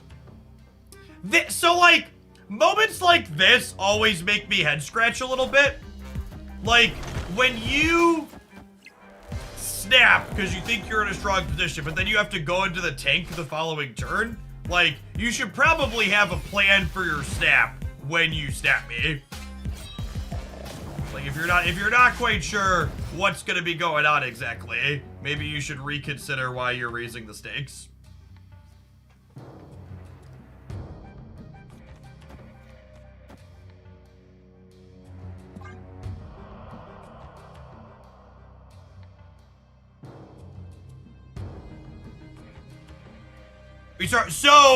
Duck, there's a whale hella bundle coming up at some point in the next 30 days.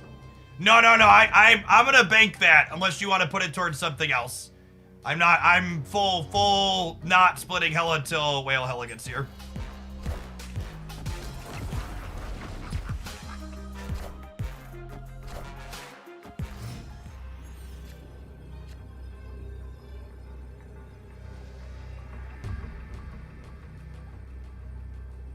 Does Magneto in the middle win it? He doesn't, right?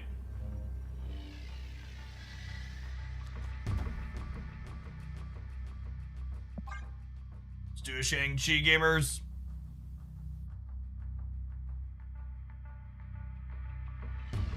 Yeah, this is technically a bundle hella as well, but she was like a $5 bundle, and I'm not a huge fan of the art.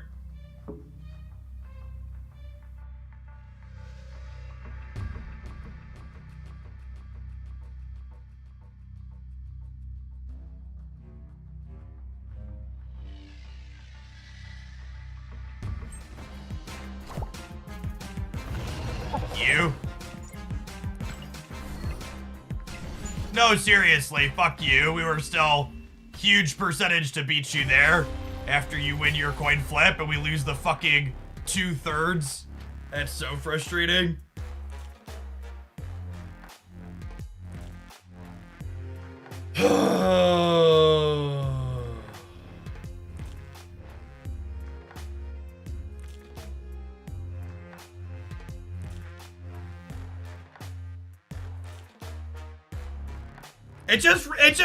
We've just hit such a critical mass of cards that fail the side test.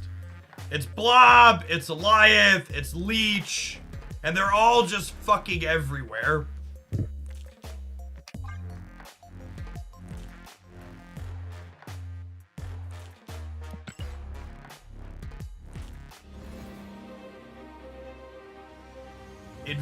Infinite fucking coin flip.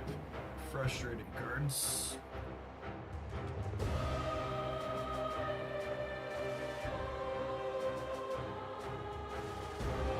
Fun format. At least Professor X is down, right? Pretty sure he's off the map now. Yeah, he's down there at least.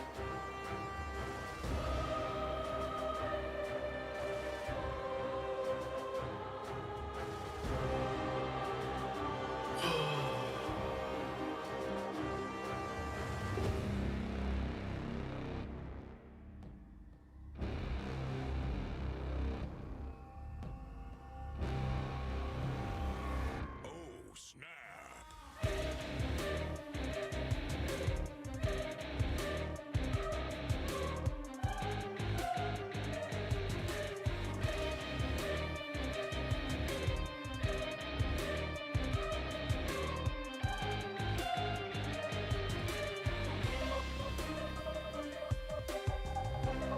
I actually don't think Goliath is in that terrible of a place. I think there's like 800 things they could do to Blob to make him better, but I honestly think Goliath's probably fine. It's just like part of the critical mass of other cards. Just like make it extra annoying.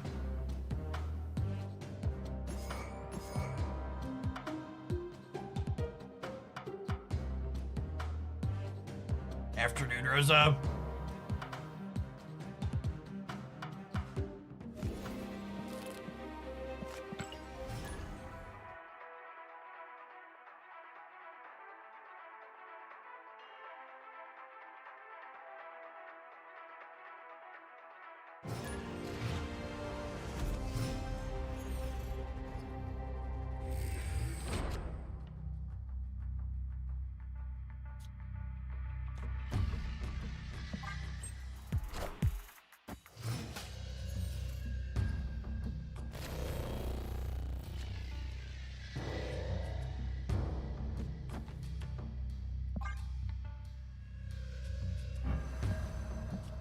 Oh, snap.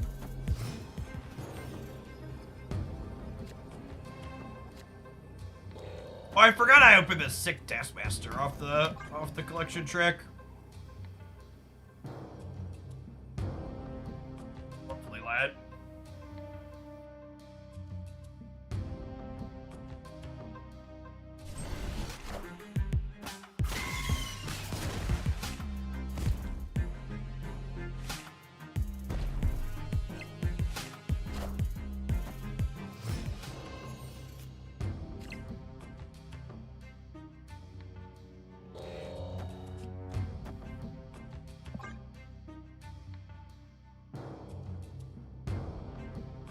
Having a lot of fun with the Bastion Texas deck. Glad you're enjoying it, Lashley.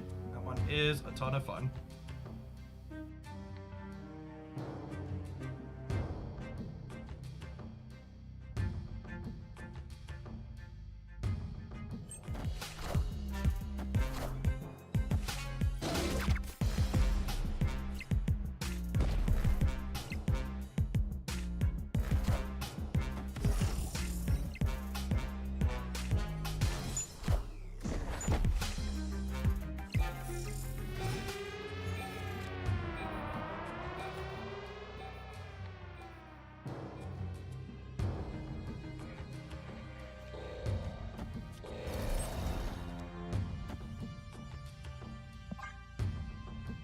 Now, if we're a little bit lucky, Deadpool will blow up.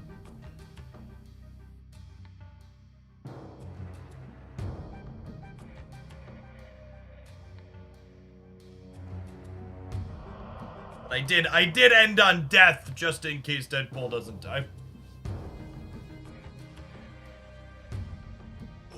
Is there any info on February, March Spotlight caches? Yes. I'll have a video reviewing those up on Monday. That's the plan.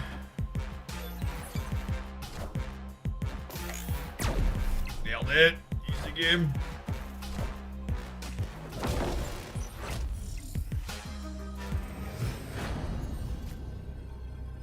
So this is a little thing, but we want to Taskmaster before we Deadpool because they could Teenage Warhead the Deadpool. And I think I need to go here because of Warhead. Because if they like Warhead plus other stuff, I want to be able to play for all three. Yeah, they're leaving. Victory.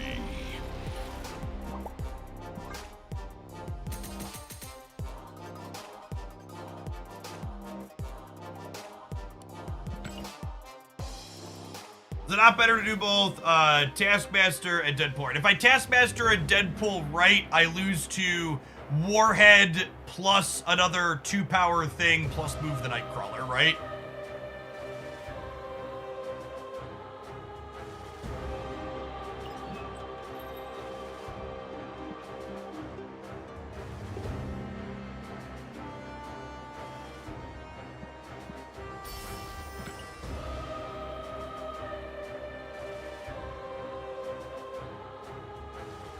Any new bundles here? S'more into the breach.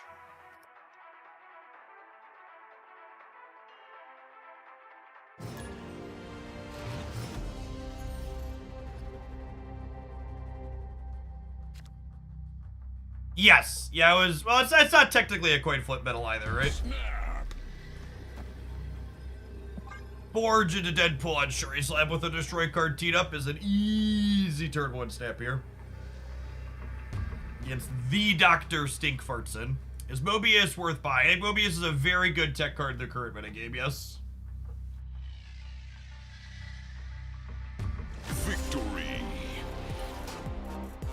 This will be what? 2 power, 6 power. Venom each 2 plus 6 is 8. 22 power Venom.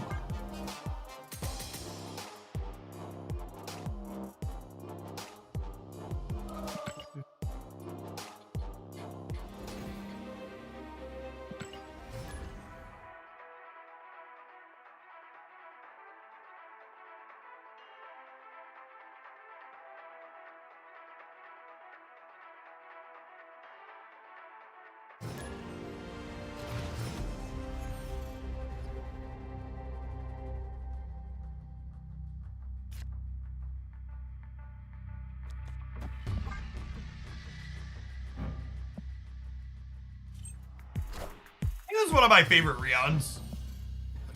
Like this piece a lot.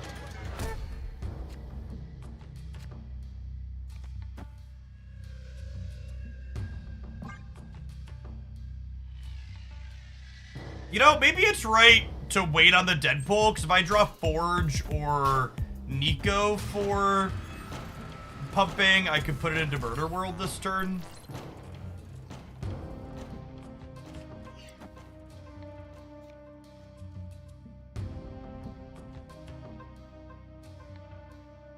So I just do this now because it's resource efficient, and then next turn I could go Deadpool, Wolverine, Carnage. Yeah. I mean, snapping territory. Snapping territory here. It's pretty good. Mojo World's kind of annoying for us, but I guess it depends on how X-23 and Deadpool fall more than anything.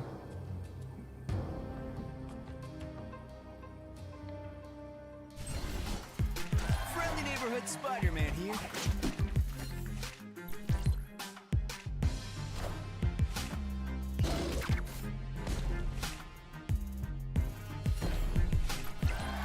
I think if you asked me, Jeff, would you make any changes to Destroy? If so, what would they be? Literally, the only change I would personally make to this archetype is I think X-23 should probably be a 1/1. But other than that, I think this deck is in a very good spot in terms of how competitive it is and how it feels to play against in terms of power level.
think of this?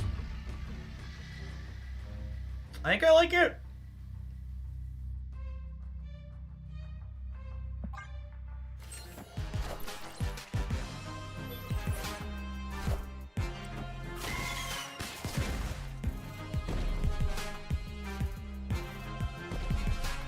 Enough said, Bob.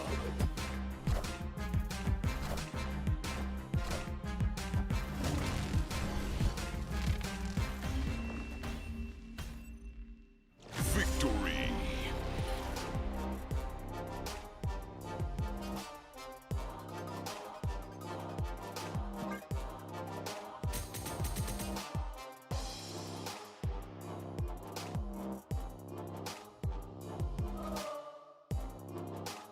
Honestly, with Professor X on the downswing and a lot of decks swapping Kyeria for, swapping armor into Kyeria, Destroy's probably in one of the better spots it's been in a while.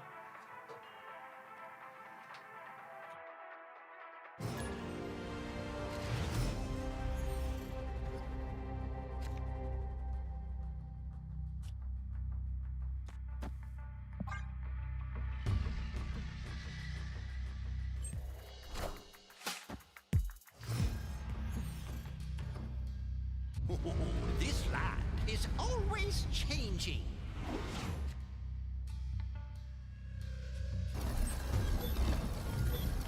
I think I'm waiting for a turn.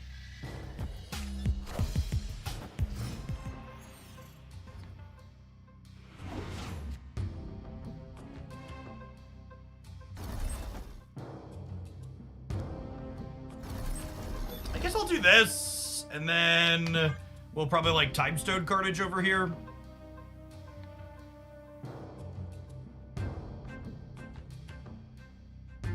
The only armors I've seen lately are the ones I'm playing, yeah. Yeah, there's some Cosmo in the format because of Blob.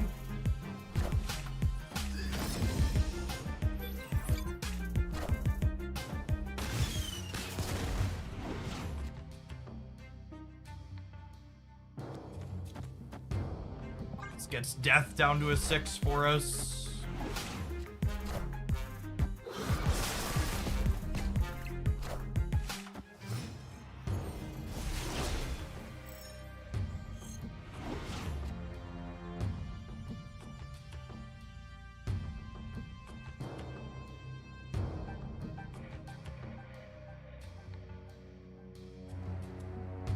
I draw Nico, Deadpool, and one other card.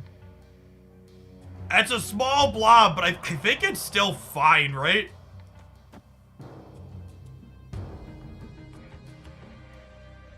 This eats my deck, so they don't draw, yeah.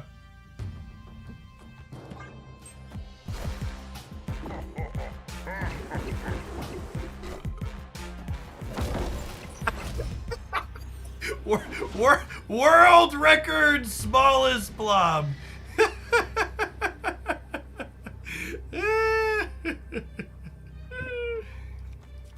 All right, this is 4 cards in hand, so this will be 11. Sure, we'll stay for one.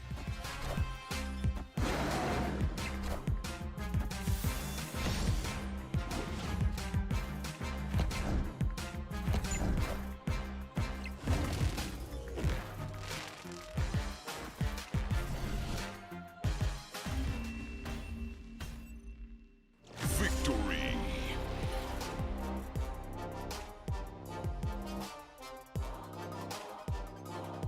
Oh, close.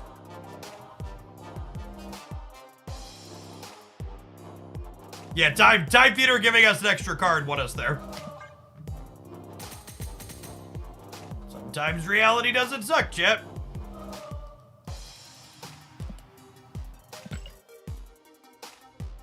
Use Zola instead of Taskmaster as Taskmaster better. I think Taskmaster's better in this archetype, yeah.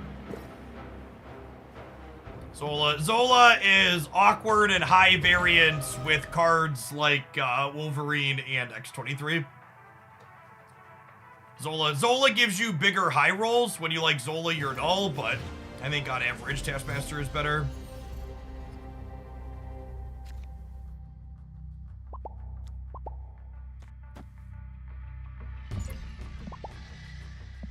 You always want to lead on X23 when you have both X23 and Deadpool in your hand, because you could draw Forge or Nico to make the Deadpool bigger. And you want to give yourself the option to do that. Oh, this matchup's unwinnable, right?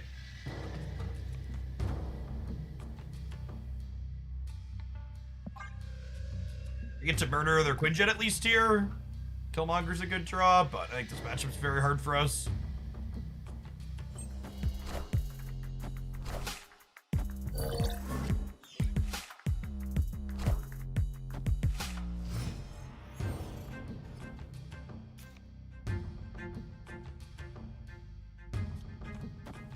Alright, don't Falcon me. Don't Falcon me. Don't Falcon or Beast me. We're gonna be... Ooh, I'm jealous of their Nico chat. They have the God split on the Nico.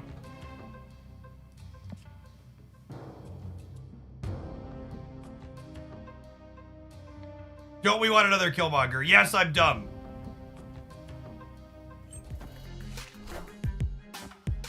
Yes, I want another Killmonger.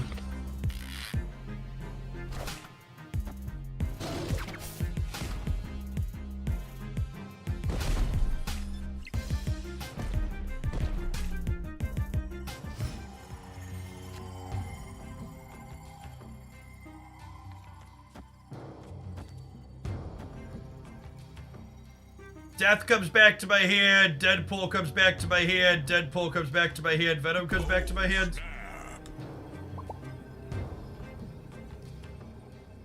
Victory. Maybe I'm supposed to snap just the Killmonger and Death. I don't know.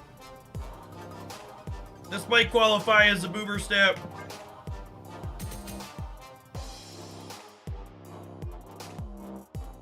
Definitely, we need to raise the stakes at that point. Like, we're past the point of no return once the Venom comes up, but maybe I should have done it beforehand just with the Death and the Vats. The problem was if they Beast or Falcon, my Death wasn't going to cost 1.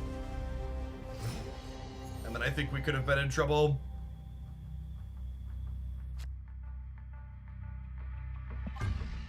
Sauron is one of the many Marvel Snap cards right now that I think does not need a buff. It simply needs the format to be unpower crept. There are a lot of cards that used to feel okay and were fine and even good that now that a 630 exists aren't big enough numbers and just aren't really playable.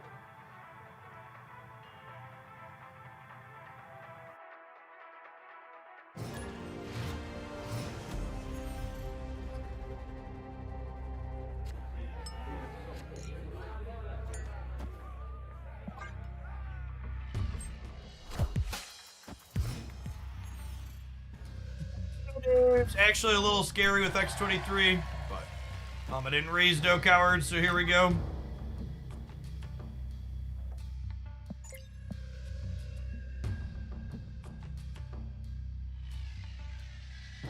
I think this is one of the best openers this deck can have. If you get to follow it up with a couple of destroy cards, we've got Killmonger teed already.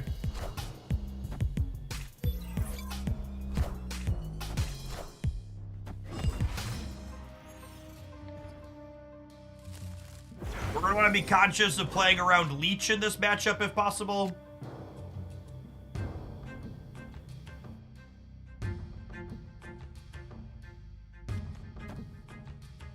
We do this for the sake of resource efficiency. Using the Killmonger before they play ones out's a little sad, but yes, Nico could help with the bar, is accurate.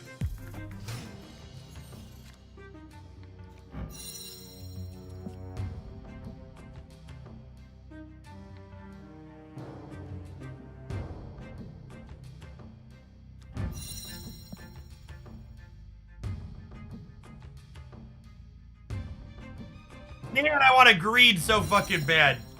This is the perfect 5, chat.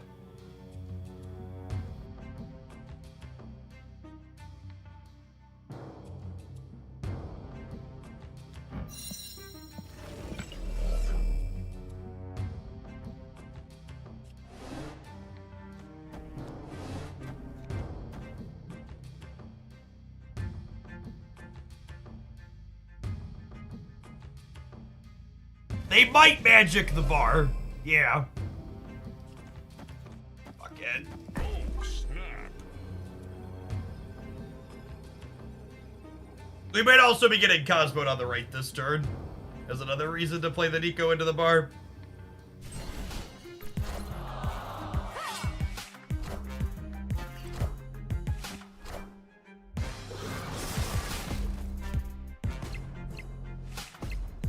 Enough said, bub.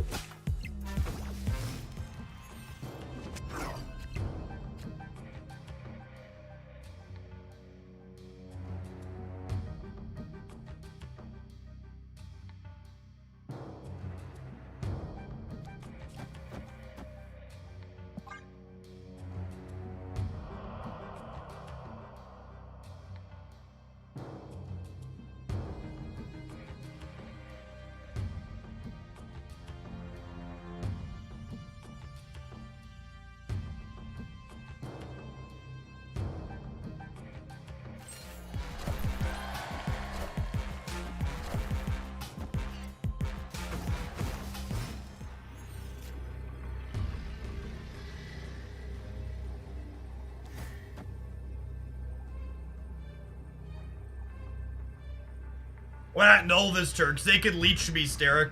Well, I guess that's kind of bad for me either way.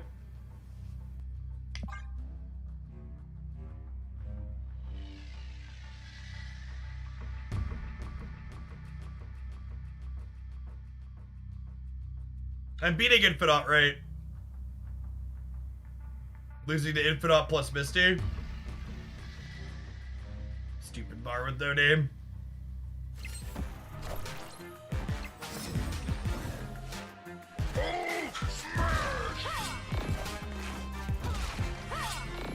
Oh, they hit one of them with Shocker. Rip.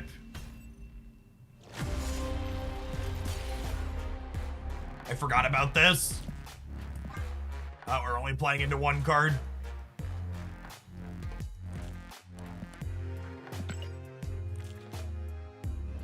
Ah, should have made the safe play with Nico.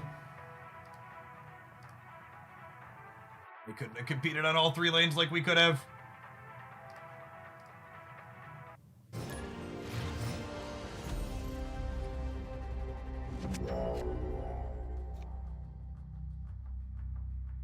I think with Carnage Venom already teed up, this is a Deadpool into Carnage into Venom angle. Rewarded. Oh, snap.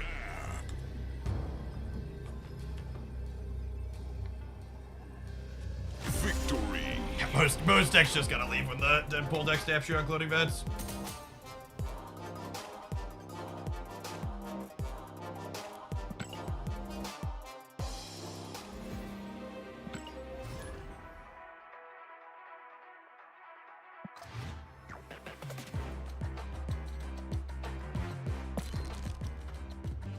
Alright, doesn't look like we got a match, but we do have adverts. We'll see you in 120 seconds. We're gonna play some more Destroy when we get back. Thanks for checking it out. Don't go anywhere.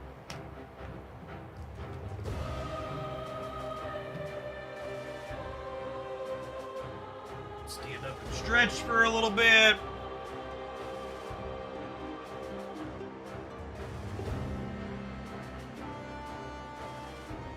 Yeah, there's no new bundles or anything, Benjamin. I'm not waiting on.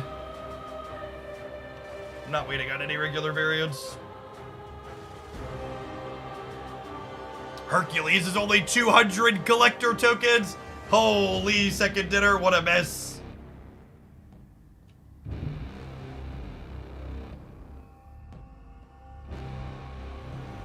I don't expect Meek as a playable card until they adjust Blob.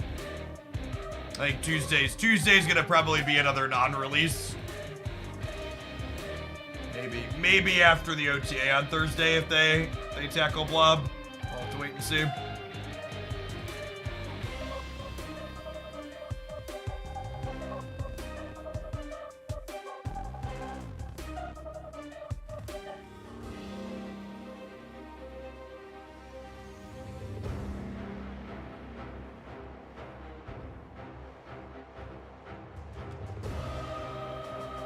Unless you have some type of infatuation with Howard the Duck, or you just want to say your collection complete, I'd recommend just waiting for Howard to go to Series 3. Card doesn't really see play in anything.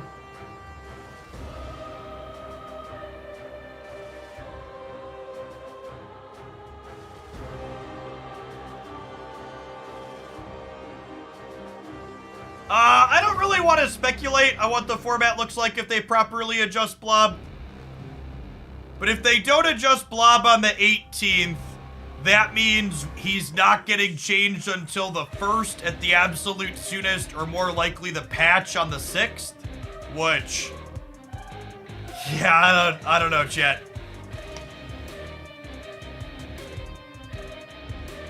Like, I'm gonna mostly stick to doing mostly snap until the 18th to, like, give them a chance to get their stuff together, but I think on the 18th, if we don't get a meaningful Blob change, I'm going to, switch over to doing split snap and variety until we do.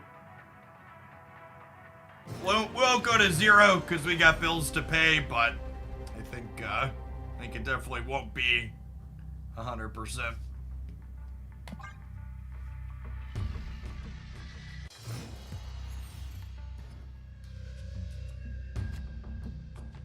I don't know what variety entails. Cross that bridge when we get there. Hopefully we just won't. Yeah, that's true. There are drops. We'll be all snapped for drops week. 23rd through the 30th is drops week.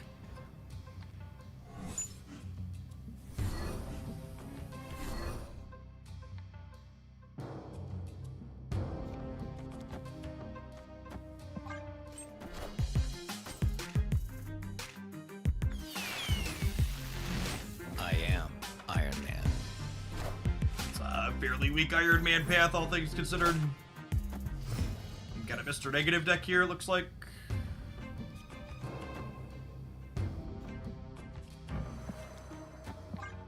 Our draw's not really doing anything into these locations either, though, so good chance we're going next. Enough said, Bubba.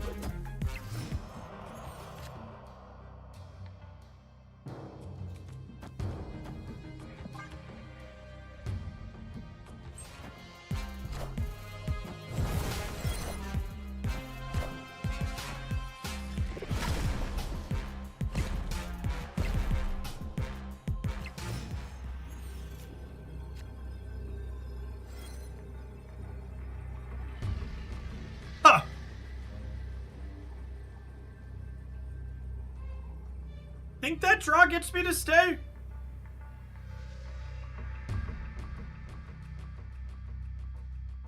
If a living tribunal the right, they go to 34. Living tribunals plus 18. So that would be 26, 30, 35. They'd be 12 everywhere.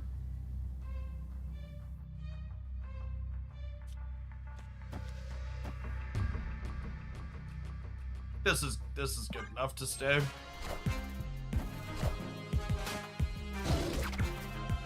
Oh, I guess the X23 is moving. Is bad for me. The mystery intrigues me. Ramp, I think we lose the breaker.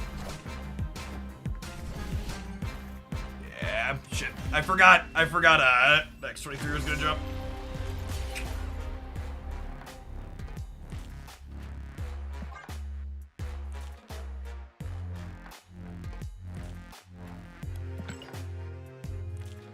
Yeah, 1 and 3 to win that.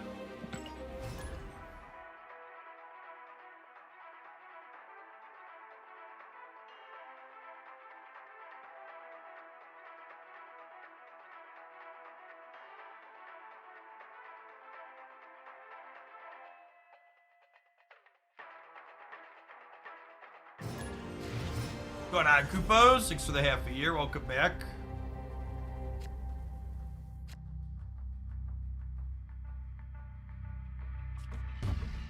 I'll wait on the forge just in case we peel a Deadpool. What's going on, Boneless? Appreciate the 68 months. Good afternoon.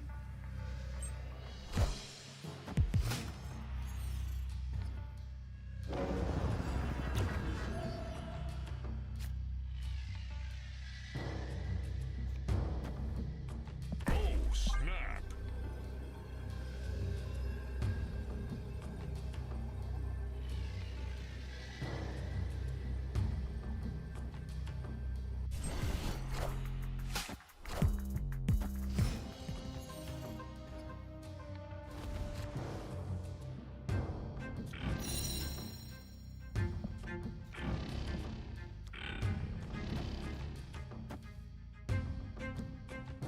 Do I want 2 of these in my hand? No, I don't think so.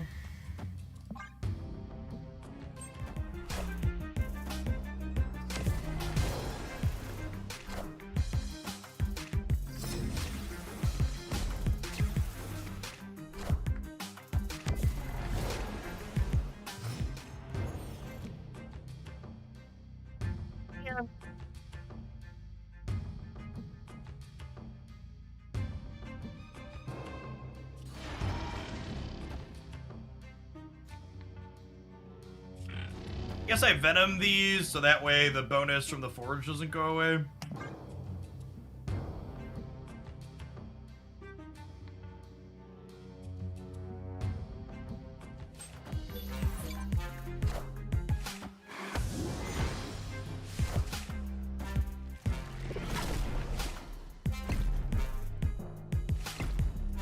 Enough said, bub. Friendly neighborhood Spider-Man here.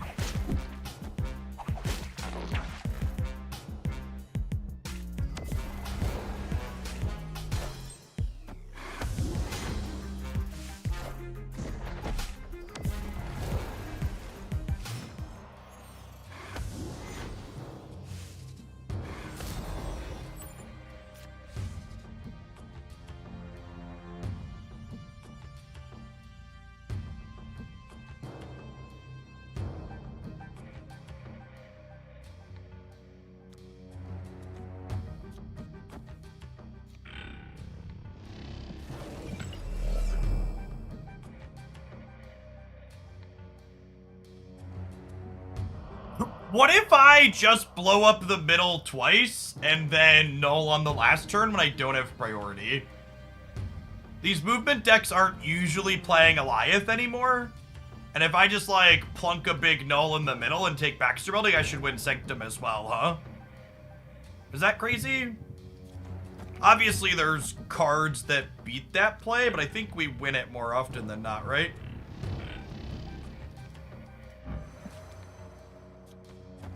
Carnage, then Deathlock, sure.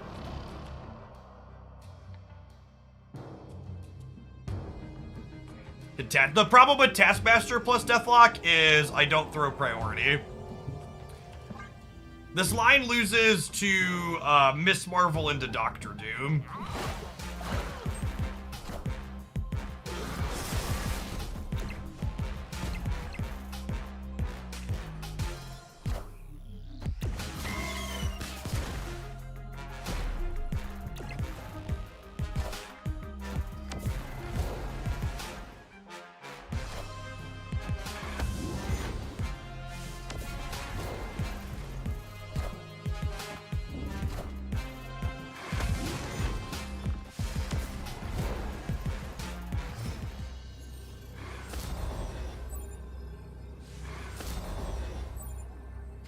Oh, you wanted the Taskmaster center and blow it up. Was that more? I don't actually know that that's more. I didn't count. This gets me to 27. I don't think they have anything that helps them get bigger then.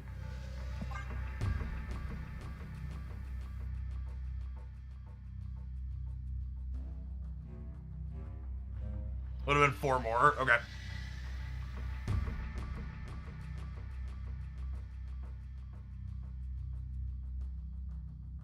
Yeah, that tracks.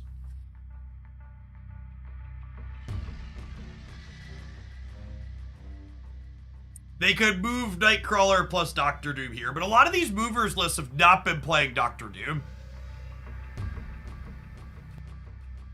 If this is like the Kingpin style control decks that are going around, none of the cards in their typical output range beat us here because we don't have priority.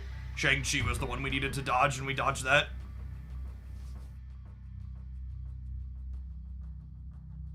No, when I say they're a movement deck, I mean they're moving our cards. They're not playing like vultures and stuff. Miss Marvel. A lot of them don't have Miss Marvel. Juggernaut could. Juggernaut's not super common though. And I feel like they would have just slammed already if they had that.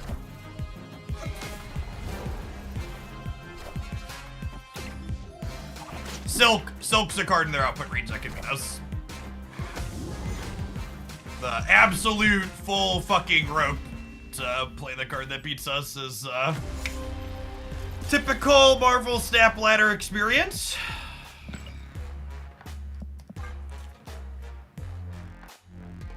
Sounds about right.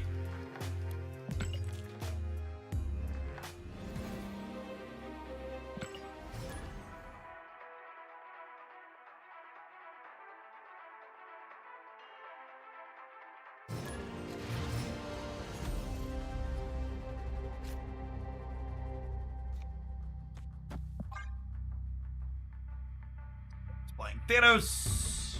Are there any good werewolf decks? I had werewolf decks highlighted over on the Jeff Hoagland YouTube channel a couple of times this week. I think he's good at a number of spots still.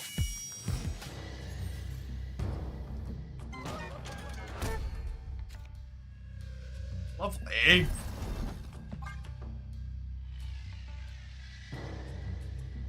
Thanks for the quarter of a year, Robs. Welcome back. Afternoon.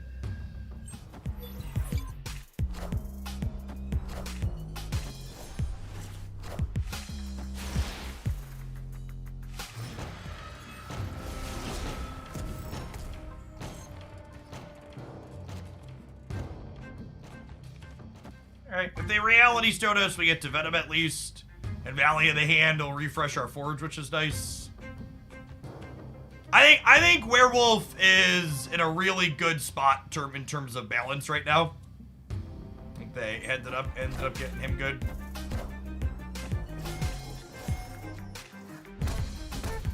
Very, very satisfying card to execute correctly. Enough said, bub.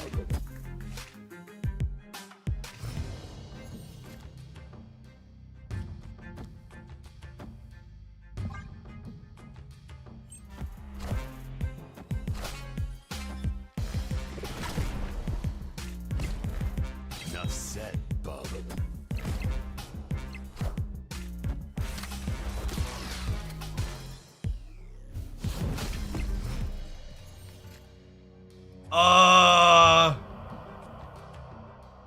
That's actually incredible for us, right?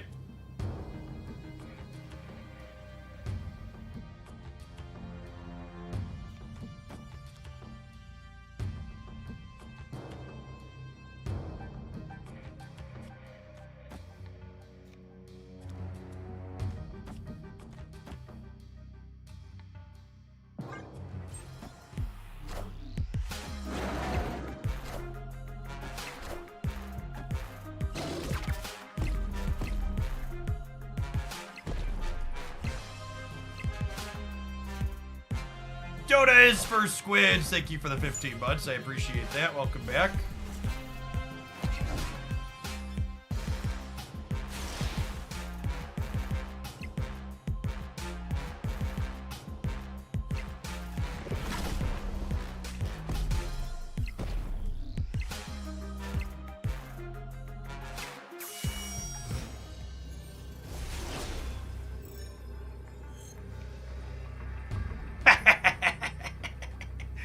Ooh, doggy. All right.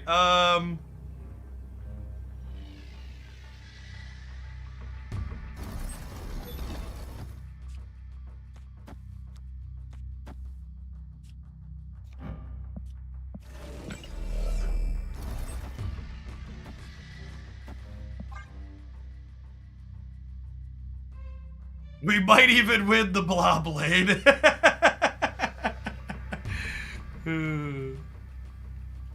I almost Taskmaster and I forgot Null was massive, and we had the extra power from X23.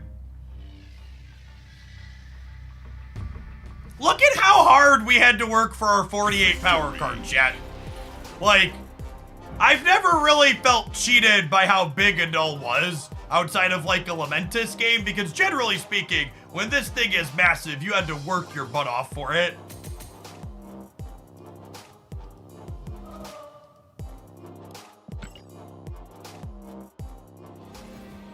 Yet even then, that null was only huge because our opponent shanged a big thing for us, right? And then the Valley of Death also went extra. Like, that was a lot of things go right to get a 48 power thing.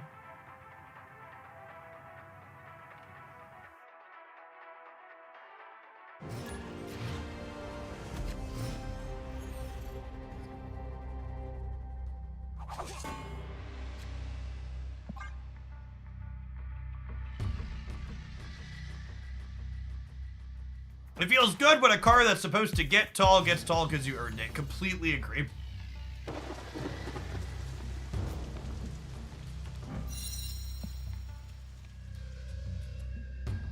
If I play Nico into the island, I'm committing to not killmongering, and I don't know that I'm willing to commit to not killmongering.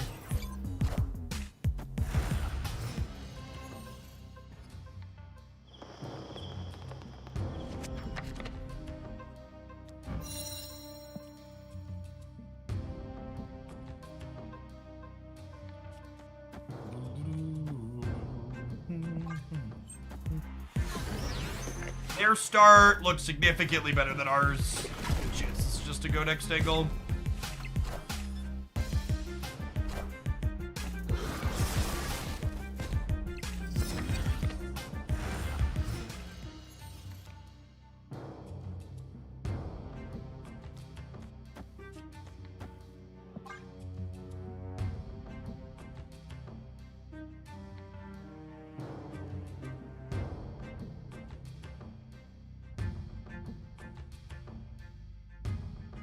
Speaking of our Killmonger, if we could jockey to not have priority going into the last turn, we could Killmonger clear their big Deadpool. That's something to think about here. It's not necessarily guaranteed to be able to do that. Enough said, bub.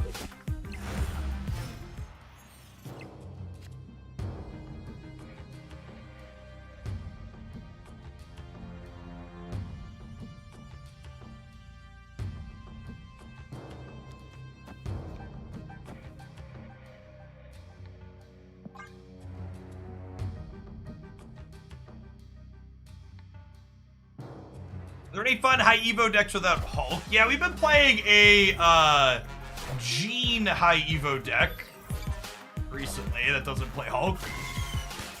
It's all right.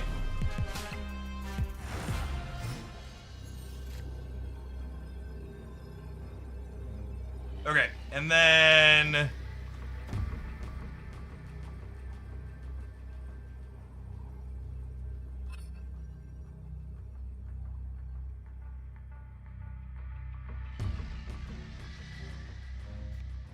the null's not big yet, but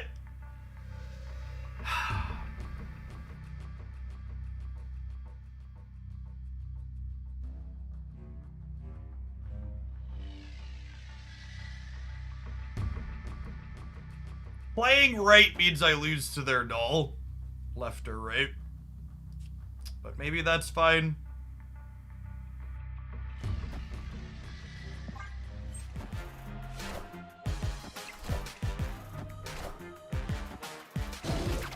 Oh, Twitch chat.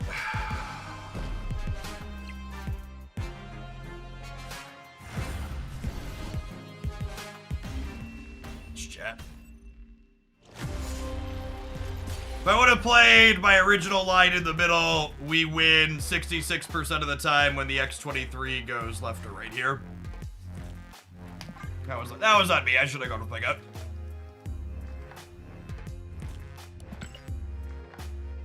It's worse. That's a worse play if they decide not to play null, but Unga Bunga play the 6 drop is a pretty overbearing feeling for a lot of people.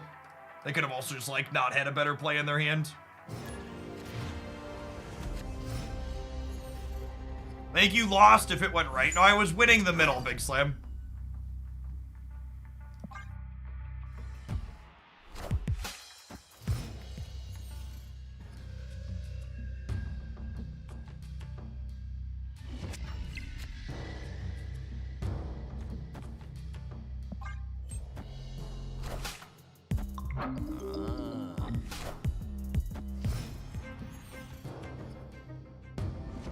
We literally would have won the left and the center if it went right and I played both my cards middle. Please go away. Please stop. I'm begging you.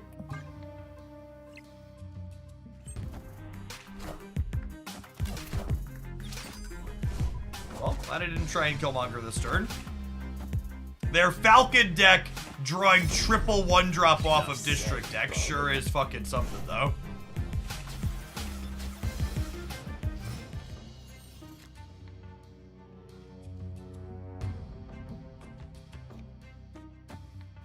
Speaking of something that's something.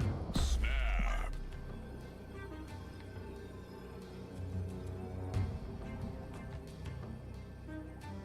Victory.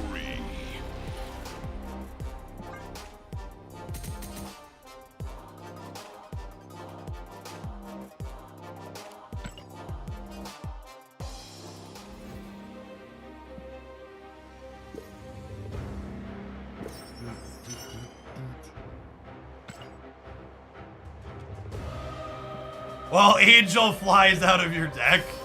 Truly, truly our guardian.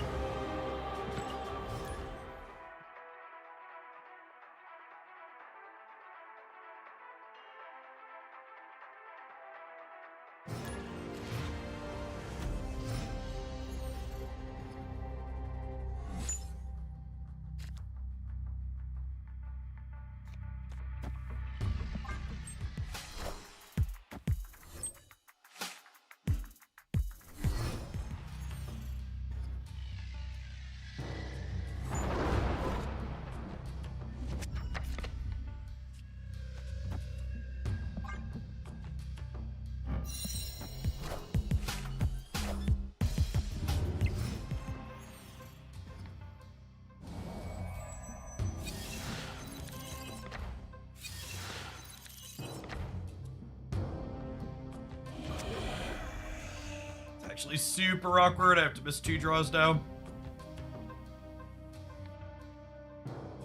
Oh, they do have our copy of Death. Yeah, I probably leave when they snap.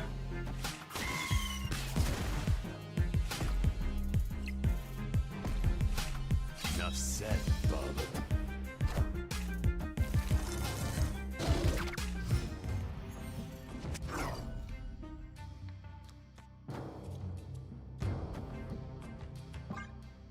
In here, just a little bit too clunked up at this point.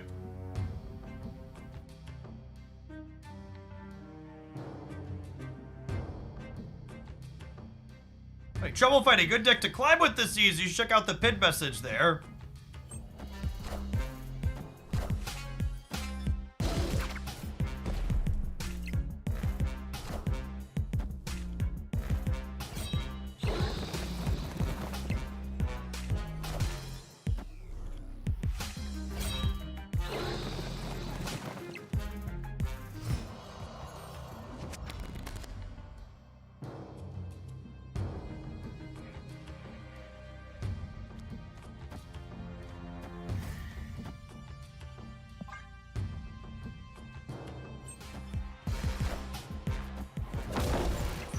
They have 4 copies of Swarm in hand right now. And our 4 energy death.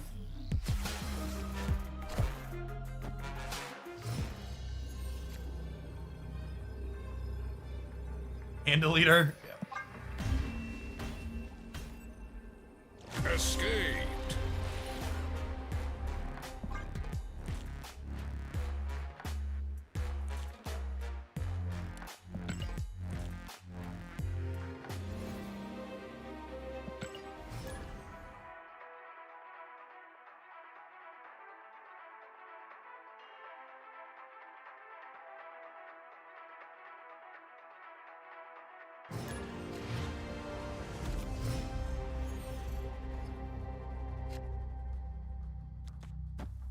Again, as always, given the choice of X23 and Deadpool to start, always start X23. If you draw Forge or Nico with her bonus, you want to plus the Deadpool before playing him.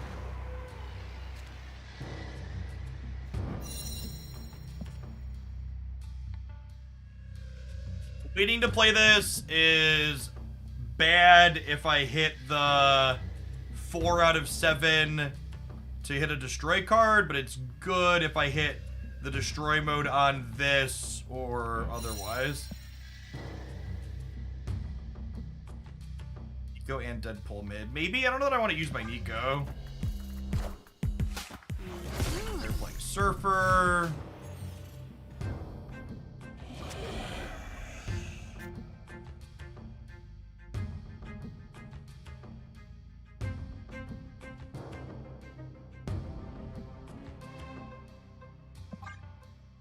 Stuck in a waiting game.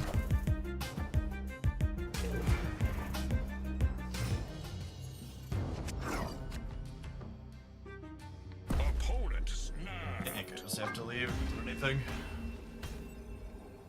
Escaped.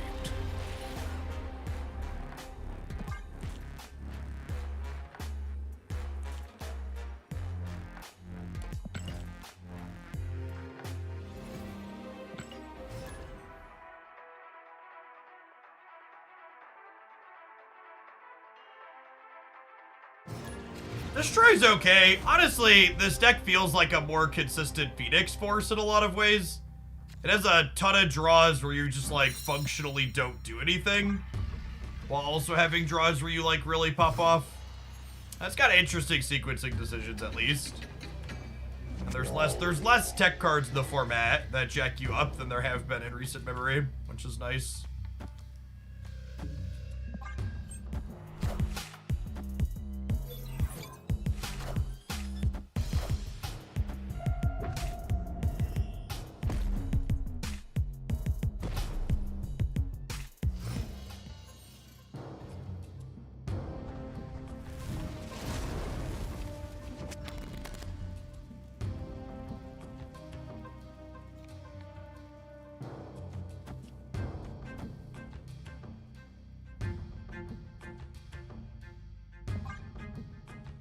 Stevie, thank you for the prime, appreciate that.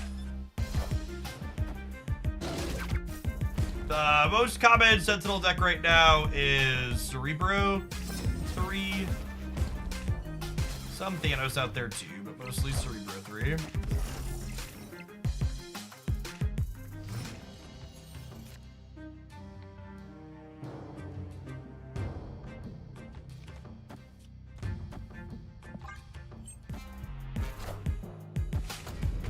They're playing Colossus. Okay.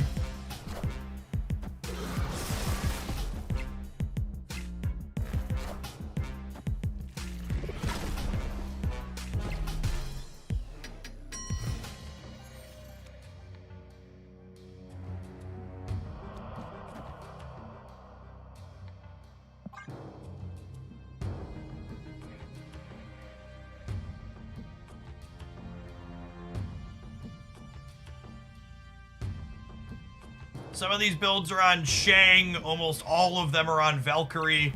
Valkyrie doesn't impact. Null is noteworthy. Zero, but I'm playing a spicy build.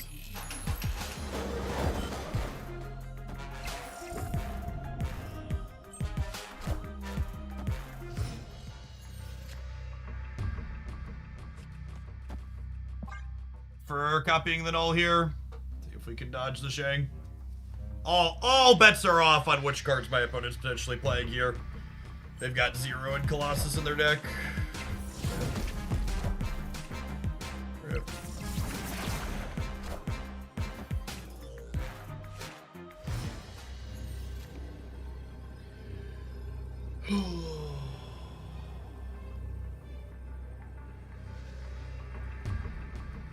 Alright, my stream ticker says I've officially made it through 5 hours of Marvel Snap. I'm gonna play some Genshin TCG for the last Escape. half hour, 45 minutes, or however long we're gonna stream, maybe an hour.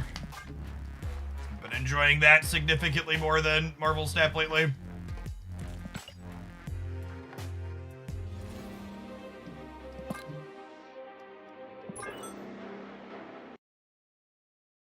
like I actually have things to learn in that game and not just like pure misery.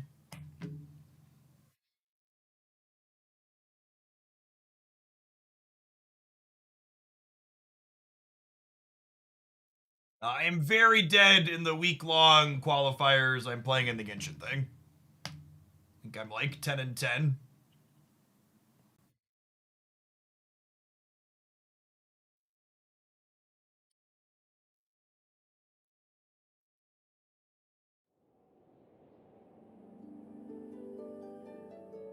Isn't 10-10 good? No, you don't understand how tournaments work, gamers. In tournaments, you need like a 70, typically like 65 to 80% win rate to make a top cut. Tournaments are designed to create hundreds of losers and one singular winner.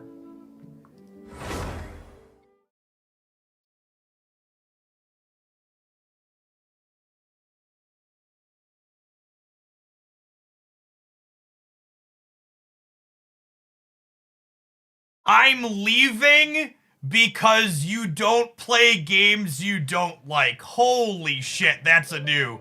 That's definitely a brand new one that this person felt the need to write. Who's surprised that that's a gift sub and someone who's been previously banned? Not even here with their own money or Prime.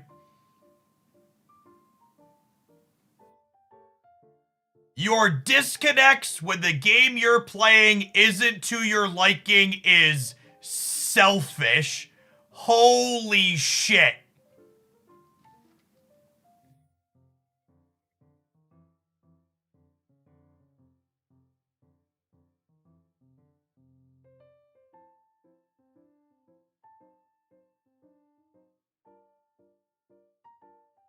Alright, hold on. Someone make a copy pasta of that one.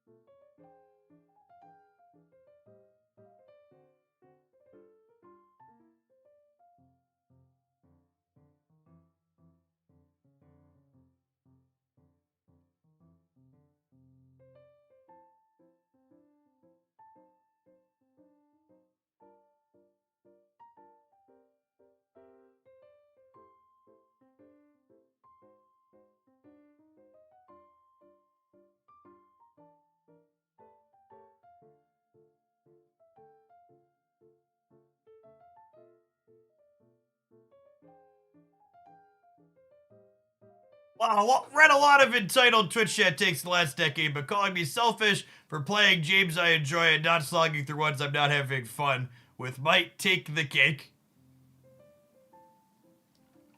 Obviously a gift sub, but not an actual sub who spent their own money. This is why we proofread. An absolute chode.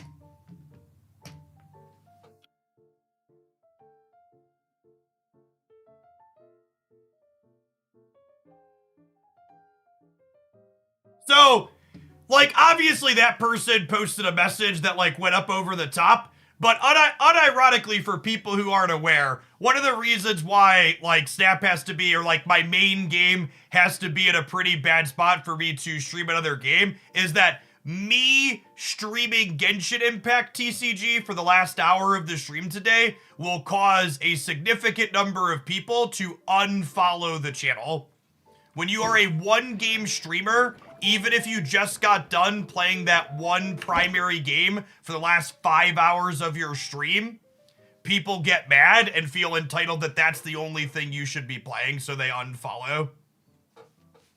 And that's not to mention, like, the viewer count dropping off. Like, I understand people, like, tuning out if I'm playing a game that they're not enjoying. Like, you should watch the content that, like, you want to watch and you have fun watching. But, like, the fact that, like, people, like, unfollow the channel, they're like, this person has the audacity to play something they like that I don't enjoy, that is truly unfathomably strange to me. But that's not unique to Marvel Snap either. Like, that happened when Magic was my primary game too. Like, when Magic was my primary game and we'd stream something else that wasn't Magic, you'd always have people unfollow as well. I think it's just, like, the thing that happens when you're a primarily one-game streamer.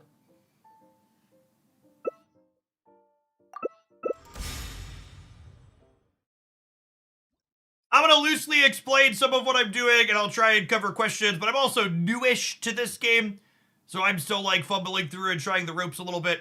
The base idea is you're going to see each player with 3 characters starting with 10 HP each, and you win the game when you knock out all 3 of your opponent's characters. Big L trade. Thanks for the brand new Prime. Appreciate that. This deck is looking to mulligan for cards that draw cards in my opener, and I'm going to keep this one because it lets me bank dice into another turn, basically carry resources over between turns. So you get a 5-card partial mulligan here at the start of the game.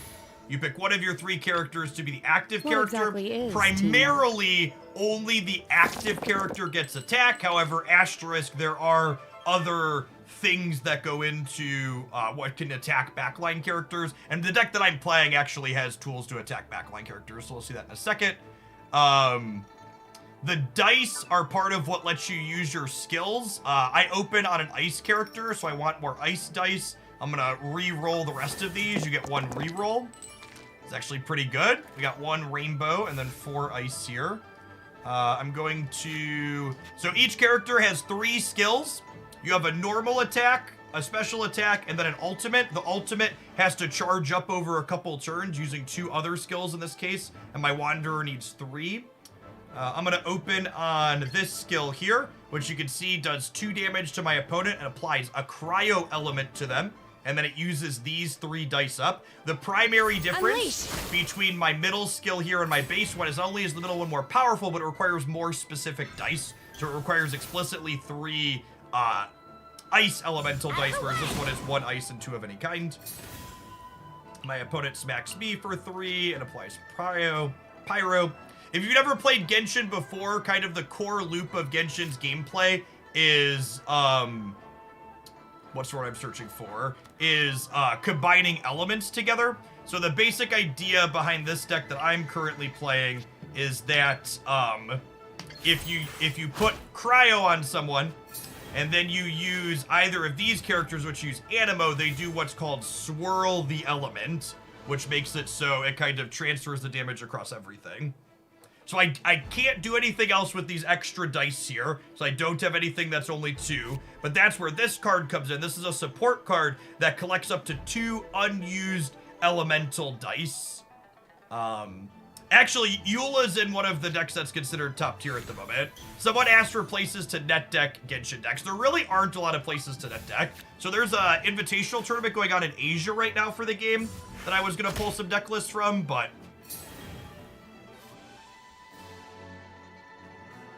So, something that notes here on how you see priority going back and forth. Who gets to attack on the following turn first is determined by who acted last or ended their turn first in the previous round. So now this turn, before I switch to my Animo characters to start spreading the elements around, I need to use her ultimate, and her ultimate cost me 3 cryo dice. So I'm gonna keep the Animo dice this time, because I'm gonna end up switching to one of my Animo characters to attack this round, but I'm gonna re-roll these other 5 looking for some cryo to get her ult off. Okay, and we got 1 cryo in here, and then we have a rainbow from last turn, and then I get to start my attack first because I ended my turn first last round. Now there is a question here, do I want to use a food on Shenhei so that way she doesn't take damage? But honestly, once I'm set up with elements on things, I can kind of just let Shenhei get knocked out. Cryo Incarnate! I think we're just going to let her bite it if they want to bite it. This is against a live other human opponent, yeah. So, in order to acquire cards in this game, you have to play against AIs. There's actually no monetization around the card game in Genshin. It's kind of weird, honestly. I believe the opponent's like a no-L combo style deck where they like power her up into having a bunch of shields and stuff. I'm gonna play out this Storko for 1 dice, and he says when I switch to a character, if that character has no ultimate charge, they gain an ultimate charge. So you can see this costs me dice to switch over to the Wanderer, and then this goes down to 1, and then he gets a charge. Let's get this over with. Okay, and then they queued up Benny here. So Benny's got a shield on him from the crystallized reaction. 1 shield point. And the war banner, your characters deal 1 geo damage for 2 more rounds. But this isn't a geo character, so that's fine. They have 5 dice left. I need to use the Wanderer Center skill here, which is going to go ahead and spread this cryo around the board, but I'm missing a 3rd animo die. However, at any point, I could take one of the cards in my hand and kind of transmute it off to the side to turn it into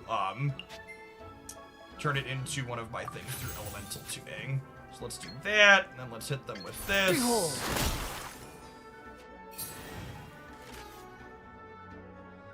And then Wanderer's skill is Wanderer, once he uses his center attack, his regular attacks can hit people to the side, which is powerful. Get out of here! Okay, so they hit me, and now here's what determines who goes first next turn. They attacked, and priority passes to me now, and I can't attack, so I'm just going to go ahead and end my turn. One of the things that's interesting strategically about this game is there's spots where you can attack, but you instead want to choose to pass, so you can start by attacking first the following round. If we get some average dice rolls here, we're gonna get to put them in a box, I think. It's not terrible. Okay, so my deck's an aggro deck. We try to kill people quickly. So this card makes my elemental burst deal extra damage. I actually don't even need that, right? Because he's only at 5. So what I could do here is this card gives me an extra point towards my ultimate, so it gets me a turn sooner. And then this card says whenever I knock someone out, I get 2 dice of any color back. And then this card says when I knock someone out this turn, the priority doesn't pass, and I get to keep taking my turn. So we tee all of that up, and then we get to punch this guy in the face. Couldn't break. And then I get 2 dice, and I get to retain priority going into this next one. Okay, so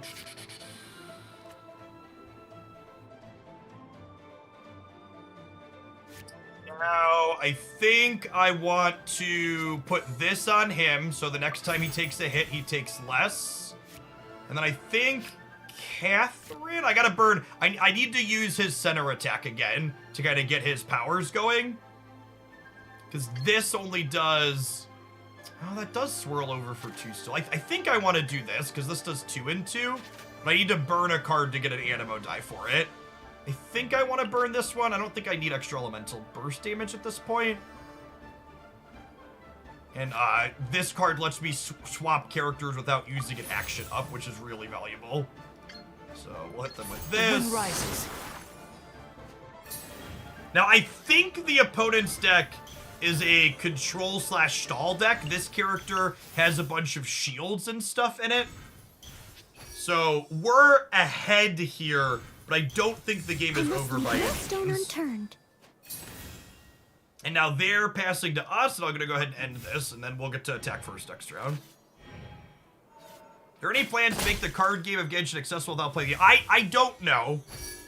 I don't think they have plans to do that currently, but I don't have any information that you don't. So their Benny's at 3, and my guy can punch for 3, and we're starting, so. I think this is done. It's gonna be Noelle versus the world. There's a reason you don't put deck codes in the description. Some of the decks I put codes in the description for. If a deck was a viewer deck, a lot of the time that means it's not saved on my Untap profile, and I'm too lazy to go back and put it together manually.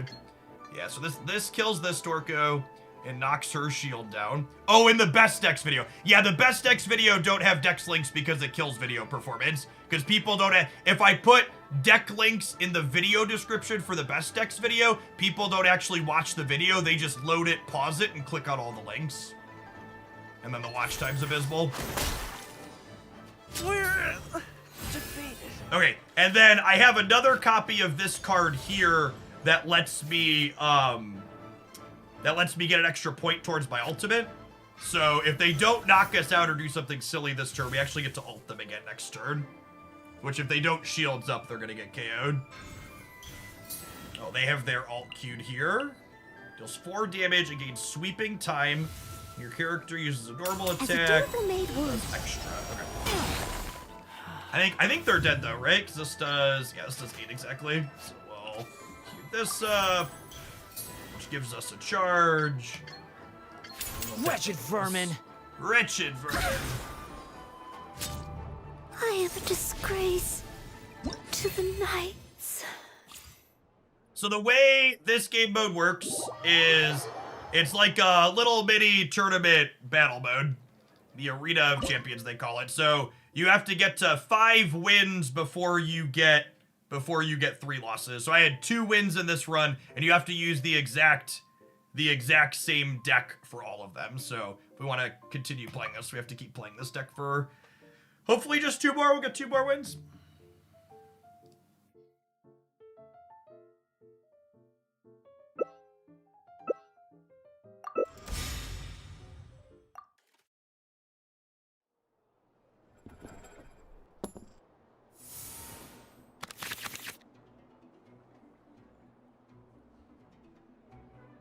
Okay, so we're basically never keeping food in our opener in this deck. I'm actually on the fence about whether or not I'm supposed to keep star signs. I think I mulligan this. There's a couple of cards in our deck that like draws cards if we get them online early, so I usually like to mulligan aggressively for those. I like keeping Libin and the other green card because these let us collect extra unused dice. And one of the ways you want to get ahead is like making sure you use all your dice every round.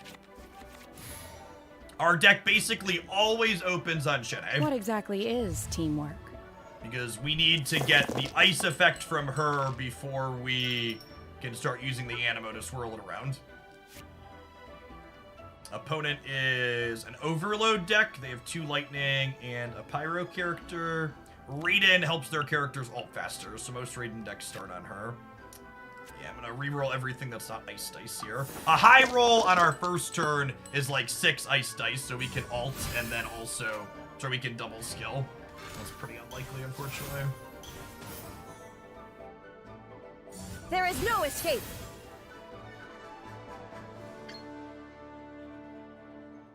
Opening is pretty weak here. This might be a game. So Lieben collects extra dice, 1 of each different type at the end of the round. And when he has 3, the following turn we draw 2 cards and get 2 rainbow dice. So I think this might actually be a turn where we open on hitting them for. I guess I could best travel companion to filter 2. We just do that. This turns 2 of my dice to rainbow dice. Yeah, let's open on that actually. Unleash. I lied.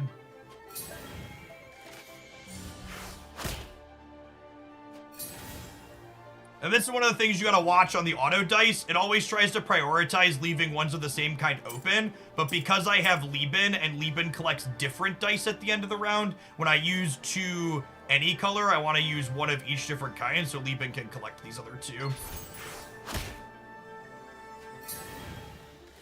And then my opponent's gonna get to end here, so they'll act first going into the next round.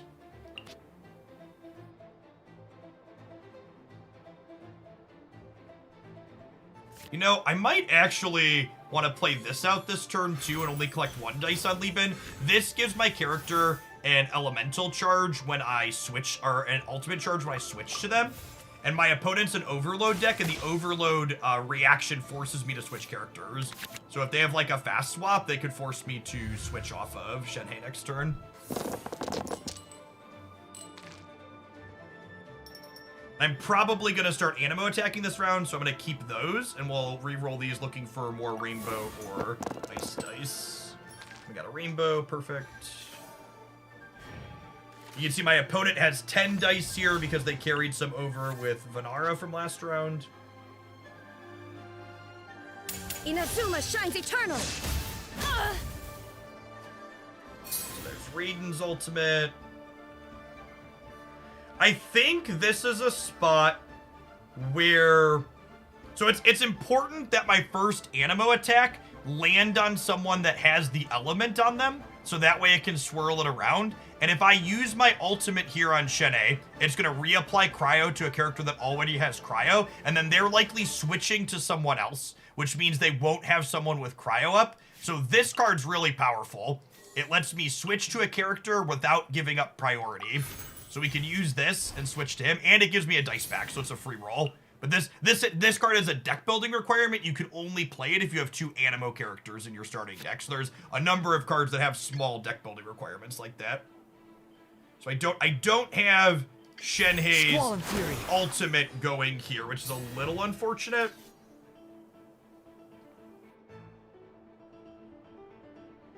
But this lets me spread the elements around, which is ideal, because if I don't spread elements around, I can't hit everybody at once when I start cracking through them.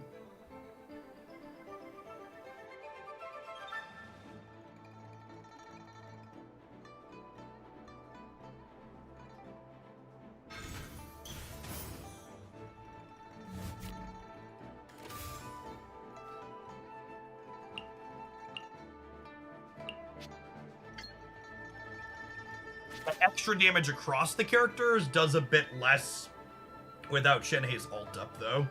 I think I'm just doing this, and then we're gonna pass and collect dice into Lieben to set up for a big turn next turn.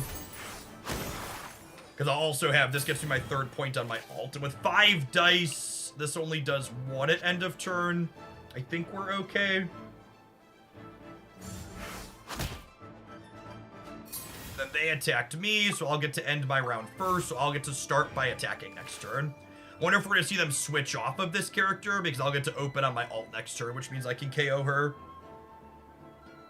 All of the artwork in this game is very visually stunning. And honestly, this game, just like things that it has, there's like a match history log, and there's things like a replay function and other stuff like that. In terms of like feature completeness, it's feature for feature more complete than like Marvel Snap and Magic Arena.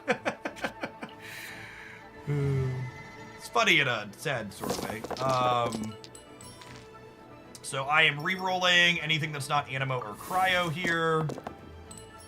Perfect. Yeah, Genshin. Genshin makes a lot of money, but they also take a lot of that money and pump it back into the game. So this lets me KO her. I think I want to play this card that lets me keep priority when I do that.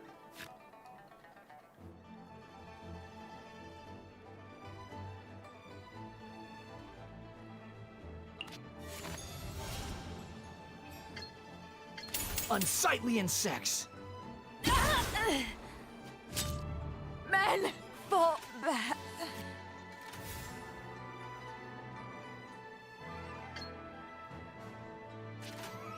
You finished the main Fontaine quest. I have, yeah, I'm caught up on the story. I liked it a lot.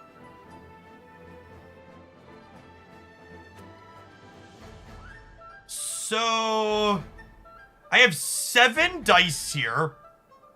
And I have this waiting for when I switch. I think we're gonna go kind of crazy here. I get to do this and switch to him. And then I get to do this and give Dvalin another ult point. And then I get to burn this spear to give me... Oh, wait, I only need 4, right? I can just use already? Oh yeah, I don't even need any more. Perfect. Thought I had to burn, but we don't. Yeah. Alright, so now it's Yoimina versus the Worlds here. And now my opponent does have 9 dice. A festive reprise!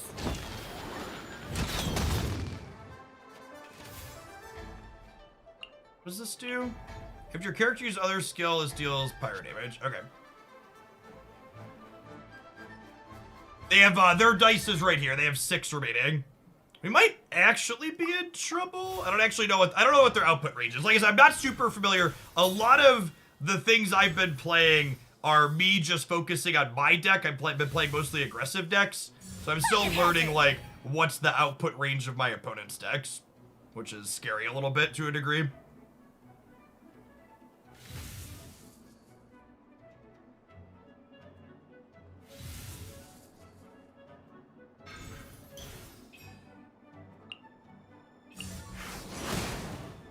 They just played a card that makes her normal attacks cost 1 less dice this turn. We might get kind of combo killed here.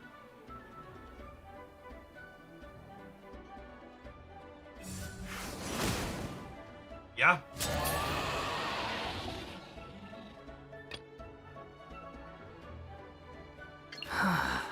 What do you want from me?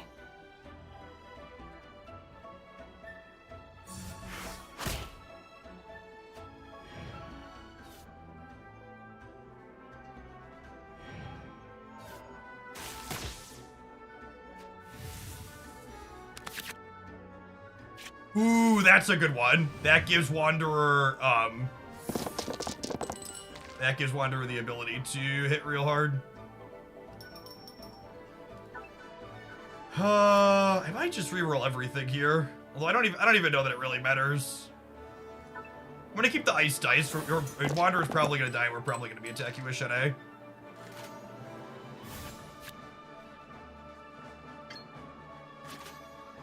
I think this lets me KO their character. Just kick me up to 6. It's gonna get elemental reaction. It does. Yeah, cool. Close game. And this is the other reason I've been enjoying this game just an absolute ton. Is I feel like most of the games that I play are like 1 round off on either side of the other person winning.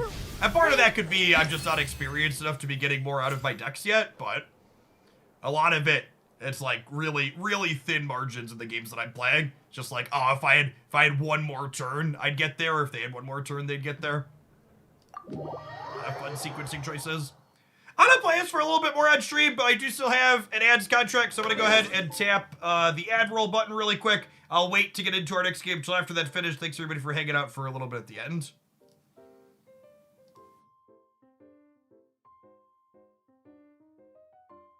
I not have followers mode on. It is on 10 minutes. We're still getting spam bots. Rip.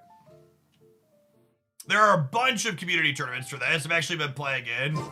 What team has been playing? So, for people that are familiar with the non-card game portion of Genshin, I've been playing Genshin for a long time. I 36-star the Abyss with some regularity.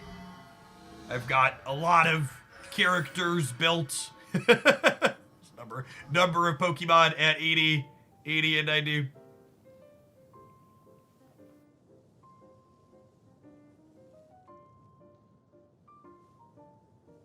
I've been enjoying poking around in this. I expected more 90s. So it's a lot of experience to take a character from 80 to 90. So these characters are 80 out of 90, meaning their skills can be maxed, but like leveling them up takes so many experience books, and I just don't have that many. So like 80 90s are I think my 2 favorite teams are I use this Alhaitham Bergen team that I've got loaded up right now a good bit, and then Wanderer Hyper Carry and Chow Hyper Carry. Chow is actually the only character I have a triple crowned in the talents at the moment. I like him a lot. Yeah, 90 is only super important for characters that scale off of EM and HP usually, or things that trigger reactions, like Bergen interactions on Toma. He's 90-90 because Bergen scales off his level. Artifacts. I think my artifacts are pretty solid on a lot of my characters. Like my builds are pretty good. Like my Alhaitham is 75, 192 with 500 elemental mastery. All my emo boys have good builds. So like he's 82, 195. Wanderer I rebuilt so he could ult every cycle because I have C3 Wanderer. Yes, Chow is waiting for Clever Tuner. That is the next character I'm waiting for. Relax. And Chow, the Wanderer stats are a little bit awkward here because he's playing. I usually play Chow with, or I usually play Wanderer with Farina. So he's got the set on where he gets 36 extra critical hit from his HP going up and down. So really, this is 97% crit rate. Our characters rotated out or anything like that. So they use kind of the typical gacha style system where there's banners that you pull for on specific ones, but they rerun older characters periodically. Like I think this is the 3rd or 4th time they've run. Both of these characters right now are reruns actually. Each patch cycle has 1 new character and then 3 reruns. Usually, right? Or is it 2 new characters? I guess this 4 stars a new character. No, I told you I'm sitting on my pulls until what's her name comes up. All right, can we get the 5th win? I've got 3 shots to get the 5th win here with this deck.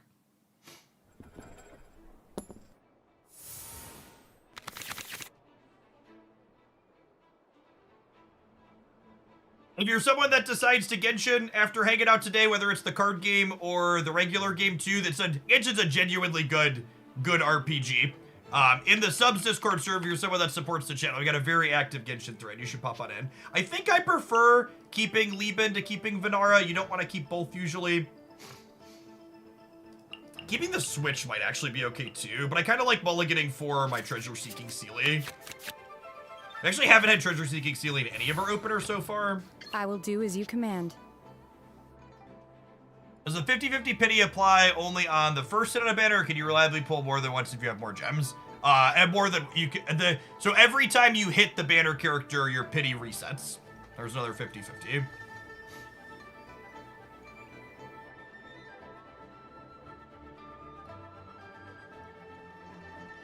I spend money on Genshin Impact, but I am by no means considered a whale in this game. Whales in this game spend a lot to get every character. I'm not someone that wants to collect every character in these hero collector games. I prefer to just pick out the ones that I like and then optimize building them.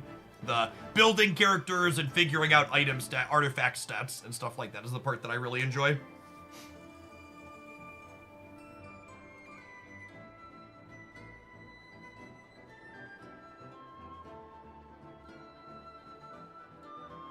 What's the 50-50 and how does it work? When you pull on a banner, you're only 50% to get the 5-star on the banner. And if you lose that 50-50 to get the banner 5-star, you're guaranteed to get it on the next pull. So like if you're pulling on the Raiden banner and you don't get Raiden, you get like Jean or Mona, the next 5-star on that banner is guaranteed to be the one you want. This is a really solid dice opener. We might get to double Shene skill for a lot of damages. Nice, nice.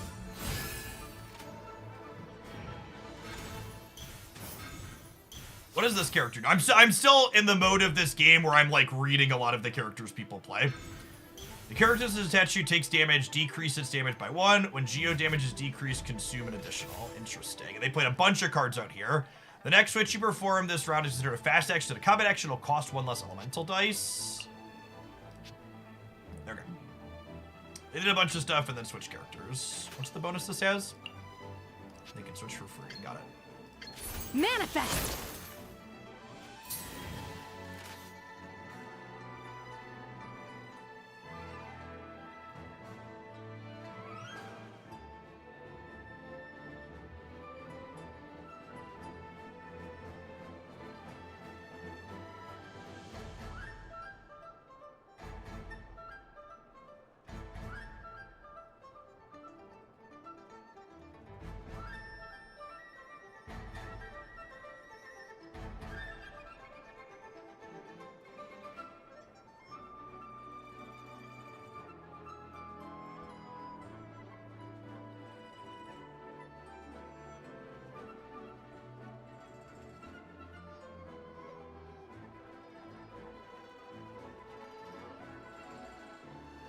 I think my opponent might be having some kind of connection issue. Most of my Genshin RPG or my card game is played on my mobile. You can technically play it on the PlayStation 2, but it's kind of clunky with the controller in my opinion. What's this do? End phase, deal 1 electro, can stack up to 6 stacks. When you declare the end of the round, if this user has at least 4 summons remaining, deal 1. Okay. What's your alt do? Deal 4. Your field has a treat Tenko Thunderbolts. Deal 3. Yikes. Okay, so I'm gonna hit you with this for some damage. Manifest.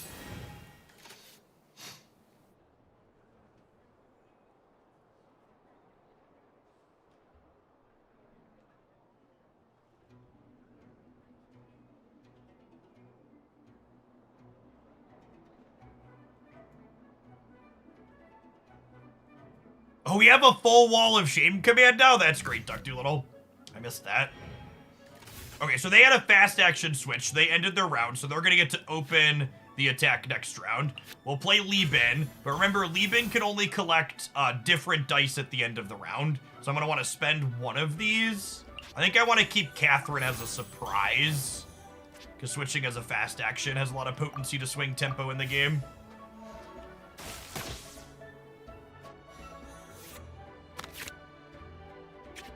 Hey, there's Treasure Seeking Sealy. That one's probably early enough that we can get it online. Treasure Seeking Sealy is a one-drop that's a one cost that says when you attack, once you've attacked 3 times, sacrifice it and draw 3 cards. Which is quite good. Wow, look at all those cryo dice. What does this one do? Draw a random talent from your deck. When you play a talent or use a skill with at least 4 elemental dice, spend 1 less. Pull in! Good.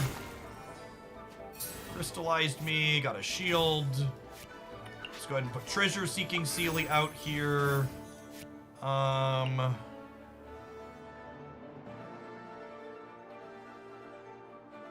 want to heal her? I feel like I don't need to heal her just yet. Maybe famous last words.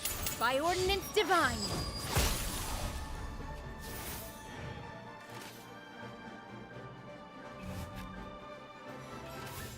And I think this actually works out for me. I think I wanted, because I have cryo dice set up, I think I wanted to use her skill here anyways. And they have 5 dice left, so we could get attacked once or twice here. This deals 4.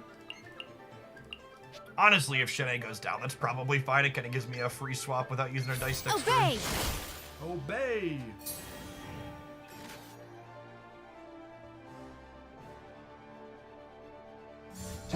Oh! Yeah, and if I don't heal Shanae, she's gonna die to this, but I think that's fine for me. We have cryo on plenty of people. We're all set up, and I'm ready to start hitting with my Animos. I think I gotta decide, do I want to soak this die into Lieben, or do I want to use it to draw cards? I'm gonna be drawing cards with Sealy next turn, so I think I'm gonna soak it into Lieben. And then I ended first, so we'll get to start by attacking next turn.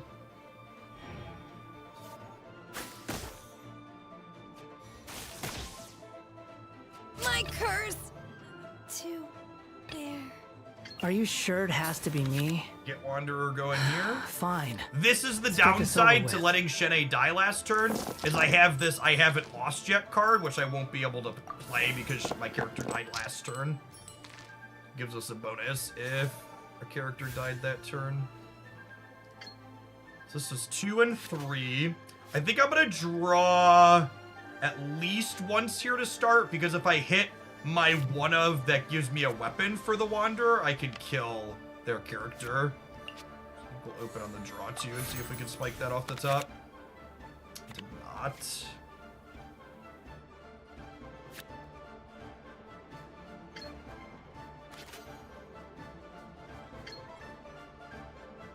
The wind rises.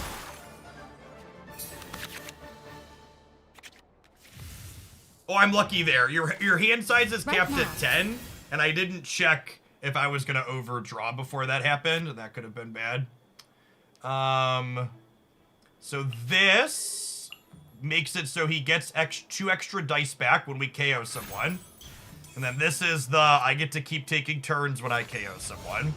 And then let's go ahead and we'll use this skill to punch off to the side, which swirls across, which KOs this, which gives me 2 dice, which lets me maintain priority. The fun is over. And then I have this in my hand. Is this PvP, PvE, or both? So I'm currently playing PvP. However, it has a PvE option available. And you actually have to play the PV. You have to play the PvE to get cards for PvP. That's the only way to acquire stuff. The card game literally isn't monetized. You have to battle characters to collect currency. I was actually up late last night putting new decks together. Farming nerds. Alright, sweet. We got the Hawaii 5-0 with this run.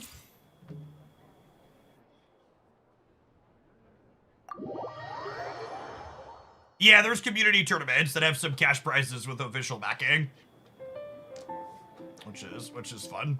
That was part of the reason I decided I wanted to start playing, so I wanted to get involved in some of those.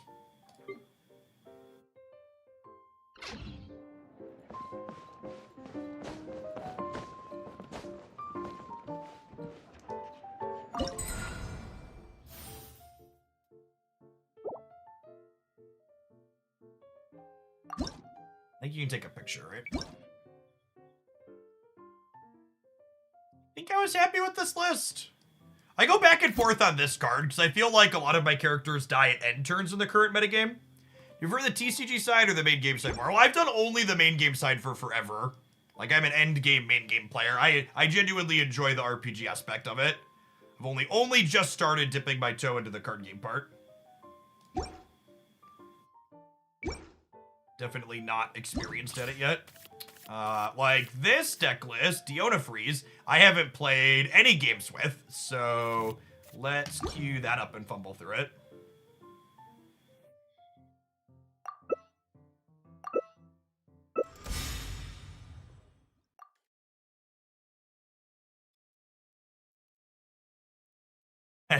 There's an old one. You have to create the decks. You do have to create the decks. Yeah, there's different community tournaments have things online that gives you some information on the decks. This one is the draw cards. So if you notice, something I didn't talk about resource-wise in the other game.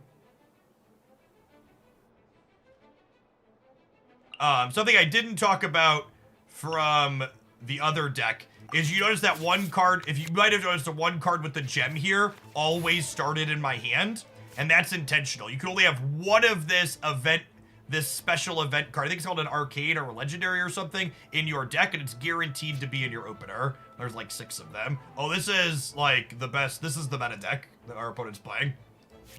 It is widely accepted to be the best deck in the format. AC pause, deals 2, get a shield. I think I'm gonna open on her. I'm actually not sure who I'm supposed to open on right now. There's plenty to look up a guide for this one before I played it too much, but we're here, so let's play.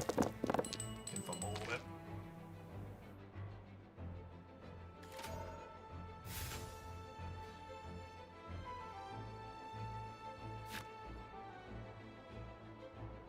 So this artifact says when my character gets attacked once per round, I get to draw a card, which is nice. And it heals at the end of the round. They do balance the card game, yeah.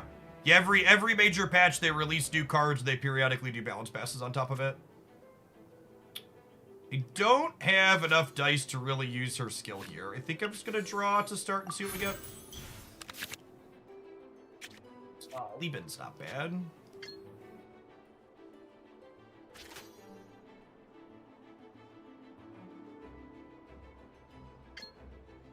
This might be an instance where I want to leave up the Animo die, so that way Liebin can collect a different color. Oz, reveal thyself!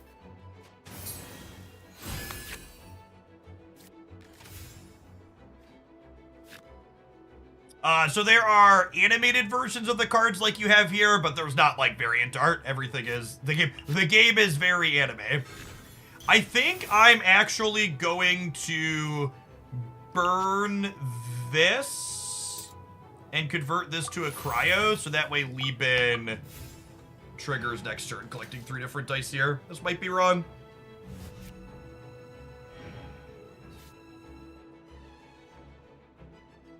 The element, the quicken reactions are super powerful. And then she does this thing where you take 1 extra at the end of whenever that happens. So this is gonna heal for 1. So they ended. Cool.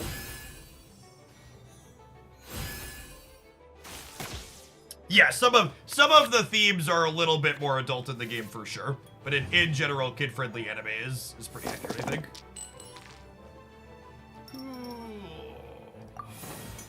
Looking for Hydro and Cryo dice. You got a little bit of both.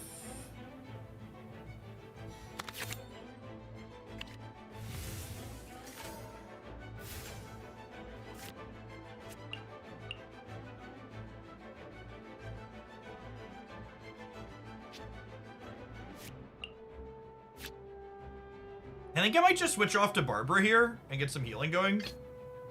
We can do this. We can do this.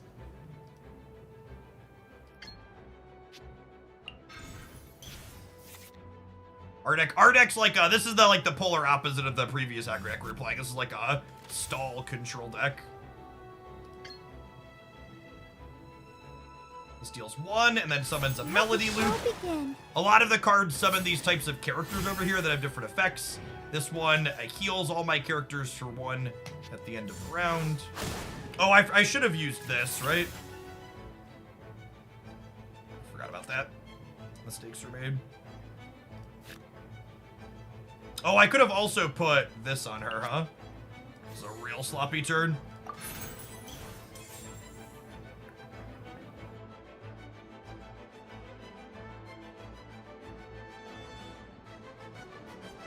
You ever stream the main game? So I've done the main game, but we've done sponsored stuff periodically. But in general, yeah, those metrics are just tough.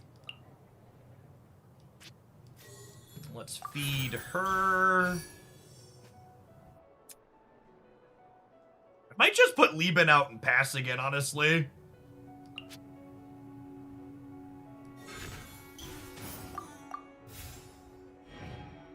Even this is only going to be a short bet. Well, maybe this game and 1 more, depending on how long they go. And as you can see, like, we dropped off 1,000 viewers when we switched from Snap over to this. Alas, the life of being a one-game content producer for the most part.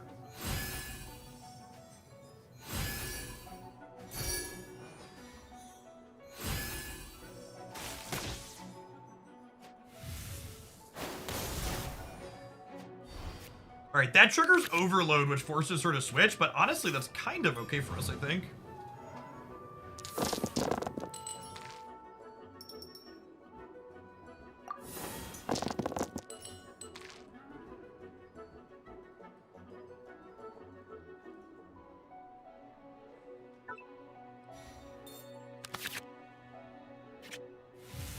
Stackbow do again. This character uses a skill, create elemental die of the same type. Okay, so I'm gonna put this on Diona. I'm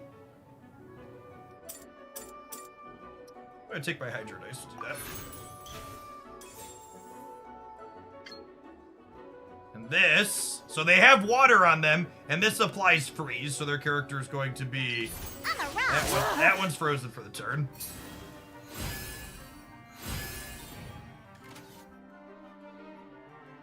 Oh, you know what? I should have played a card out of my hand because if they hit her, I'm gonna draw, and I don't want to miss a draw.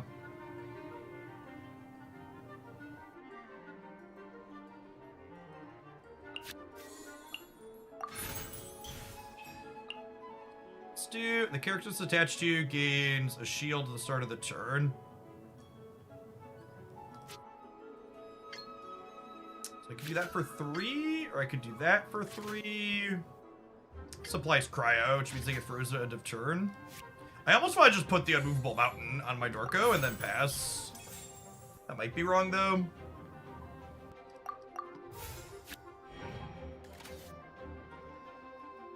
There's a Electro element on this character already, so they might be able to KO Diona here. They have 7 dice, they get to attack twice.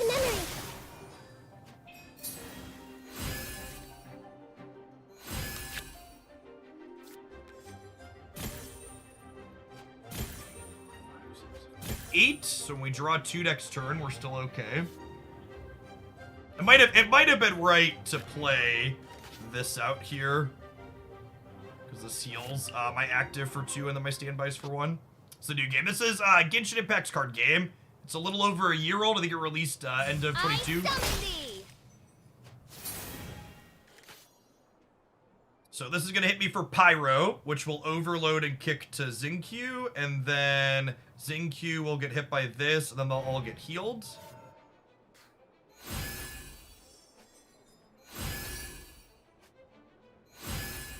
My characters have an item that heals them at the end of turn. That heals them again. They have the same item that heals them. Oh. Steric!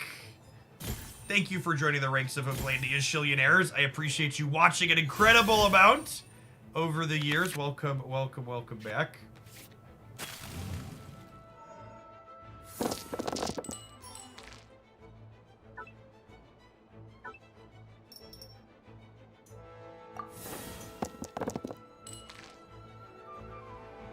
I am not adept enough at this one to update the Shillionaire mid-game, so we're gonna finish this game and then I'll make the Shillionaire cheaper like we do. What does this do? Grants a rain sword. When your character takes at least damage, decrease it by 1. Yes, let's get that going. Huh?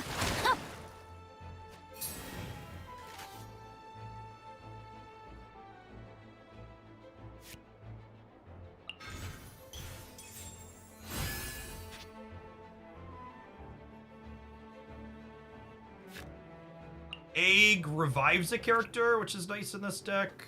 I actually don't know what this card does. When your character uses a skill or equips a talent, if you do not have elemental dice, equal to less. No rest for the wicked. If you do not have more elemental dice than cards in your hand, spend 1 less elemental dice. That sounds good for me. It gives me an extra. It makes it cheaper, right? Yes. Okay, so if I have less dice than cards in my hand, it makes it cheaper.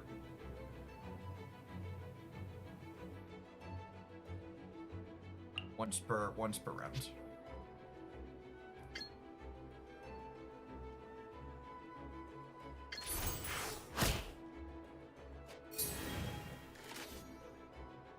And then his ultimate does damage. So their ultimates heal, and his ultimate does damage.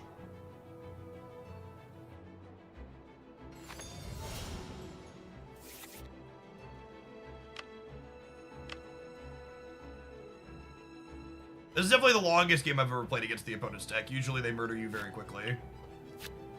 Our stall deck is at least accomplishing its goal of stalling.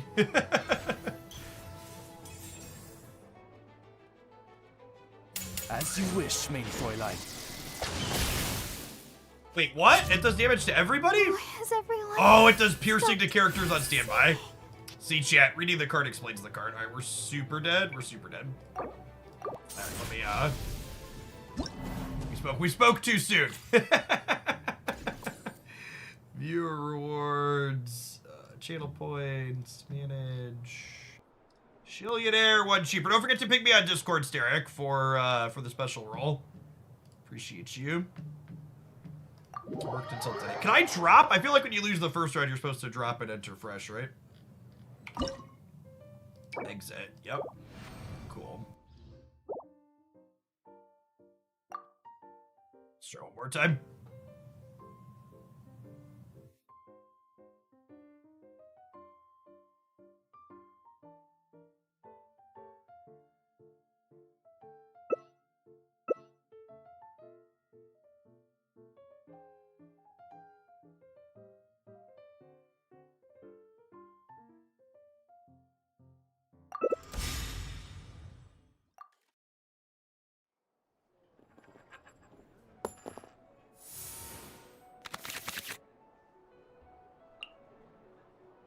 Action begins if you have 5 different types of elemental dice. Create an omni-elemental dice. That's an interesting one. That seems great to keep there, but I'm mulligan the food.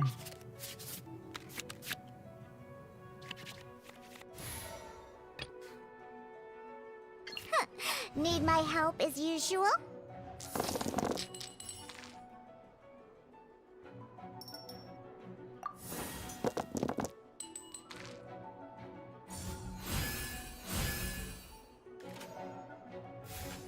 That's a great one, Duck Doolittle. I agree.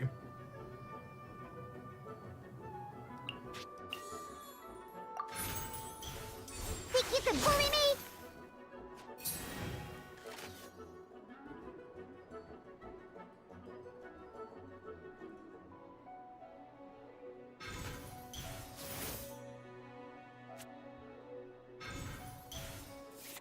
actually a little awkward, I suppose. I guess we'll play this one out and then we'll do a normal attack. Yes, yeah, interesting variance mitigation card that also, like, gives you a consideration during the roll phase.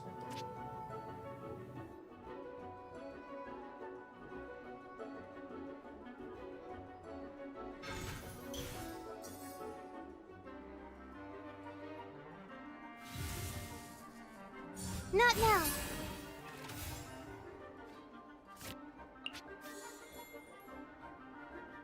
I guess I don't have to play that yet and let them know that.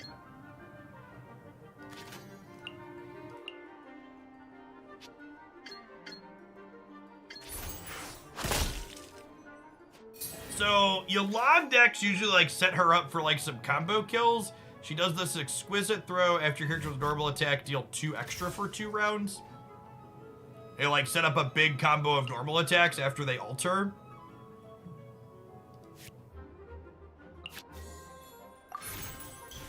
Do this, and then we end.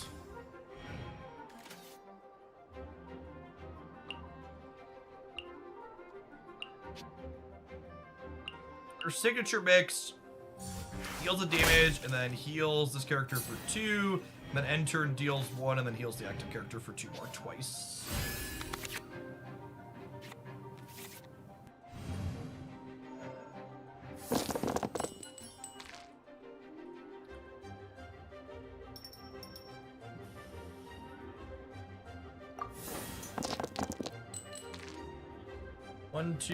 One, two, 3, 4, 5. So that counts, right? I get 5.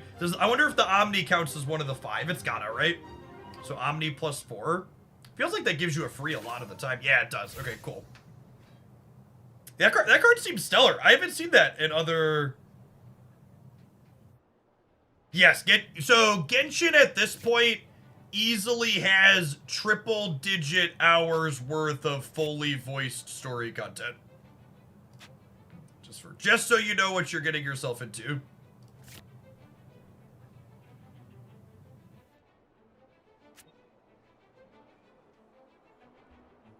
I think I want to use the bow yet. Oh, this might just be like a setup turn, honestly.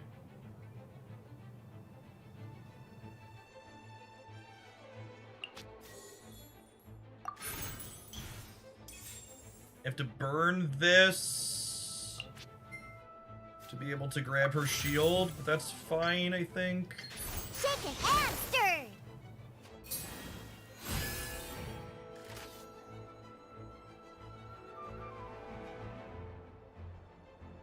You'll spend triple that exploring casual easy. Yeah, for sure.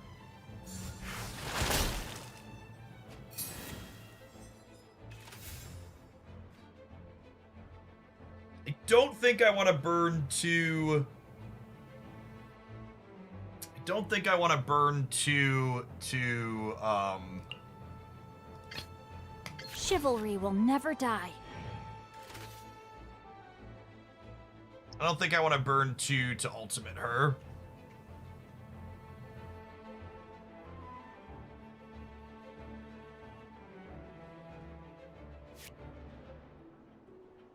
Oh, you know what?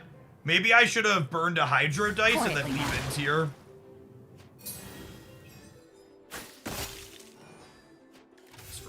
Yeah, I totally should have done that. Awkward. I didn't think about that. That's fine. I'm gonna end. Liebel will go to 2. Maybe I'm supposed to switch back to Diona, actually. Although then they'd get to open on attacks, which is not great for me. After this character uses a normal attack, heal self for 1, max 3 times per round. That's pretty good.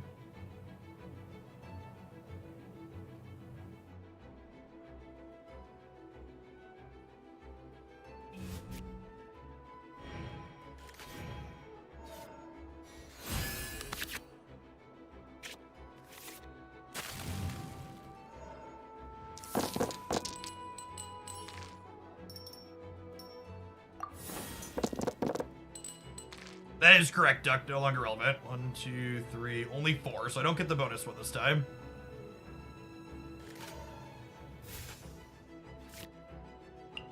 Curious how often that's going to be a thing that happens, getting the bonus one. I'm going to play this to draw now.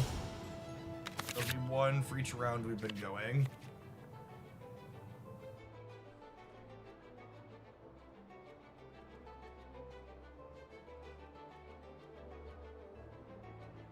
Fast switch could be really useful here.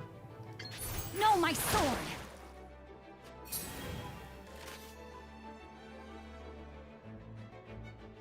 We could freeze their characters out here. Oh, they have a fast switch themselves? Yep.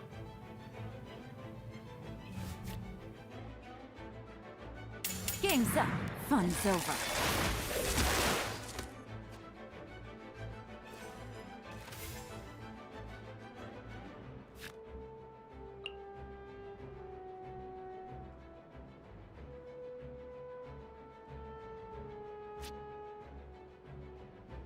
I think I'm fine freezing Yolan. And this will make it cost one less dice to do. Huh?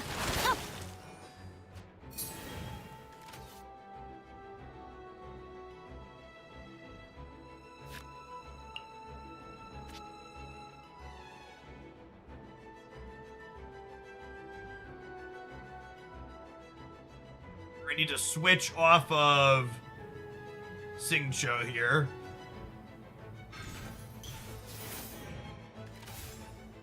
Okay, so they ended their round because we froze them out. So I am gonna go ahead and switch to her. And then this is one of those kind of weird plays, but it makes sense because we have Lieben here. I'm gonna use this card that generates me an extra dice because it puts the third one into here, so we get 2 Omnis and we get to draw 2 next turn.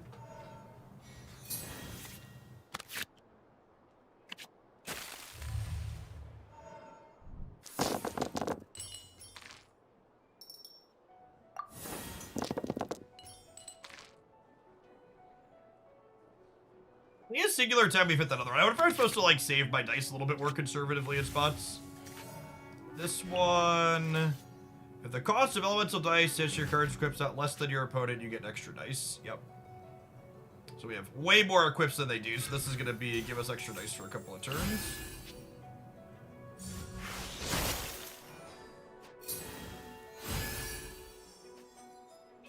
Froze our freezer.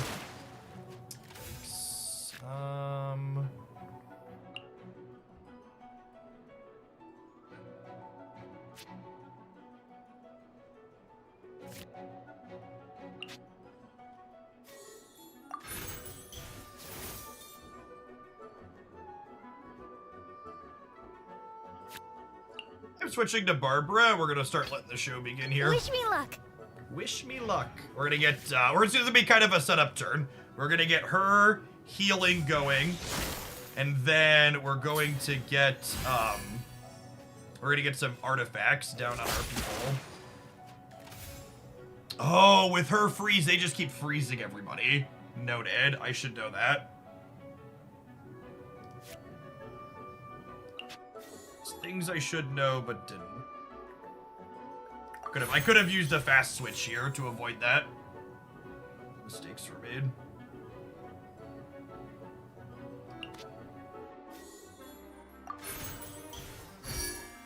Let's heal everybody.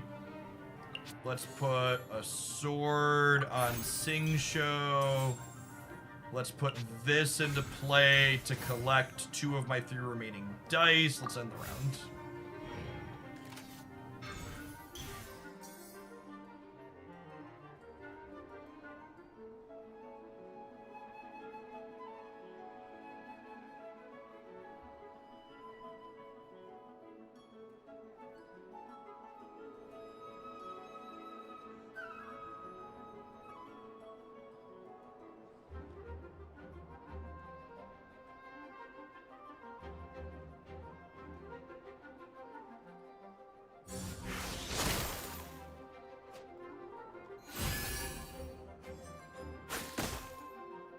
Okay, so I think the plan next turn is to start by switching to Diona so we could use her ult to freeze out Signora.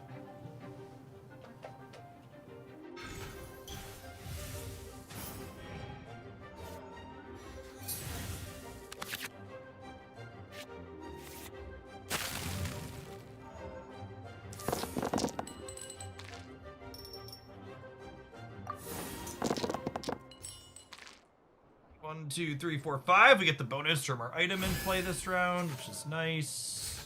Get the 2 extra, so we get 12 dice to start here from all of our cards.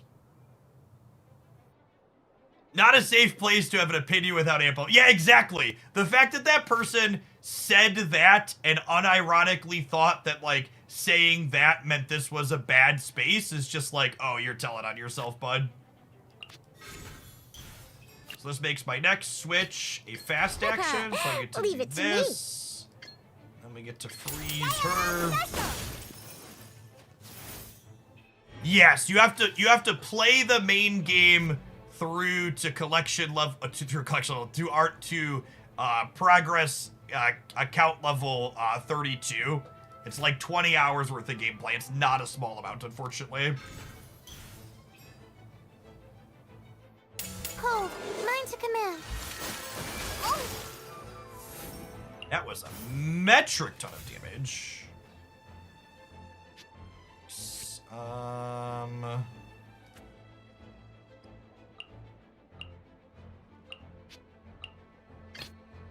Wish me luck.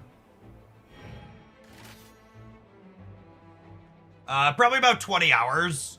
20 if you beeline it, 30 playing at a kind of average pace. If you like open world RPGs, it's a genuinely good game as well. You'll probably enjoy it along the way. But if your only goal is to beeline the card game, you're probably looking at 20 to 30 hours. Oh, I should have put this onto Barbara before I switched to her. Let the show begin.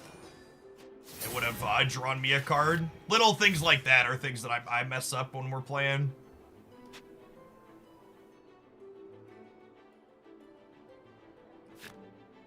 I think I'm gonna switch to Sigcho and just use his ult here. May knowledge guide you. Because they're spent. They're already ending their round. Let me weave you a verse.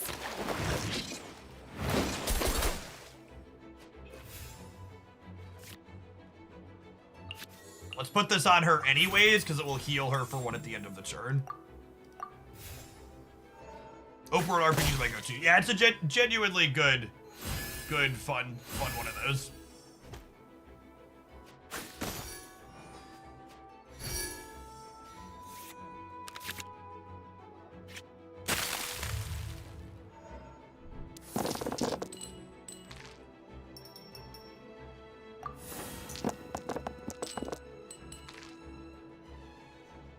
Like anime waifus, this is the place. I'm not even an anime person. And honestly, the fact that this is an anime game is one of the reasons why I put off trying it for so long, because I'm just like not big on anime in general. But once I tried it, I was like, oh, I should have tried this much sooner. Pale flame, lay waste!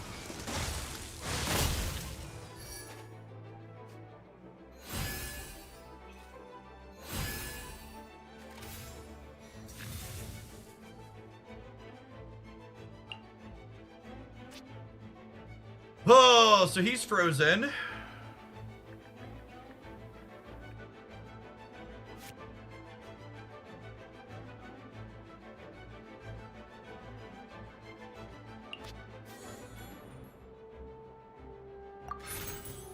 Let's heal everybody. Heal you. Get you healing. Wish me luck.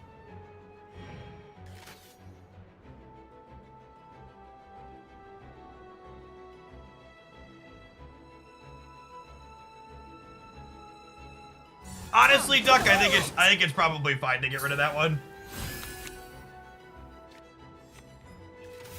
I don't know. That's what I want to maintain, for lack of a better term.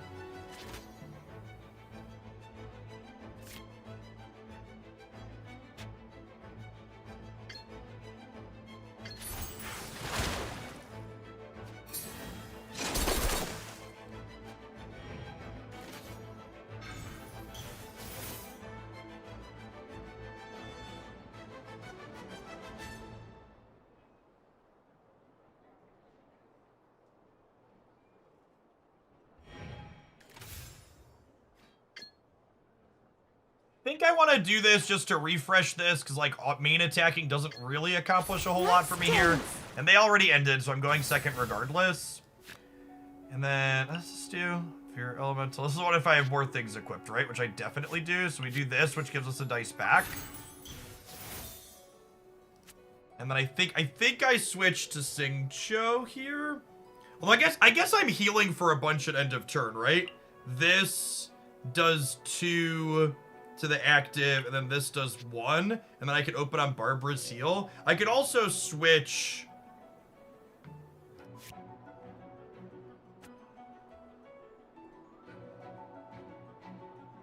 Well, I could use her ult this turn, actually. That's interesting. Because I have dice less than the number of cards in my hand. Oh, but wait, that changes once I make a dice, right? It does. Okay, so I'm gonna change to. I think I'm gonna change to him. Nah, I'm just gonna end. I'm just gonna end and make the dice. Because Barbara's gonna heal a bunch here. She takes 1 from this, but then she heals 1 from her artifact, and she heals 2 from here, and she heals 1 from here. Oh, I forgot we were gonna trigger a melt reaction. I feel like I need those things like ironed into my brain. I need like a cheat sheet for all the reactions on the side of my screen. And the elements combo up.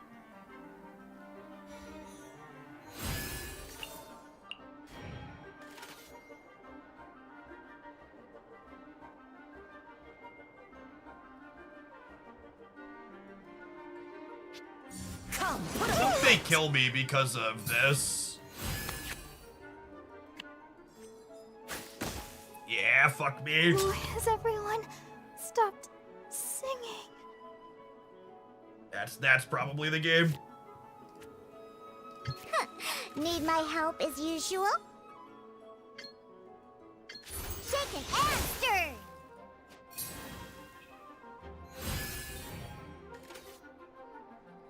I should have switched off her. Yeah, our deck has a copy of a card that resurrects. Their ultimate is teed up here.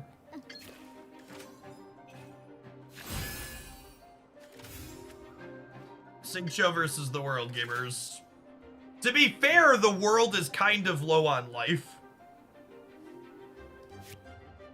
Wait, he might run it down.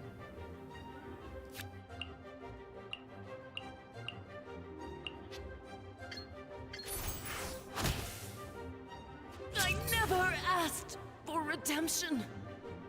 It's gonna be, despite me not realizing it, it's gonna be another pretty close game here, huh?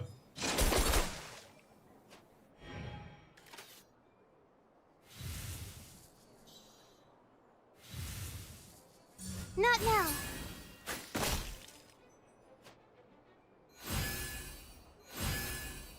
Okay, so they're out of dice. And this does 2.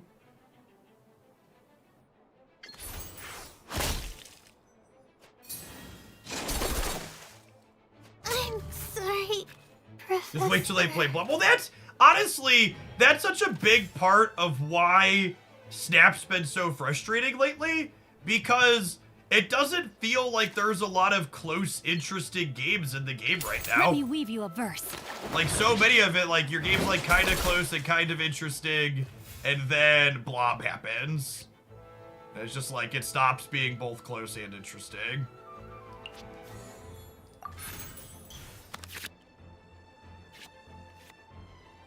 Oh, could I have... I might have been able to kill them with that if I'd have drawn first.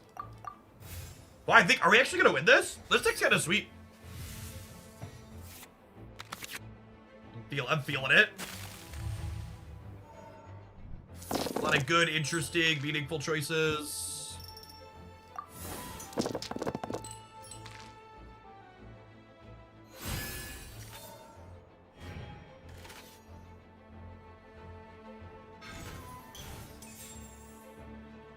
All right, I've got 10 HP and 2 shields. They gotta just be dead here, right? Yeah, looks like it. It's a blue-white Gandalf. This is a Gandalf deck. It's funny, in the jargon in the community is they call control decks stall decks, which is funny to me. This is definitely a control deck.